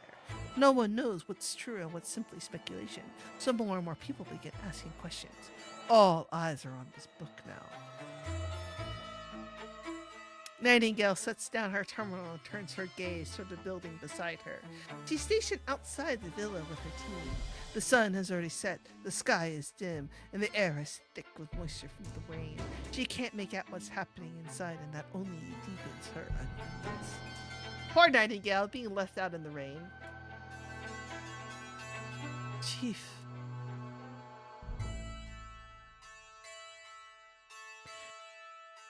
Given the number of times that Nightingale says Chief, I'm sure they could have found an audio clip of Nightingale saying Chief. and inserted it. Just saying. Just saying. The walls have sealed out all moisture and sound. It's only you and Clementine here alone in this enclosed study. According to all official records, the fire at Redwood Orphanage was an accident. There were no casualties, it was just a minor incident that was quickly contained. There were barely any news reports about it. I've searched through every available record, and the documentation of this fire has been wiped clean. You can call it spotless, even. But that's what makes things so suspicious. Missing reports, conflicting testimonies, sheriffs who are hastily transferred after the incident. Every single point warrants suspicion. Someone's pulling the strings behind the scenes, bearing every record until the truth of the fire became nothing more than rumors and hearsay. If this was truly just an accident, why would anyone go to such lengths to cover it up? Why go so far as to bury the truth? Unless the person behind the cover-up is the true culprit of that fire. The Clementine from your novel, the arsonist who was hunted down in the name of vengeance. I never intended to hide my identity. After all, famous best-selling author revealed to be a sinner. Sounds like quite the headline, doesn't it? Now, Chief. I'm merely a novelist. I don't have that kind of power. Whenever I do reference real events, I need time to digest the material, to let it simmer before it becomes something on the page.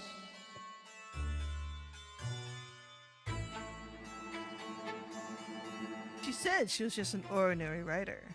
She said her stories often draw inspiration from reality, and she does so to give readers an unparalleled sense of authenticity.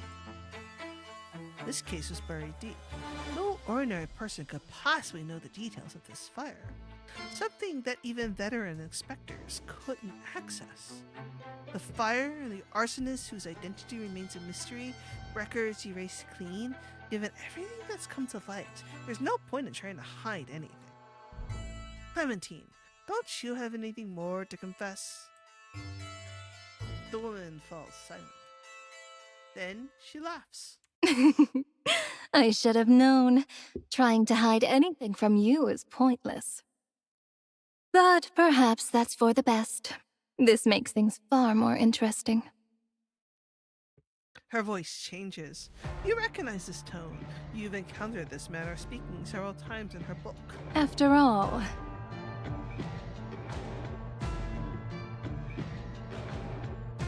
a story simply can't do without a chase scene between the culprit and the detective. Oh! Her gentle facade cracks open, revealing the deep malice blowing beneath. You're the arsonist? Don't put it like that. It sounds so crude.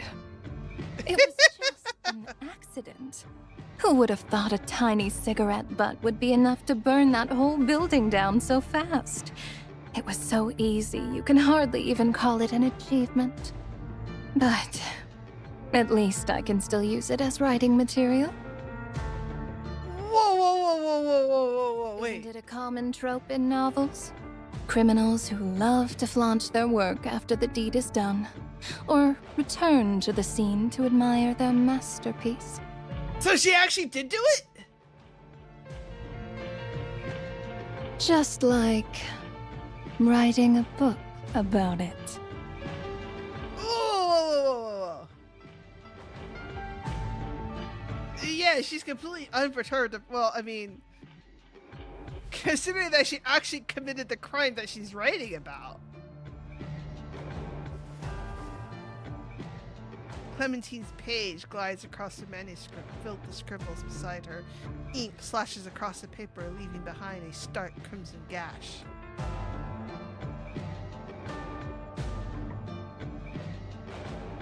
So, you're ready to admit your crimes. Perfect. I have a question that I'd like to ask the arsonist, if you don't mind.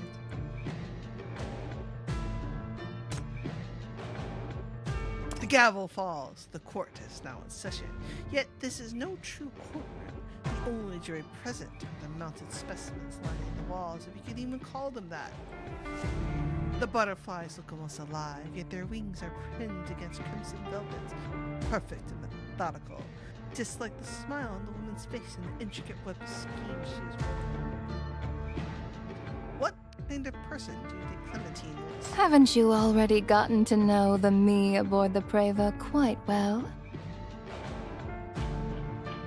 I told you, the me in the book represents my true self. Someone who stops at nothing for the sake of thrills and novelty.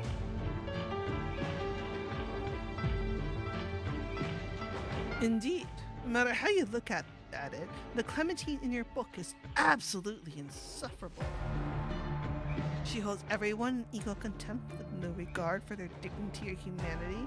Passengers, attendants, even the detective, in her eyes, are all just puppets to be manipulated, bought off to satisfy her whims. To her, money and power can buy anything, and if something does go wrong, that's fine still. The people behind her will clear up the mess. But then, what kind of ending did the author give to someone like her? A miserable death. Your past work have featured plenty of villains just as despicable, and they all meet the same end. Gruesome, horrible deaths. Yet at the same time, they're so satisfying to see. Didn't you say you hadn't read my books? I can't help it when the dark web is full of discussions related to your works. I've been spoiled countless times while investigating this case. Chief! You've always excelled at manipulating the reader's perspective, controlling how they feel. If you truly wanted to flaunt your achievements, there are definitely far better ways to do it. Yeah, for real, right? Like, don't, yeah. Yep. Don't become that guy, Chief. But you chose a different approach. I've read countless stories. Words can be edited, revised, rewritten. In the end, though, the way they guide a reader always reflects the author's true attitude. You lower your head, your gaze following on the book. There was once a writer who was desperate for recognition, willing to descend into madness for the sake of more vivid prose, even committing murder with their own hands. Yet that was still not enough to satisfy them, so they weave their crimes into their novels, baiting investigators to come knocking. That's taken directly from your previous book. Would an author seeking to flaunt their crimes really choose to condemn themselves with a story like that? The room falls so silent that only your breathing can be heard. Clementine says nothing. At this point, the conclusion is crystal clear. Aren't you tired of this act by now? And here I was trying to scare you a little. Can't believe that's what exposed my little trick. The facade crumbles. Clementine's expression shifts into a resigned smile. And it wasn't hard to figure out. You put so much effort into writing those suspects. Some were weak, others volatile, but they all had their reasons for being like that. The killer is among them, yet you focus on their suffering. You sympathize with them, validated their pain. It seemed like you wanted to help them even. Tell me the truth, Clementine. What's the real ending to this novel? What have you been hiding? You keep leading me to the truth. What is it you want me to find? And after this book is published, will a murder actually follow? Is someone really going to take their revenge? You claim to have not read much mystery fiction, yet you're far more perceptive than most detectives. This is kind of my job.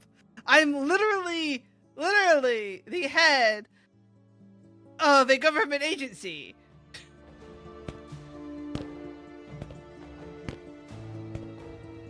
Clementine slowly rises to her feet. She walks True. We have superpowers, but we also do have a good. I would say is we do have a decent amount of observational skills. We just don't apply them all properly sometimes.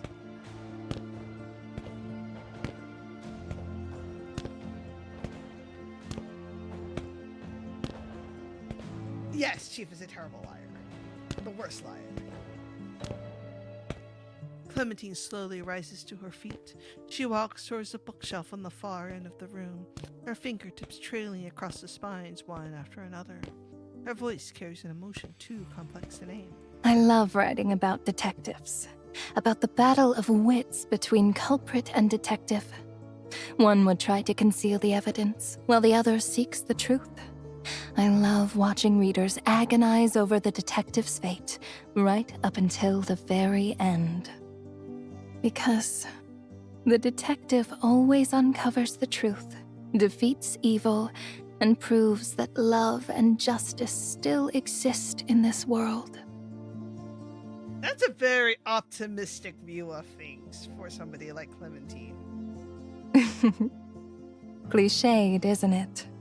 Still, I can't help but love stories like that.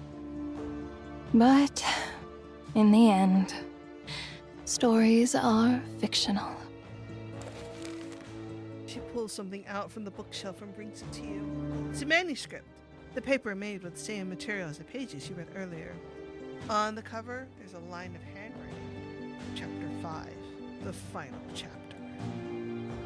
The manuscript for the final chapter? You hesitate before opening it. The pages are completely blank. Nothing's written there. Clementine never wrote an ending. Wait, what? There was never a detective to solve the case of Redwood. Even if there was an arsonist, they'd have probably vanished without a trace long ago. Wait! The source material doesn't have an ending to begin with. In that case, how is this story supposed to end? A long silence falls. Outside the window, rain beats against the glass. Moisture carrying an earthy scent seeps through the gaps in the window frame, shrouding everything in an uncomfortable dampness. Clementine stares at the desk. The lamplight falls across the surface, illuminating scattered pieces of paper and ink stains. Receiving no response, she simply smiles and begins gathering the pages. It was then that your voice interrupts her. Chief! Chief, you're not a writer! Chief! I need a counter for just the times when I'm like Chief in disbelief. Yeah, it's time to write some fanfic, I guess. Good thing we know some fanfic writers. Huh? Time for you, ghoul! Clementine looks up in surprise, meeting your gaze directly. Didn't you say there's no ending? I'll write it.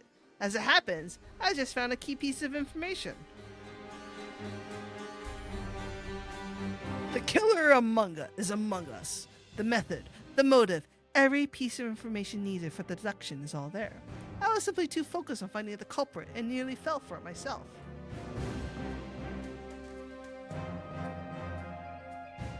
All the clues and testimonies have been laid out. The truth remains obscured and tangled in lies, but what you seek goes far beyond simply solving the mystery. The killer is among us! This isn't just about solving the case in your book. It's about you, Clementine, isn't it? I understand why you wrote this story now and why you led everyone here step by step.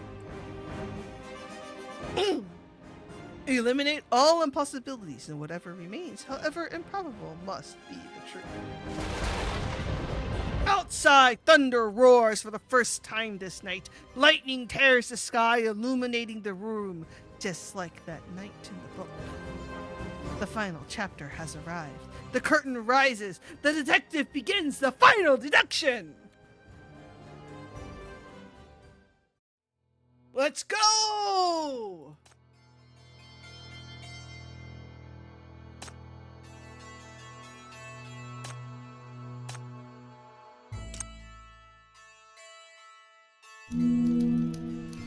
The whistle blows once more. The steam train hurtles through the night, heading towards its final destination. No matter what transpires within its carriages, it will not slow or stop, not even for a moment.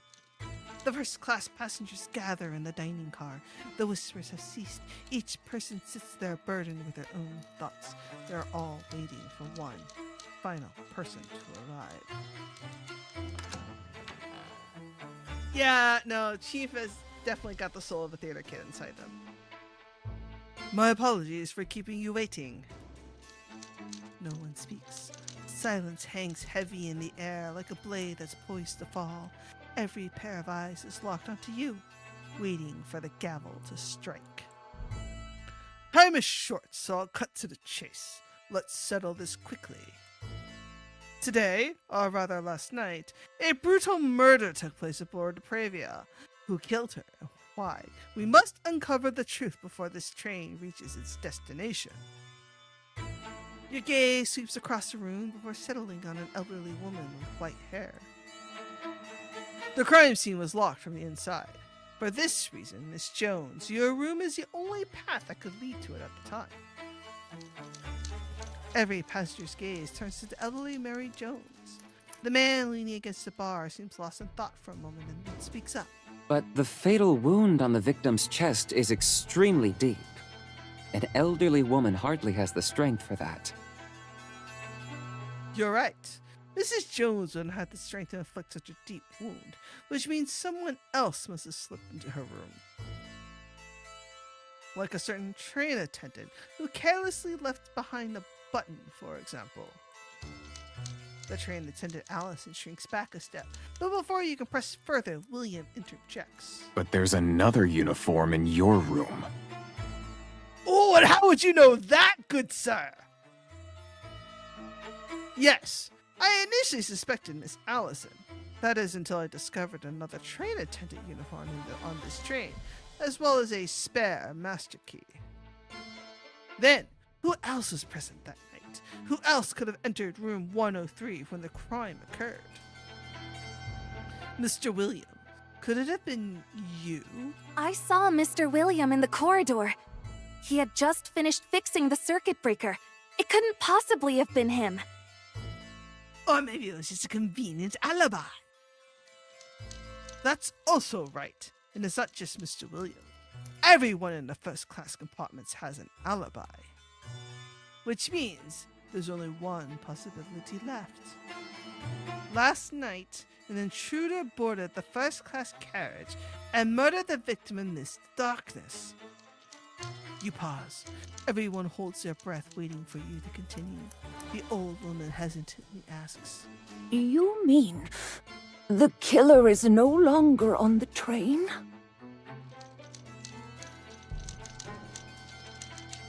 Allison finally lets out a sigh of relief and the tension in the compartment eases.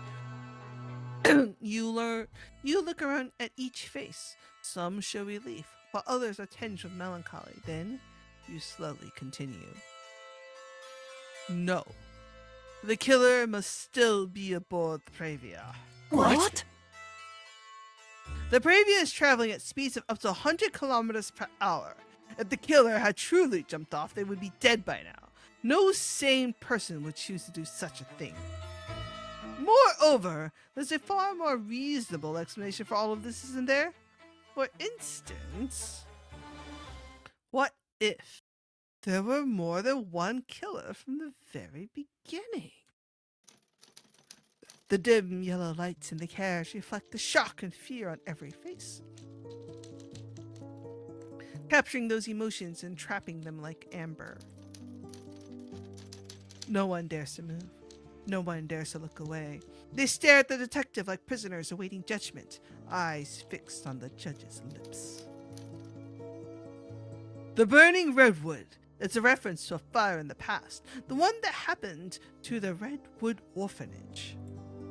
This was the only part of the letter that the victim tore out. She loved danger and craved thrills, but there was one thing she didn't want the detective to discover, which is the fact that the victim herself was the one responsible for the Redwood fire. She was the target of the killer's vengeance. Then, Who is the killer? Who is most likely to seek revenge for Redwood on this train? We use a damage watch, which is stopped at 105 to establish the time which the crime took place. But what if everything that happened afterward was a lie? What if it was all just staged to mislead us? Eliminate all impossibilities, and whatever remains, however improbable, must be the truth. Now, let us make an even bolder hypothesis. The truth has been right in front of us all along. We've all been deceived. The real crime occurred before any of this chaos began. Dun, dun, dun.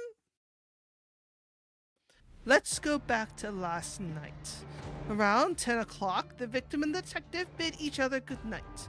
Then they turned off the lights and went to sleep.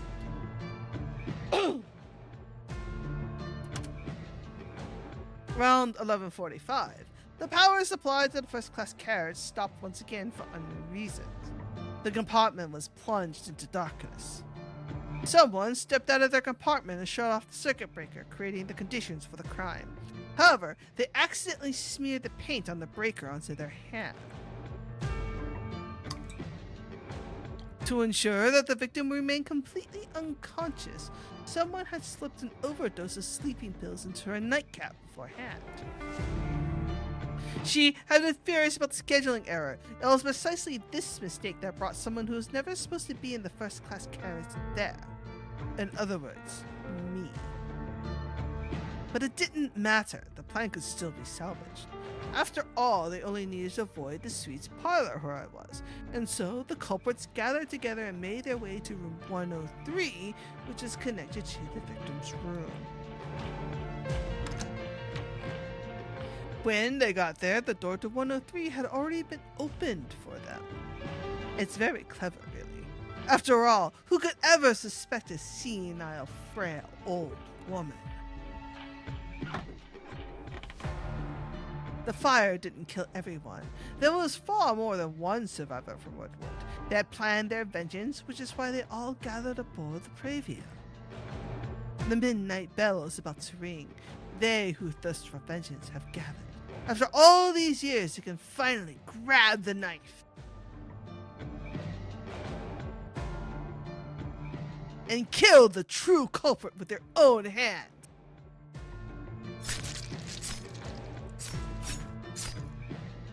They all murdered her! It's like a Japanese firing squad where everybody fires and where everybody fires the gun, but nobody knows who actually had the bullet. And with yeah. And with this, the truth finally comes to light. This was an organized crime born in the name of vengeance. The victims of the Redwood orphanage worked together and finally succeeded in killing the criminal who had escaped the punishment of law. The train continues onward through the night, but the expressions on the passengers' faces are no longer the same. Lowered heads lift, trembling hands turn still. No one refutes your words and no one begs for forgiveness. They simply stare at you in silence. Many things dwell in these gazes. Surprise, fear, anxiety, relief, exhaustion, and a trace of stubbornness and madness that can almost be called pride. As the only outsider in first class, you could have pinned all of the suspicion on me, or weave countless lies to obstruct my investigation, but you didn't. Instead, you hid all the clues between your words. Redwood, the orphanage, and every person who died in that fire. Even now, you're waiting for me to uncover the truth. Just as the one who wrote you. The lights turn hazy. The outlines of the tables and cups begin to blur. The people who sat there mere moments ago fade from your sight one by one, like words on a page that are slowly being washed away by rain. Until only one person remains at the far end. What? Chief, this is your ending? This is your ending? You introduced Mania into this? Most impressive. When did you figure it out? Revenge was a popular theme for a time before Nightfall. There's a community of detective novel enthusiasts on the dark web forums who've been railing against you for ages now. Besides, you barely modified the story at all. It was far too easy to recognize. I see. It seems I wasn't careful enough then.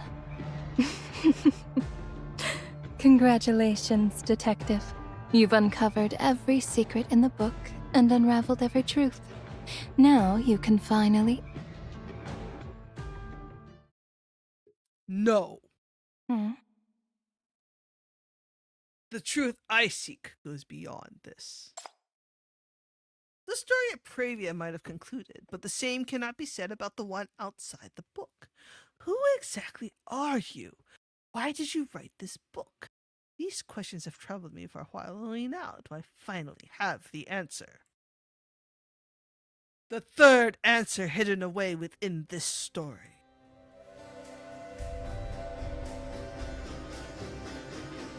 That's right. Anyone could be the killer. Anyone could be lying.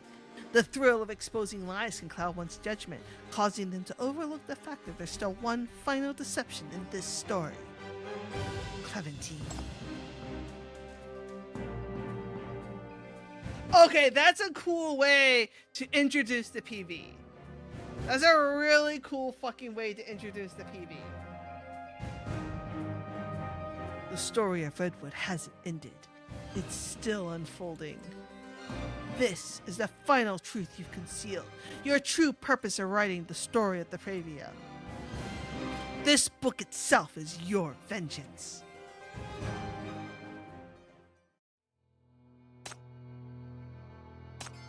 Nar?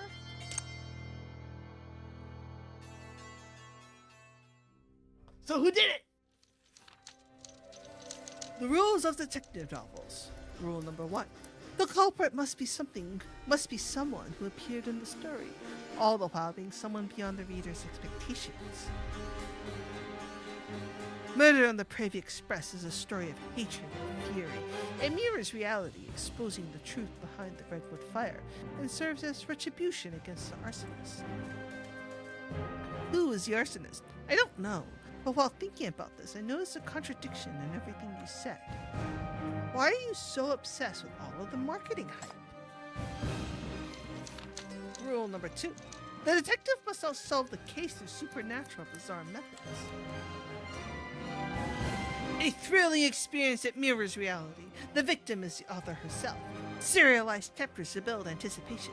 According to you, everything you did was for publicity. Yet, in your book, those who border the Pravia seeking vengeance feel so vivid and lovable. You show them compassion and pity. That doesn't read like you were exploiting their suffering for fame and fortune. In that case, why did you name the victim after yourself? Number 3. The crime scene must not have more than one secret room or passageway. Who does the victim Clementine represent? And if such a person exists, why not reveal their actual name? Perhaps you don't know who that person is. Or perhaps every person who tried to expose it has already been silenced. So, the author Clementine created a fictional setting separate from this city and changed the artist's name to evade censorship. Because only then could the story be published. Okay, that's pretty clever. That's clever. By making herself the bad guy, she escaped censorship. But then, what's the point of going through all that trouble just to publish this story? 4. The detective must not solve cases through coincidences or unfound intuition, nor through clues that were never revealed to the reader. And the answer is, to expose someone who escaped the hammer of justice long ago. Someone even the chief of MBCC would have trouble investigating. This book exists to make more people see it, get more people to talk about it. If the truth had been concealed and twisted, then you simply need to get everyone involved. The public will be the one to pass judgment. At the same time, this ensures that the true culprit will also see it.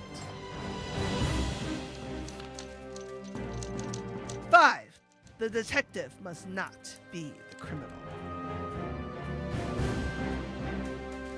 The arsonist is protected, hidden in darkness, only striking when someone tries to expose the truth. You never wrote for money. What you seek is worth far more. Using a fictional train as a disguise, a victim bearing the author's name as your hook, you wrote about a tragedy that truly occurred in East Side. Clementine, you are Redwood's last chance at revenge.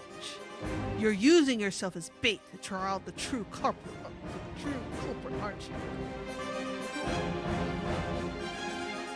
Chief got it. Chief figured it out. You and Clementine lock eyes for a long moment. Finally, she smiles. Oh my. She begins to clap slowly. The sound echoes clearly in the study. As expected of the MBCC chief, your insight is as sharp as I expected, and you truly are an impressive person. The clues, the motives, and even those deliberately overlooked gaps, you caught them all. I have nothing to add. It's my loss. You have my complete acknowledgement. So, you really are a survivor of that fire. Who is Clementine? The mystery you've been pursuing from the start has finally been answered, yet it brings you no comfort. After all, far more questions remain unanswered. Oh, given the preview of what we've got coming up next, there are going to be some truly terrible people coming up in our future. Just not Murphy. I can't see Murphy being a terrible person. She's too lovable. Behind... I don't know. She could be. She could be a terrible person. But somehow I doubt it. Behind those concealed and altered records, what really happened to Redwood Orphanage? What exactly happened after that fire? You already know the answer, don't you? Clementine's voice remains calm. One would think she's only recounting someone else's past. Redwood was an orphanage. It took in children who had no home and sheltered adults with nowhere else to go. For everyone there, Redwood was the only place where they belonged. But then, in just a single night, everyone died, and our home was gone. Everything changed after that. After the fire, people were sympathetic at first, but that quickly turned into rumors, conspiracy theories, as well as endless speculation. The survivors were dragged out again and again to be scrutinized and questioned. It's like they were convinced that the world could return to peace so long as the blame was pinned on us. Our benefactors vanished. The insurance company refused to pay, claiming the fire was caused by improper conduct, and therefore they could not compensate us. As for the sheriff who was first assigned to investigate, he was a good man, but he didn't get far. He was quickly dismissed over some trivial matter and barred from the case entirely.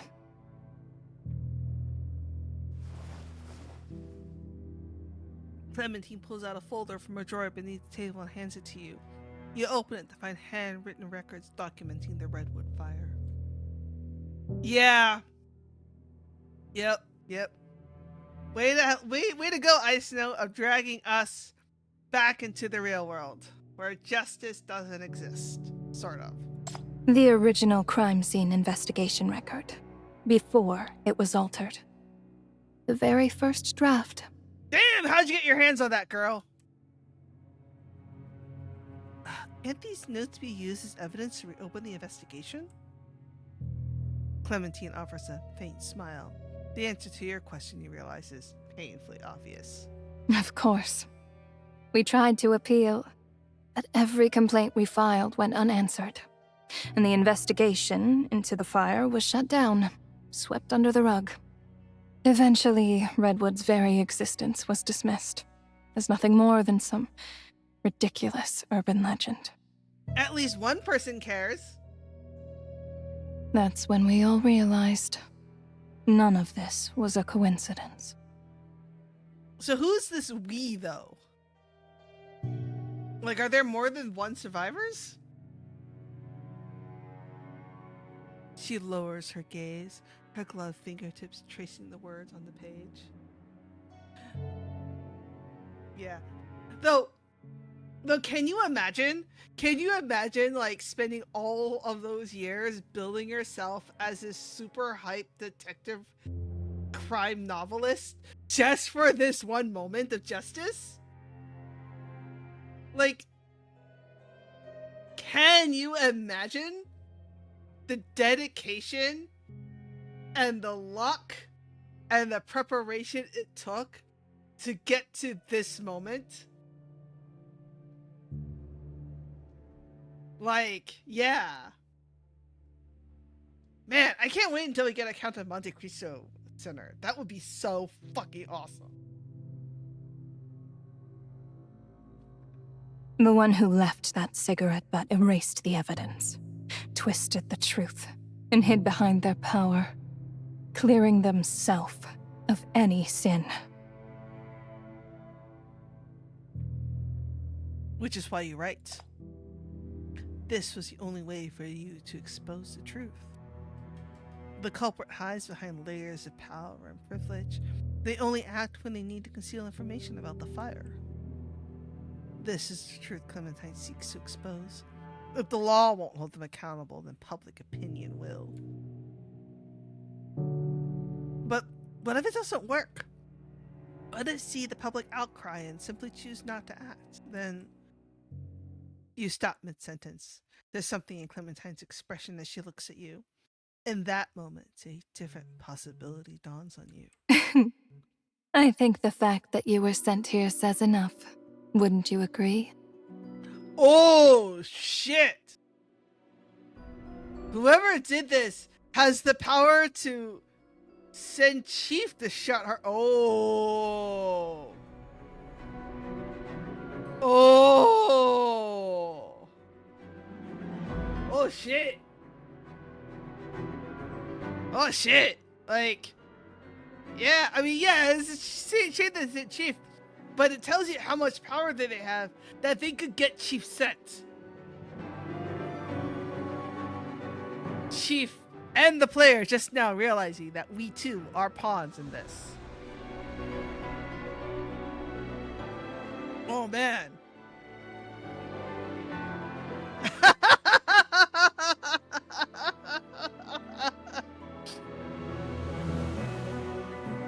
What is this, a game of Clue?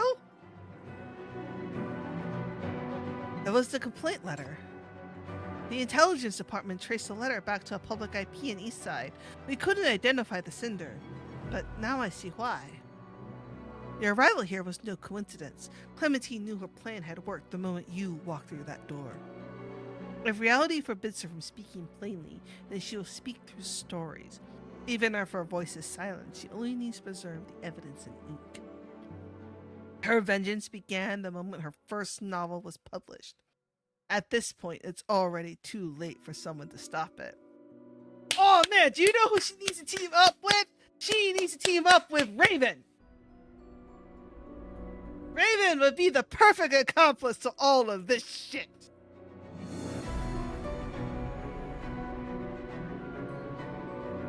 But what happens after that? After you find the arsonist, then what? What are you planning to do? Stab them 12 times like in Previa? What if they come after you first? If they have connections within the Public Security Bureau, they can easily find out everything about you. Using yourself as bait like this is far too dangerous. What else am I supposed to do? Clementine cuts you off. Her voice remains calm, though you catch a faint trace of sorrow beneath it. If everything in this book is real, if one day the law fails to punish the wicked, and there's no one left to uphold justice, if someone is denied every avenue of appeal and chooses to seek retribution through such extreme methods. Would you shield us? Or would you uphold the law and see to it that we face the consequences we deserve? Ooh, that's a good question, Chief. That's a good question.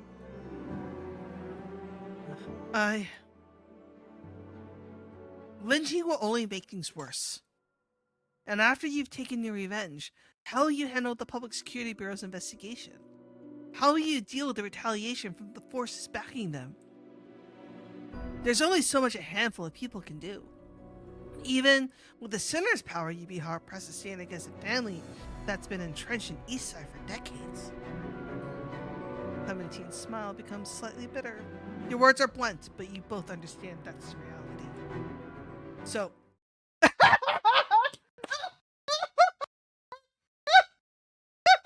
What is with Chief and offering themselves up to sinners? For real, for real, for real. So, you should use me. Huh? I know this type of case falls outside of NBCC's jurisdiction, but at the end of the day, I still hold an official position. With my authority as chief, I'll have far more protection than you do, and I can access leads you couldn't reach. I mean, technically speaking, now that NBCC is part of EDGE, right, we're on equal level to the ninth agency. We technically have reach. Yeah, what are they gonna do? Fire me? What are they gonna do? Try to get me killed while I'm under Paradisius's protection?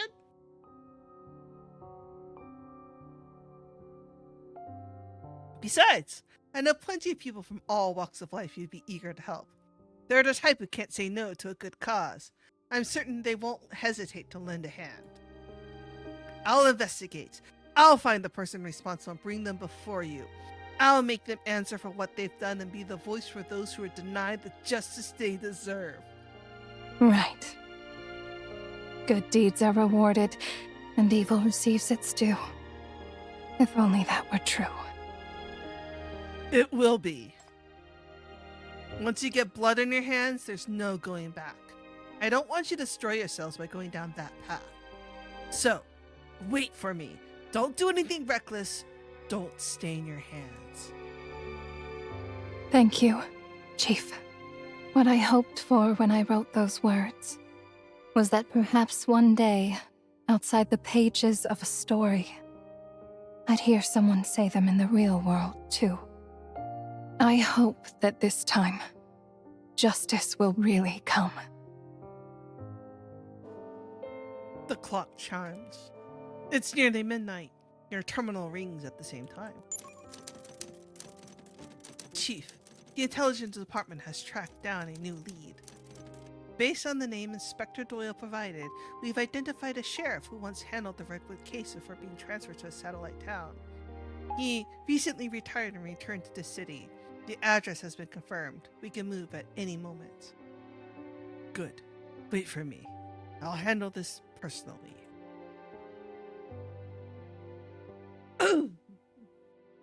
When you look back up, you find Clementine watching you quietly, as if she already knows what you're about to say. I have to go. A new lead just came in. I found the sheriff who handled the case. With him in the picture, we might be able to track down the bastard behind all this. Every investigation is a race against time. I'm going to take my leave now, but before I go, you reach out and... She what?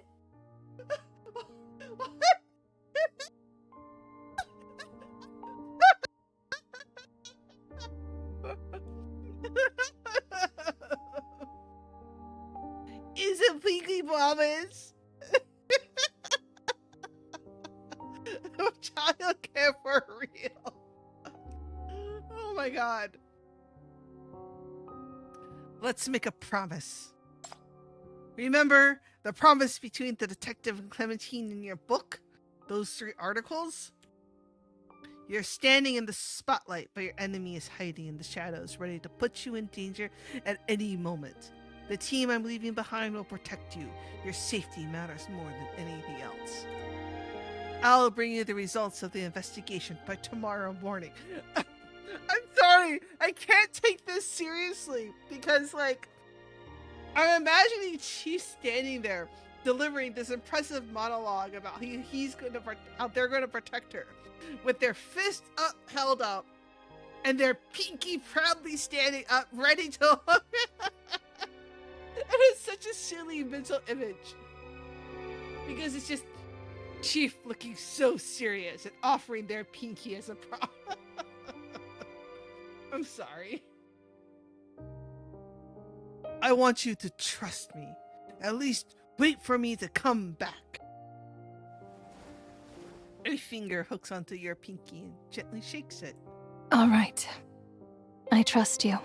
I'm sorry. It's too silly.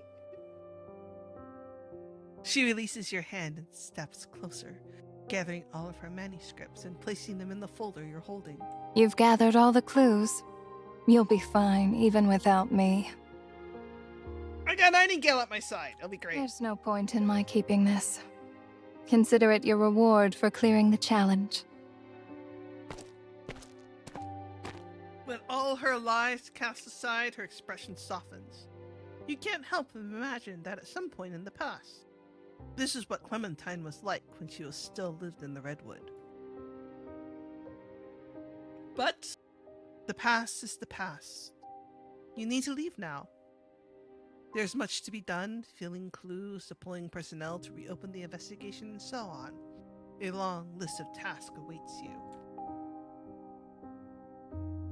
But, just as you're about to leave, you can't help but call out to her again. What about the other survivors besides you? Those characters in your books, are they also real? Do they really kill people, just like in the stories? Clementine pauses for a moment, but she quickly puts on a smile again. Did you look into it? You couldn't find anything, could you? It's only natural. They're just characters I made up after all. Clementine smiles, but it only makes you uneasy. Don't worry. I intend to keep our promise. As I said, the book was nothing more than a work of fiction from the very start. As for who the real culprit is, and how they should be punished, I'll leave that to you. You feel a pull on your wrist. Someone draws you forward and something soft brushes tenderly against your... Ooh! Ooh! A gentle kiss lands near your ear. So this is what, the third time we've been kissed? Right? Zero kissed us. Like, Zero definitely kissed us. Oh yeah, Ying Ying also kissed us too. Ying Ying is, yeah. So four kisses. Wait, when did Millie kiss us? Oh, right.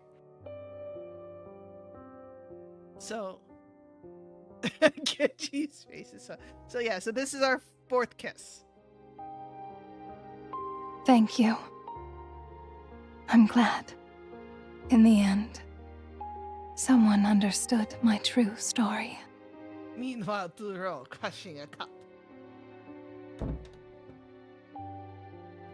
The door closes. Clementine's figure disappears behind it. Goodbye, my dear detective.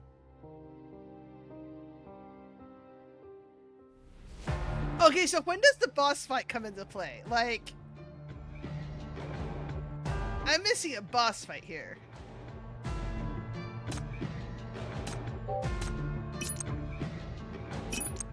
Right? Like, I'm missing a boss fight, right? Nice. I was just dozing off. Let's go see some. A bit of theatricality in battle. It's practically second nature. I apologize in advance for...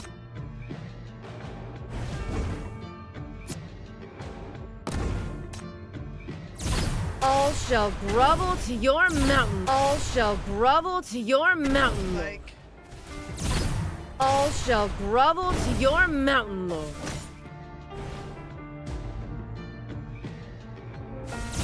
oh shit. All shall grovel to your mountain lord.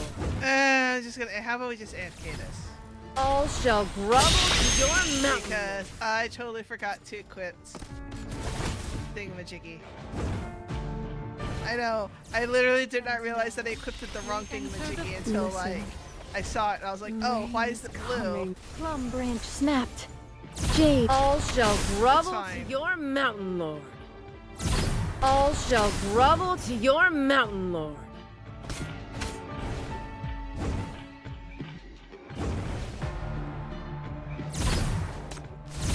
And now, we enter the final chapter. Yeah. Wrong button. Redwood Orphanage Fire Report, September 13th, NF105. The fire originated from the east stairwell, the building's primary escape route.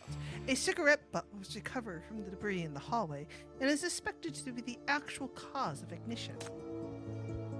That night, due to the building's windows circulating air from outside, the fire rapidly spiraled out of control. The main evacuation route was also blocked by flames. Because the incident occurred late at night, the critical window for early detection and suppression was missed. In total, oh no! Oh, that's horrific. That's terrible. In total, 8 children and 1 caretaker from Redwood Orphanage were confirmed dead.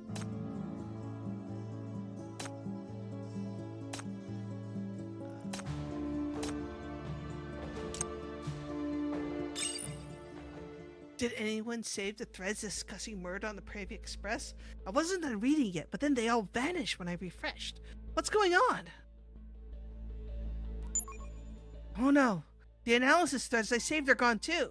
Someone just said their main account got reported and banned after sharing related content. Pretty sure the mods are doing a purge. Fuck! The invisible hand is making its move. Even the first few chapters of Pravia are gone from the official site now. Oh man, if they're trying so hard to censor this, then that must be real. I've seen something like this before. Is some big shot like totally actually freaking out?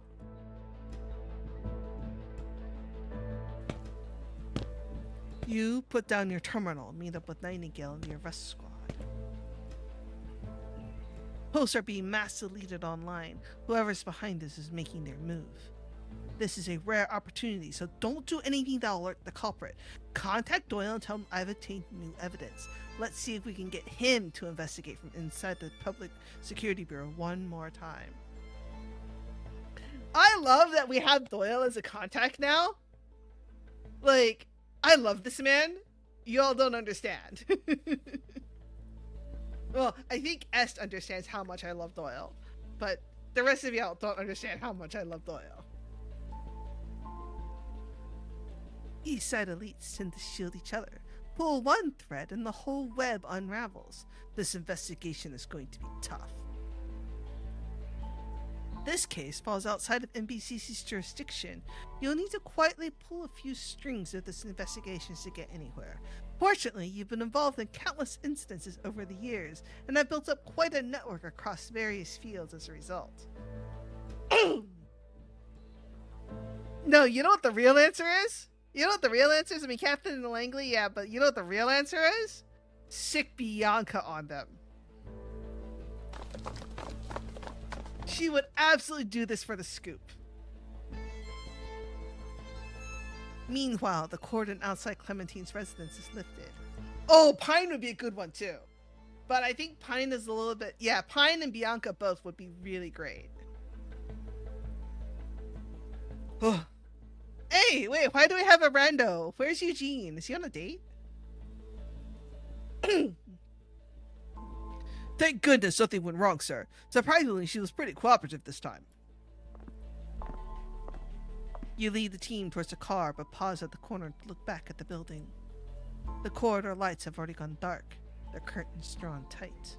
There's no sign of movement. Only the study remains lit. A vague shadow lingers by the window. You can't tell if somebody is standing there or it's just a curtain casting a shadow in the light. You stand there, staring for a while before turning to get into the car.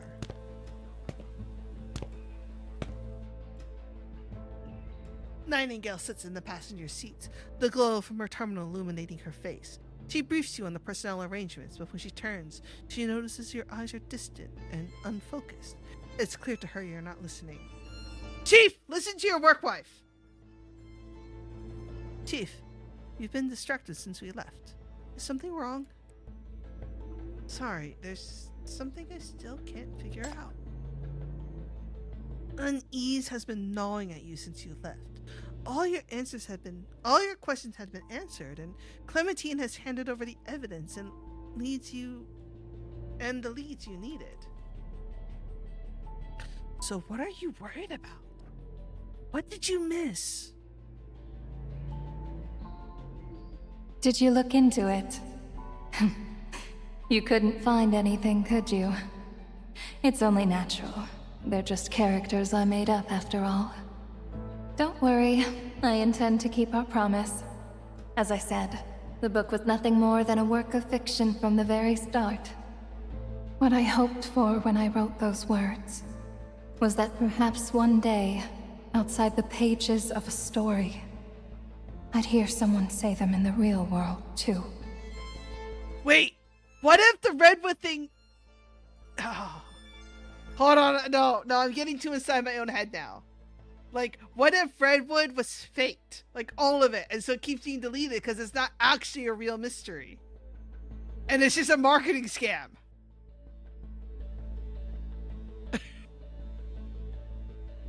I'm just saying!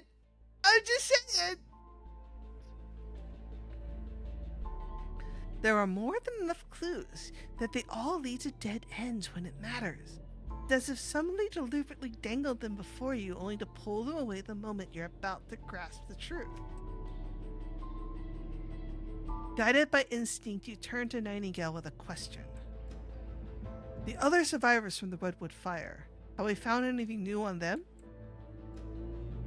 They're proving difficult to track down. The Public Security Bureau's records only cover up around 1 year after the fire. There are signs of someone tampering with the archived files, so they've likely been altered too. I'm gonna be a Redwood truther. 100%. You've arrived. You step out of the car and enter a house that can only be described as cramped. So much dust! No one's here. Even the windows are boarded up. Clearly no one's lived here in ages, which is strange. Isn't this supposed to be the sheriff's address? You scan the room. Only the table by the window stands out. It's suspiciously clean. Barely a trace of dust can be found on it. An envelope sits on the surface. You open it but find nothing but 2 sheets of paper. What the?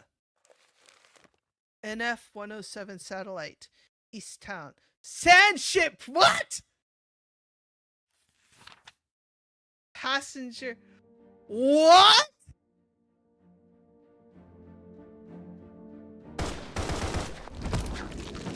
A burst of gunfire shatters the still night. What was that? Target under attack! Requesting backup! Request... The sound of gunfire doesn't last long. What follows is something far more unsettling. The sounds of a struggle interspersed with sharp, ominous cracks and snaps. The noise grows louder, mixed with footsteps drawing closer and closer to the villa entrance. Wait, what? Wait, no. I'm confused. I'm so confused. A woman steps out of the villa. Her clothes are spotless, her posture elegant. Her right hand, however, is drenched in blood, all the way from the fingertips to the forearms. At her feet, a mangled figure writhes on the ground, barely recognizable. This Bauer! Impossible! How do you have this? She was an S-Class sinner all along! Bang! Another bullet pierces his forehead. The assassin's head lolls to the side, lifeless. The mark on his neck flickers and it dissolves into... What? What? Wait. No, wait, what?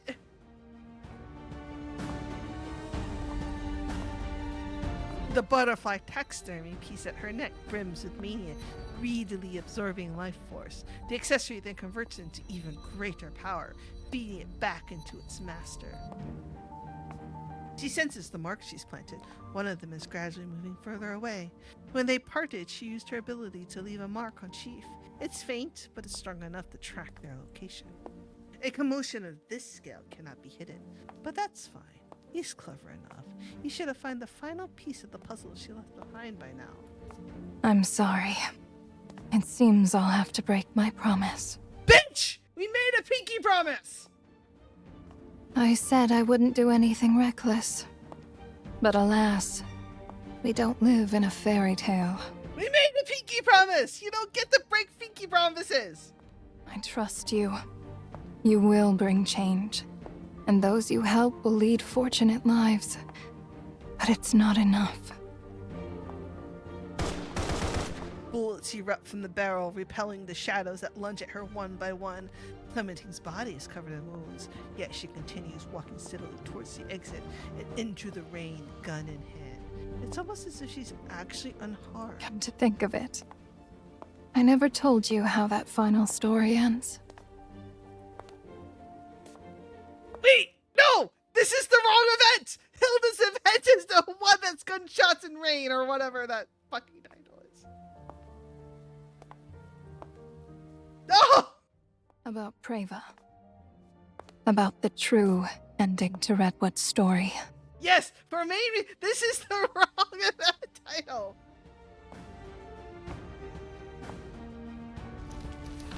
Fate is merciful. On the night of the fire, not everyone was trapped inside. The adults and older children were out working odd jobs to make ends meet, so the flames never got to them. But fate is also merciless. The cheap wooden walls burnt fast, too fast. Those inside could not escape, and those outside could do nothing but watch. And so they were separated by the flames, forever.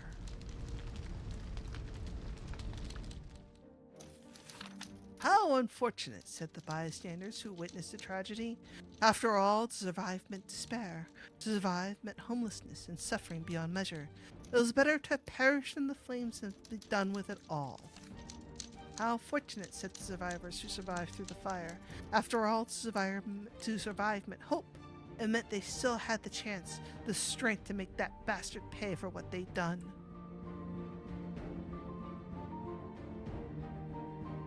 That night, the surviving adults gather around a single flickering candle, their faces shrouded in shadow, hidden from the light.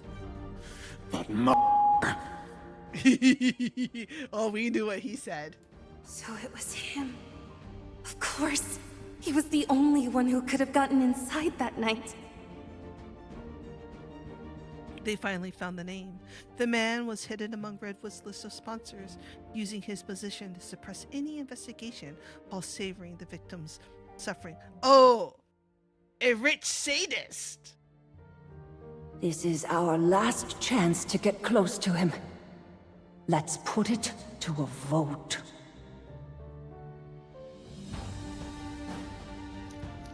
No one succumbed to despair. Every heart burned with an almost zealous fervor. If their voices are too faint, then they will scream until their throats are torn asunder. If their strength is too meager, then they will claw and fight for every scrap. Bloodied and battered, they will use every tool the powerless possess. Hold on a second. Let's see. Charles Banbury is not the same name as Carl. Unless she changed it?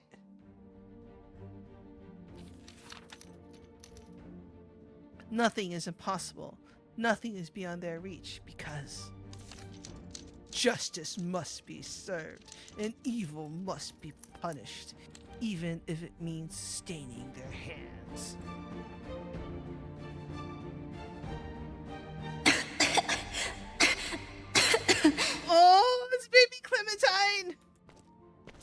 Dawn had barely just broken. The adults had packed their bags at some point, seemingly preparing to leave. Clementine dragged her sickly body forward, trying to stop them. Dean, where are you going? When will you be back? No one answered. Their silence spoke for itself. All Clementine received was a gentle hand stroking her head and a few parting words. Clementine, you're the one we worry about least. Even when we're not around. You must take care of yourself. Wait here, so you can welcome us home. 3 tickets, 3 unwavering resolves. They left the child behind and stepped out into the dawn. Yet they never came. Wait, so was Carl the bad guy all along? Was Carl, aka Charles Banbury, the bad guy all along? Oh man. The sand ship Pravia vanished 17 hours after departure. All passengers remain missing. The girl who was left behind searched for a long time. She ventured into the darkness of East Side only to find a single ticket on the list. An eye for an eye. What a hackneyed approach. They couldn't devise anything more clever or sophisticated, so they decided on a scheme straight out of some old novel. Oh, that's funny. That's funny. It's come completely back around. They borrowed a scheme from Orient Express. And then she took what they did and turned it back into a new novel based on the old novel. This is some meta circular bullshit right here. But even that didn't work. Hope never existed. Justice never smiled upon us. Beautiful fantasy of eye for an eye only happens in novels. That's why I must seek a different kind of power.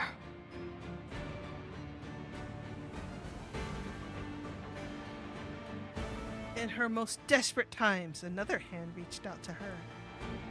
Oh! Oh! Oh! Oh! It's Evil Evie! It's Evelyn! Oh shit! Oh shit! I'm sorry, but what you seek is too noble. It's really something I cannot grant you. No one here is worthy to speak of justice. All I can offer is death. But it seems you're not opposed to this Wait. So what, did she find Clementine and then offer her power? Is that what happened? Just like she did with Millie? Well, I mean, Millie was a different situation. Millie was already on the boat. like Millie was already there. No fighting necessary. Then take it. There's no need to give anything in return. You've already shown me what true love looks like. Now, wait. So she was able to give Millie power for her love because Millie was desperate because Millie. And then Clementine loved the people who took care of her so much that she was willing to go to any lengths to bring justice. Fascinating. Fascinating. I was wondering if... Oh, okay. So this is setting us up quite nicely for the next MSQ, I feel like. Although there's obviously the Murphy situation, but we'll deal with that in a couple weeks. Your time is running short. I hope you get what you're after. So she gets people who are close to death too. Like that's the other thing, right? Like that's the other. Like I think that's the other factor is right. But also she loved him so much off the death. Chief, he was an unforeseen variable. At first, she engaged with him only to buy time, waiting for the real prey to take the bait. It should have been over that moment. Clementine confirmed that he wasn't a pawn sent by that person. It should have been over the moment Clementine confirmed that he wasn't a pawn sent by that person. But he was just like the detective she had written about countless times. He would rack his brain over every clue, fighting for those who were denied justice, never resting, never giving up. And so Clementine couldn't help but be drawn to stay by his side, accompanying him through those childish challenges meant only to buy time, guiding him towards the truth. You were right. Vengeance is nothing more than a naive fantasy that exists only in fiction. It costs far too much. Only a fool would try to seek justice through it. But I am a writer at the end of the day. Naivety is allowed to exist in stories. Justice is never absent there. Miracles would happen, and whether born of love or hate, all things have a resolution. Thank you. Thank you for listening to my story, and thank you for showing me that such a world can still exist. But not for me.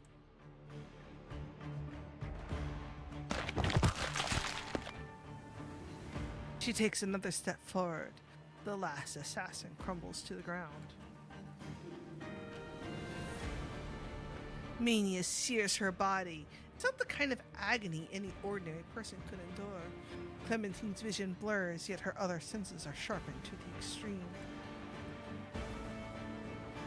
The butterfly ornament finally drains the last force of life around it. It rests at the side of Clementine's neck, now disturbingly lifelike, as though it might tear free from its pens at any moment and take flight. And now, it's my turn. I want to give the people I loved the ending they should have had. She steps forward into the rain. Time to go. The final chapter awaits.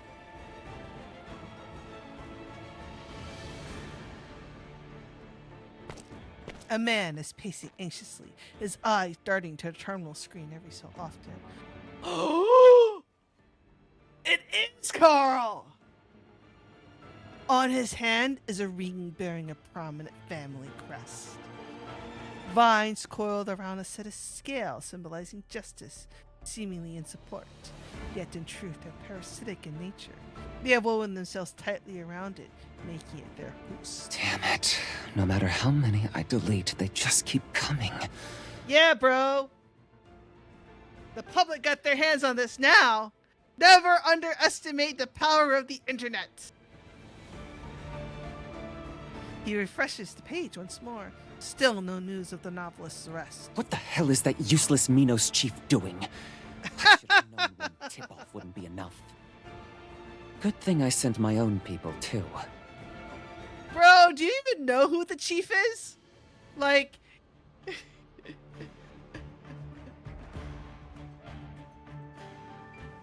Clearly. Just like the countless times before, report, pressure, silence. Even if he makes a mistake, it doesn't matter. The family will shield him. He thought the last person who knew the truth had gone down with that sand ship. It's been so long now. Why won't she just leave him alone? Why can't she just stay dead? The phone suddenly rings. It must be the assassins he sent to tail her. He answers immediately, but all he hears on the other end is labored breathing.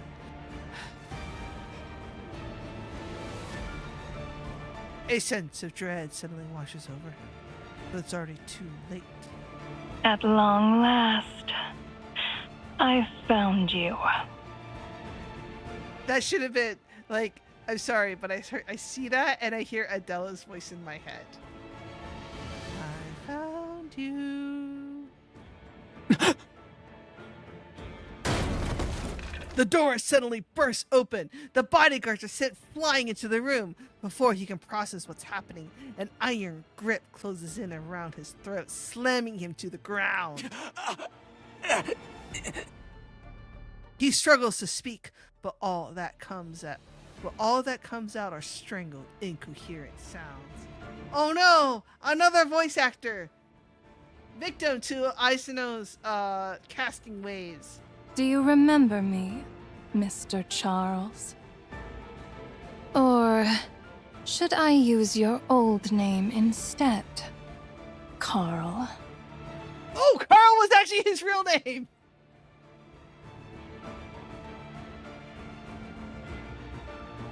Oh, wow. Oh, no. Oh, that explains it. That explains it. The young children at the orphanage couldn't pronounce Charles properly, so they gave him a nickname that's easier to read. Carl. And this very same Carl, who was once so kind, personally condemned them to hell. Once you swap our names, my story becomes the truth. Clementine, I'm sorry. Please spare me. I didn't mean to.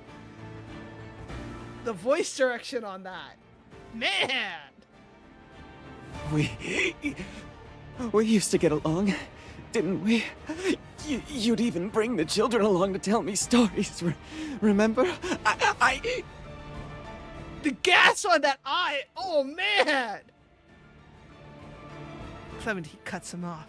Shh. Listen. The clock just struck 12.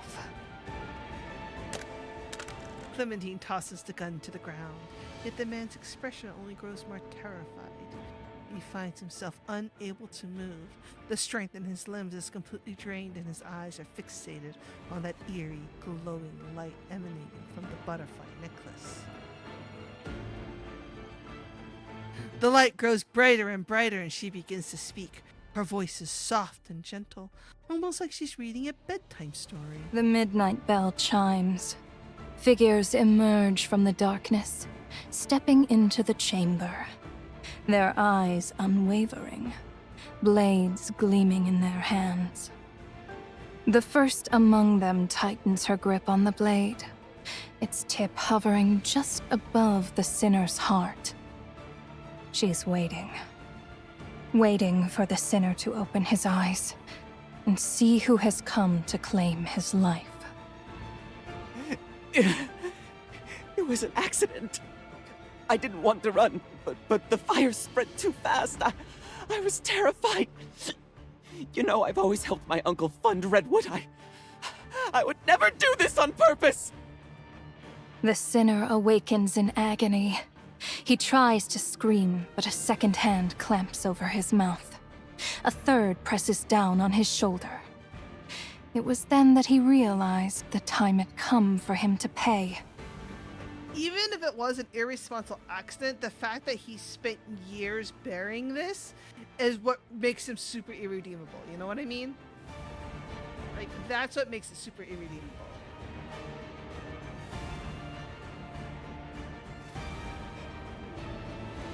Exactly. Exactly. Fuck him.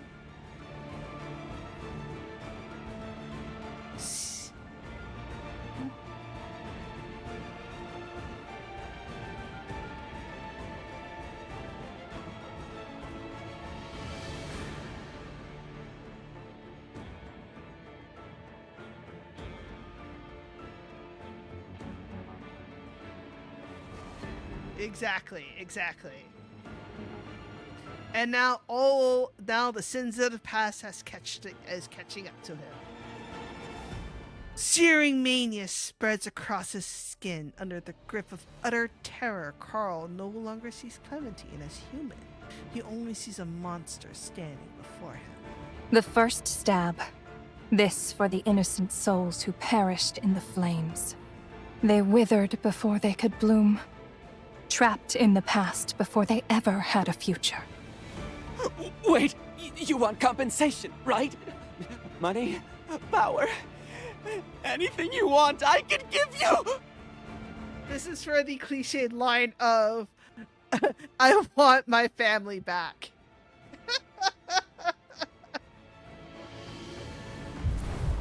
Oh shit!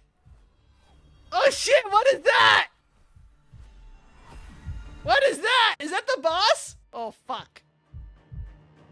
She looks so fucking cool. Holy shit. Through his blurring vision, the woman's figure wraps and shifts. Warps and shifts. The goddess of justice descends. She weighs his sins upon her scales and brings her blade to pass judgment. The second stab. This is for the souls who perished in White Sands before they got their revenge. They gave everything to fight injustice, seeking to reclaim justice with their own hands, only to be betrayed once more, buried beneath the sands. No. No!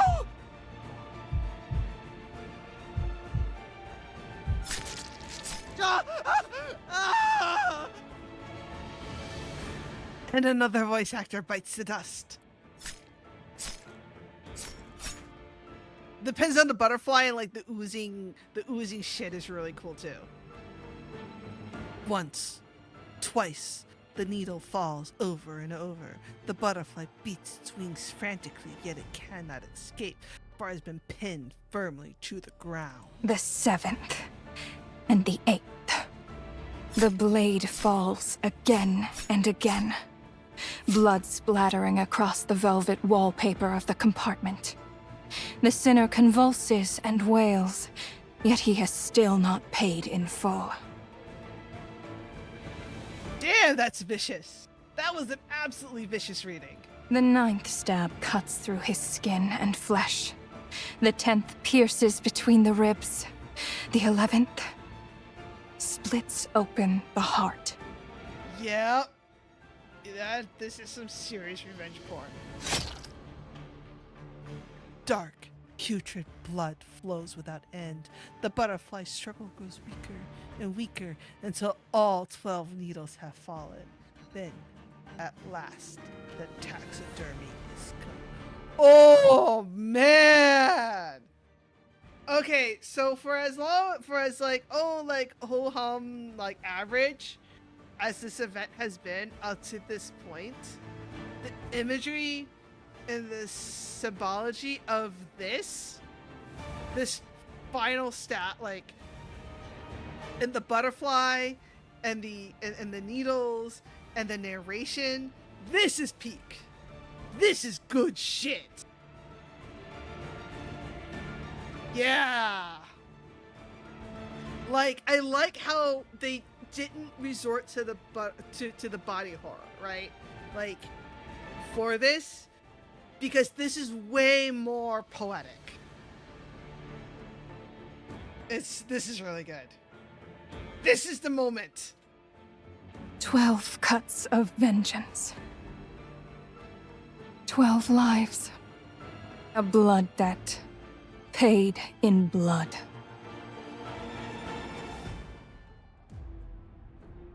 The Libra of condemnation will measure the guilt on the field. Each sinner represents one guilt. Be sure to plan it out, mechanic. We will select the correct protesta this time.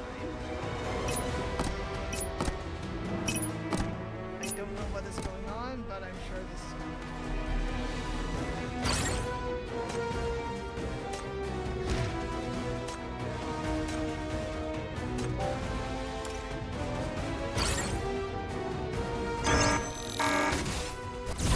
All shall grovel to your all shall grovel to your mountain. All shall grovel to your mountain lord.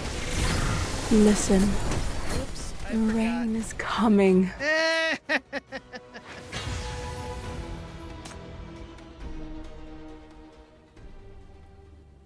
I know I'm going to be struggling with the peak test on this one. I can already feel it.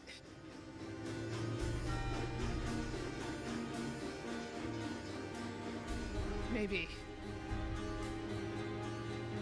Okay. If you guys say so.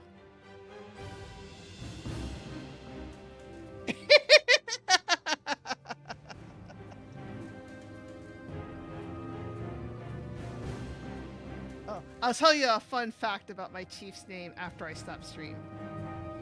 But yeah, okay. MBCC vehicles rush through the curtain of rain, racing towards the estate on the outskirts of Eastside. Emergency alert! Banbury Estate under attack! End value has exceeded threshold. Confirm the presence of S-Class Center. We need to hurry. At the edge of your vision, flames surge into the sky alongside a pillar of mania. You can tell who's there.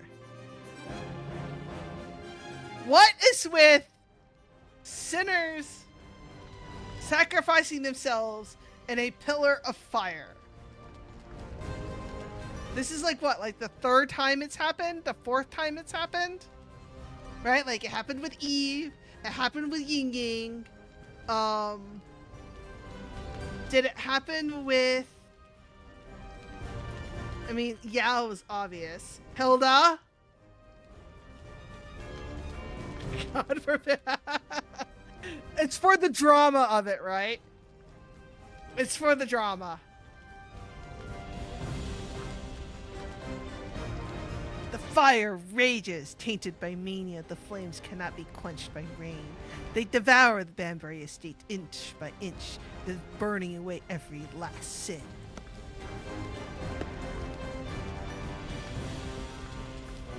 The woman emerges from the building and tries to take another step, but she stumbles. Only then does she notice the pain at her neck. The butterfly ornament has embedded itself into her body. With no more lives to feed on, it has begun devouring its host. Mania surges in rhythm with her heartbeat, a fever pitch that invades her marrow and tears through her flesh. She can feel the pain. It's the same pain her family once endured in the flames. Right. She did warn me about this. Don't get too worked up when you take your revenge, or the butterfly will lose control and devour you too. But how could I possibly hold back? Ooh, I like that little gasp, that little breathless, manic laughter. That was real nice.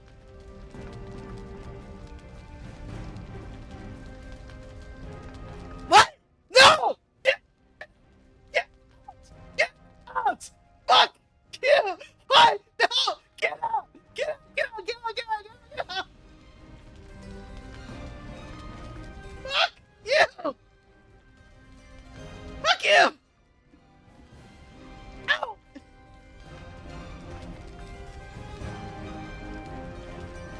The blazing inferno continues to roar. No one is No one is alive in the estate anymore, save for one figure standing amid the carnage impossible to miss. A man in black, umbrella in hand, spots Clementine and bows his head in a greeting.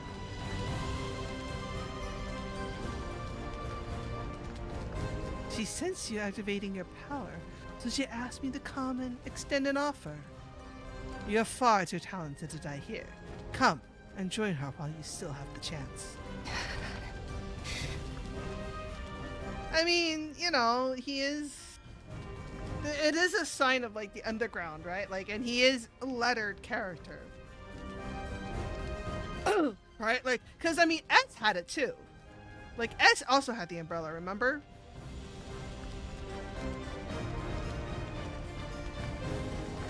But Clementine simply shakes her head with a smile.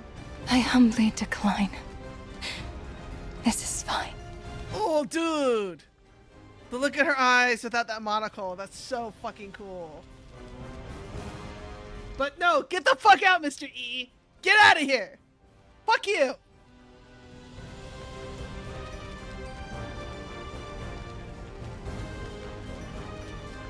Mania engulfs Clementine and everything around her like a giant redwood burning in the night. She holds out her hand, watching the flames spiral up her arms before vanishing into the sky.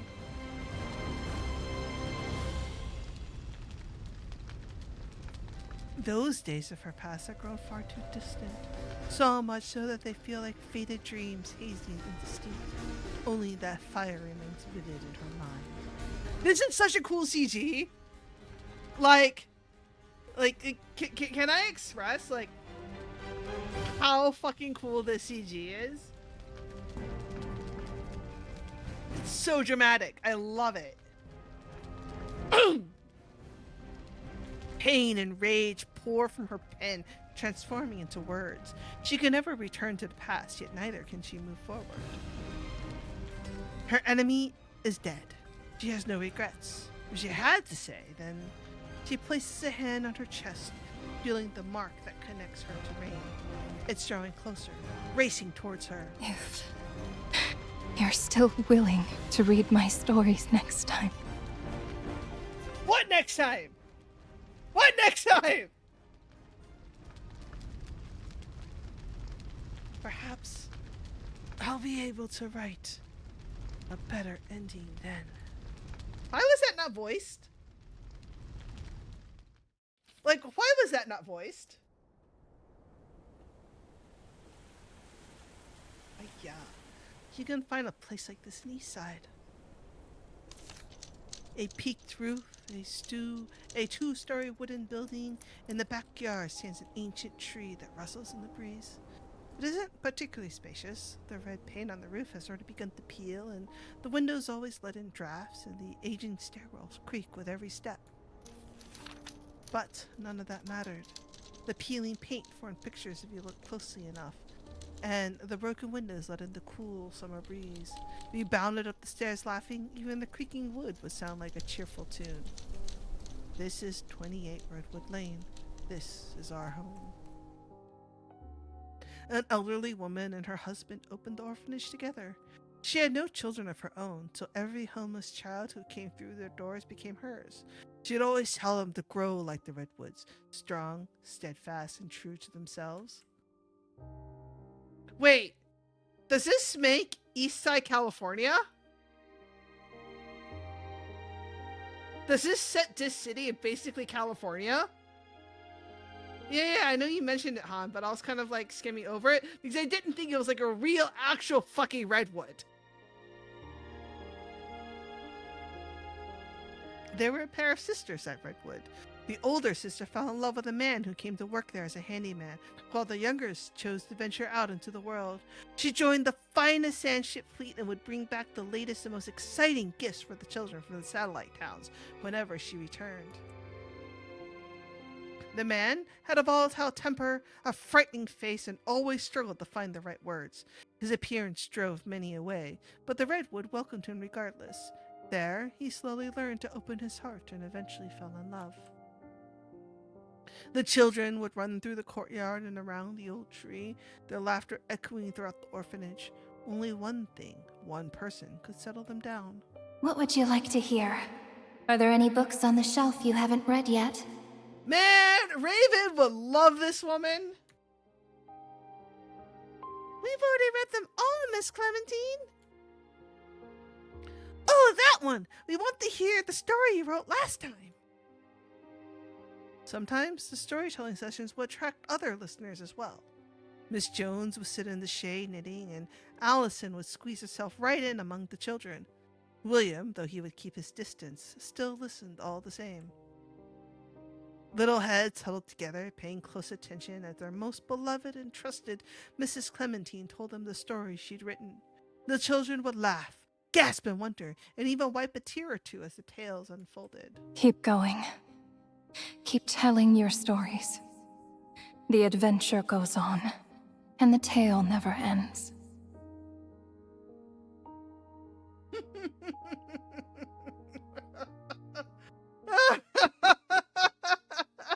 Sorry, I know this is a touching moment, but Opie, you always deliver. Your smiles are my most precious treasure, and the words I write are my path to freedom. Keep writing, Clementine. Perhaps becoming a novelist wouldn't be such a bad dream after all. You need to post this into a global lore. If only I could stay like this with you all and keep writing forever. Feelings. So many feelings.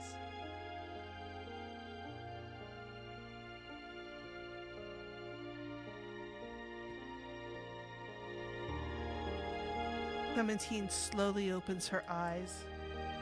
She finds herself on a train bound for somewhere unknown. Brilliant light spills through the window, its warmth settling over her, making her strangely drowsy. No! don't go into the light! Stop going into the light, you guys! It's almost as she's been walking for so very long and has finally gotten the chance to rest. Clementine!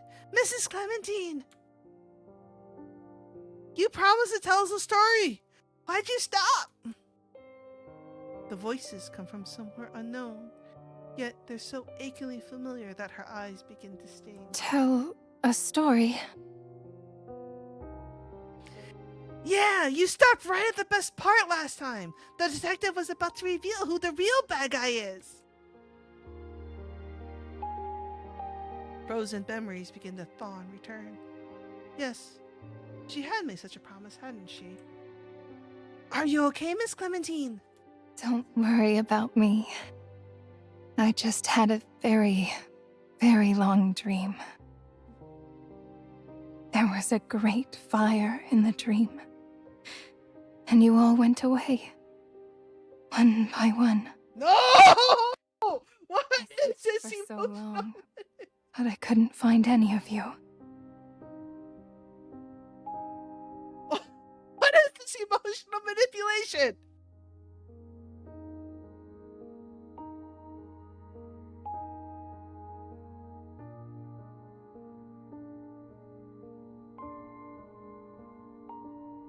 She trails off. A warm hand comes to rest gently on her head.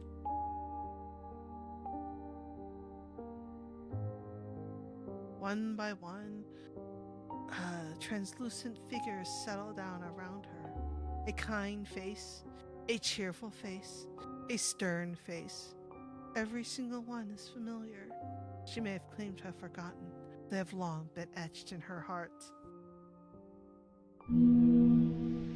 She hears a whistle in the distance. The train is about to depart, bound for that place of eternal joy and peace. No! Do not go into the light. So, will you come with us this time? Though, there's someone outside calling for you. Looks like he's trying really hard to bring you back with him. Come back! Come back, Clementine! Come back! Is that so?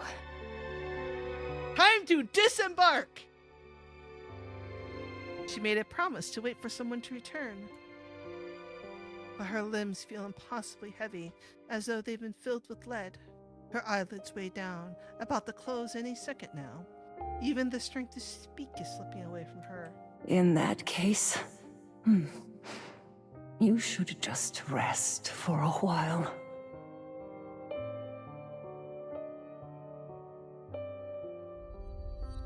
By the time you reach the scene, it's already over. All you see are countless dots of light scattered across the sky, the remnants of that goddess of vengeance in a half-torn page. You reach out and catch it, the same manuscript page Clementine scribbled on in front of you. Some of the ink on the page fades from the heat, revealing the original line of text beneath. The train finally arrives at the station. One by one, the passengers disembark from the Preva. The shadows that have shrouded their hearts for far too long have finally been lifted. After all these years, they can finally step into the light and walk toward the future.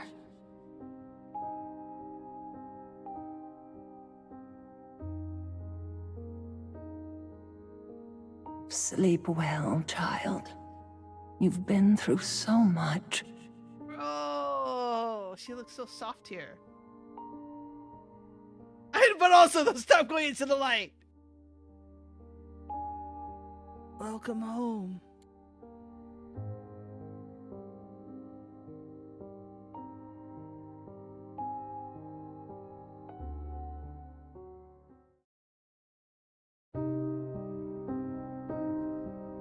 March 18th, early morning, an unexpected fire broke out at the Banbury family villa. The cause of the fire remains unknown. The death of the villa owner, Charles Banbury, has been confirmed. The NBCC chief arrived at the scene promptly with a team and recovered a file from the fire's perimeter. The file contained detailed records of the sand-ship Freva, which had disappeared along the satellite town road, as well as... Slow down! Why is it going so fast? I can't read that fast! After many years driven by public outcry and NBCC's joint efforts, the Redwood Orphanage fires and cause reopened. The Banbury family is being questioned for illegal activities, but no one answers. Silage society has no need for a member who has lost their value. Murder never got actual conclusion, but has stopped from becoming a popular legend. Portions of the manuscript remain in possession. Oh! Wait, what? Wait, how did Forensica end up with the first draft? You are still searching for her. Wait. Yeah. Like, clearly they were friends, but yeah, apparently Forensica ended up with like an initial draft of the book. Hello there, dear stranger. Have you ever heard of detective novels? At the end of such stories, the detective always catches them. Man. Yeah. For real. But also, like, Forensica apparently had a first draft and was eventually able to publish it. Like, that's wild. That is wild. I can read that fast, I just can't talk that fast and also be comprehensible. Alright, what am I doing here? What color are we doing? We're doing yellow. Let's do yellow. No, let's do red. No, if I do...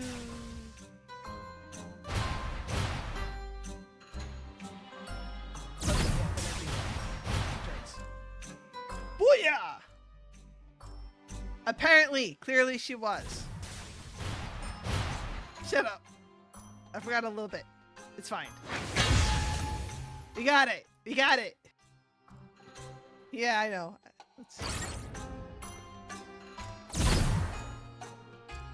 No.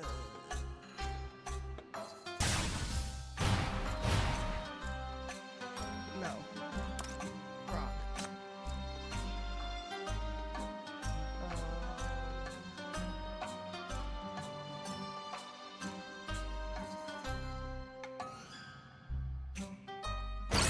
Let's see. It should have been red?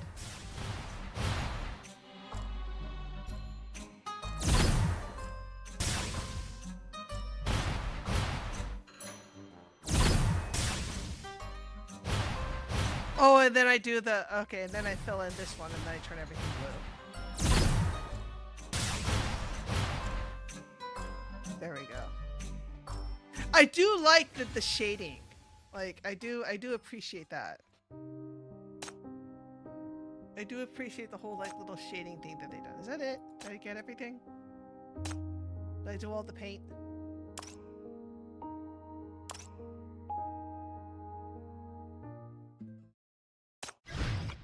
No, we're not doing that. It's late. I'm tired. Forensica. Forensic pathologist. I got Clementine so fast that I don't think I actually have that many shackles of her. Yeah, I don't have any shackles of her. I got Clementine in like... I got Clementine S1 in like 30 pulls. No.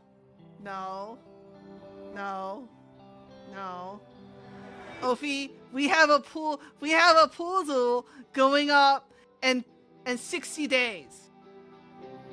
No, 30 days. 30 days, because Murphy's only 30 days. Yeah. Yeah, right? Because after Murphy is saline and isomer.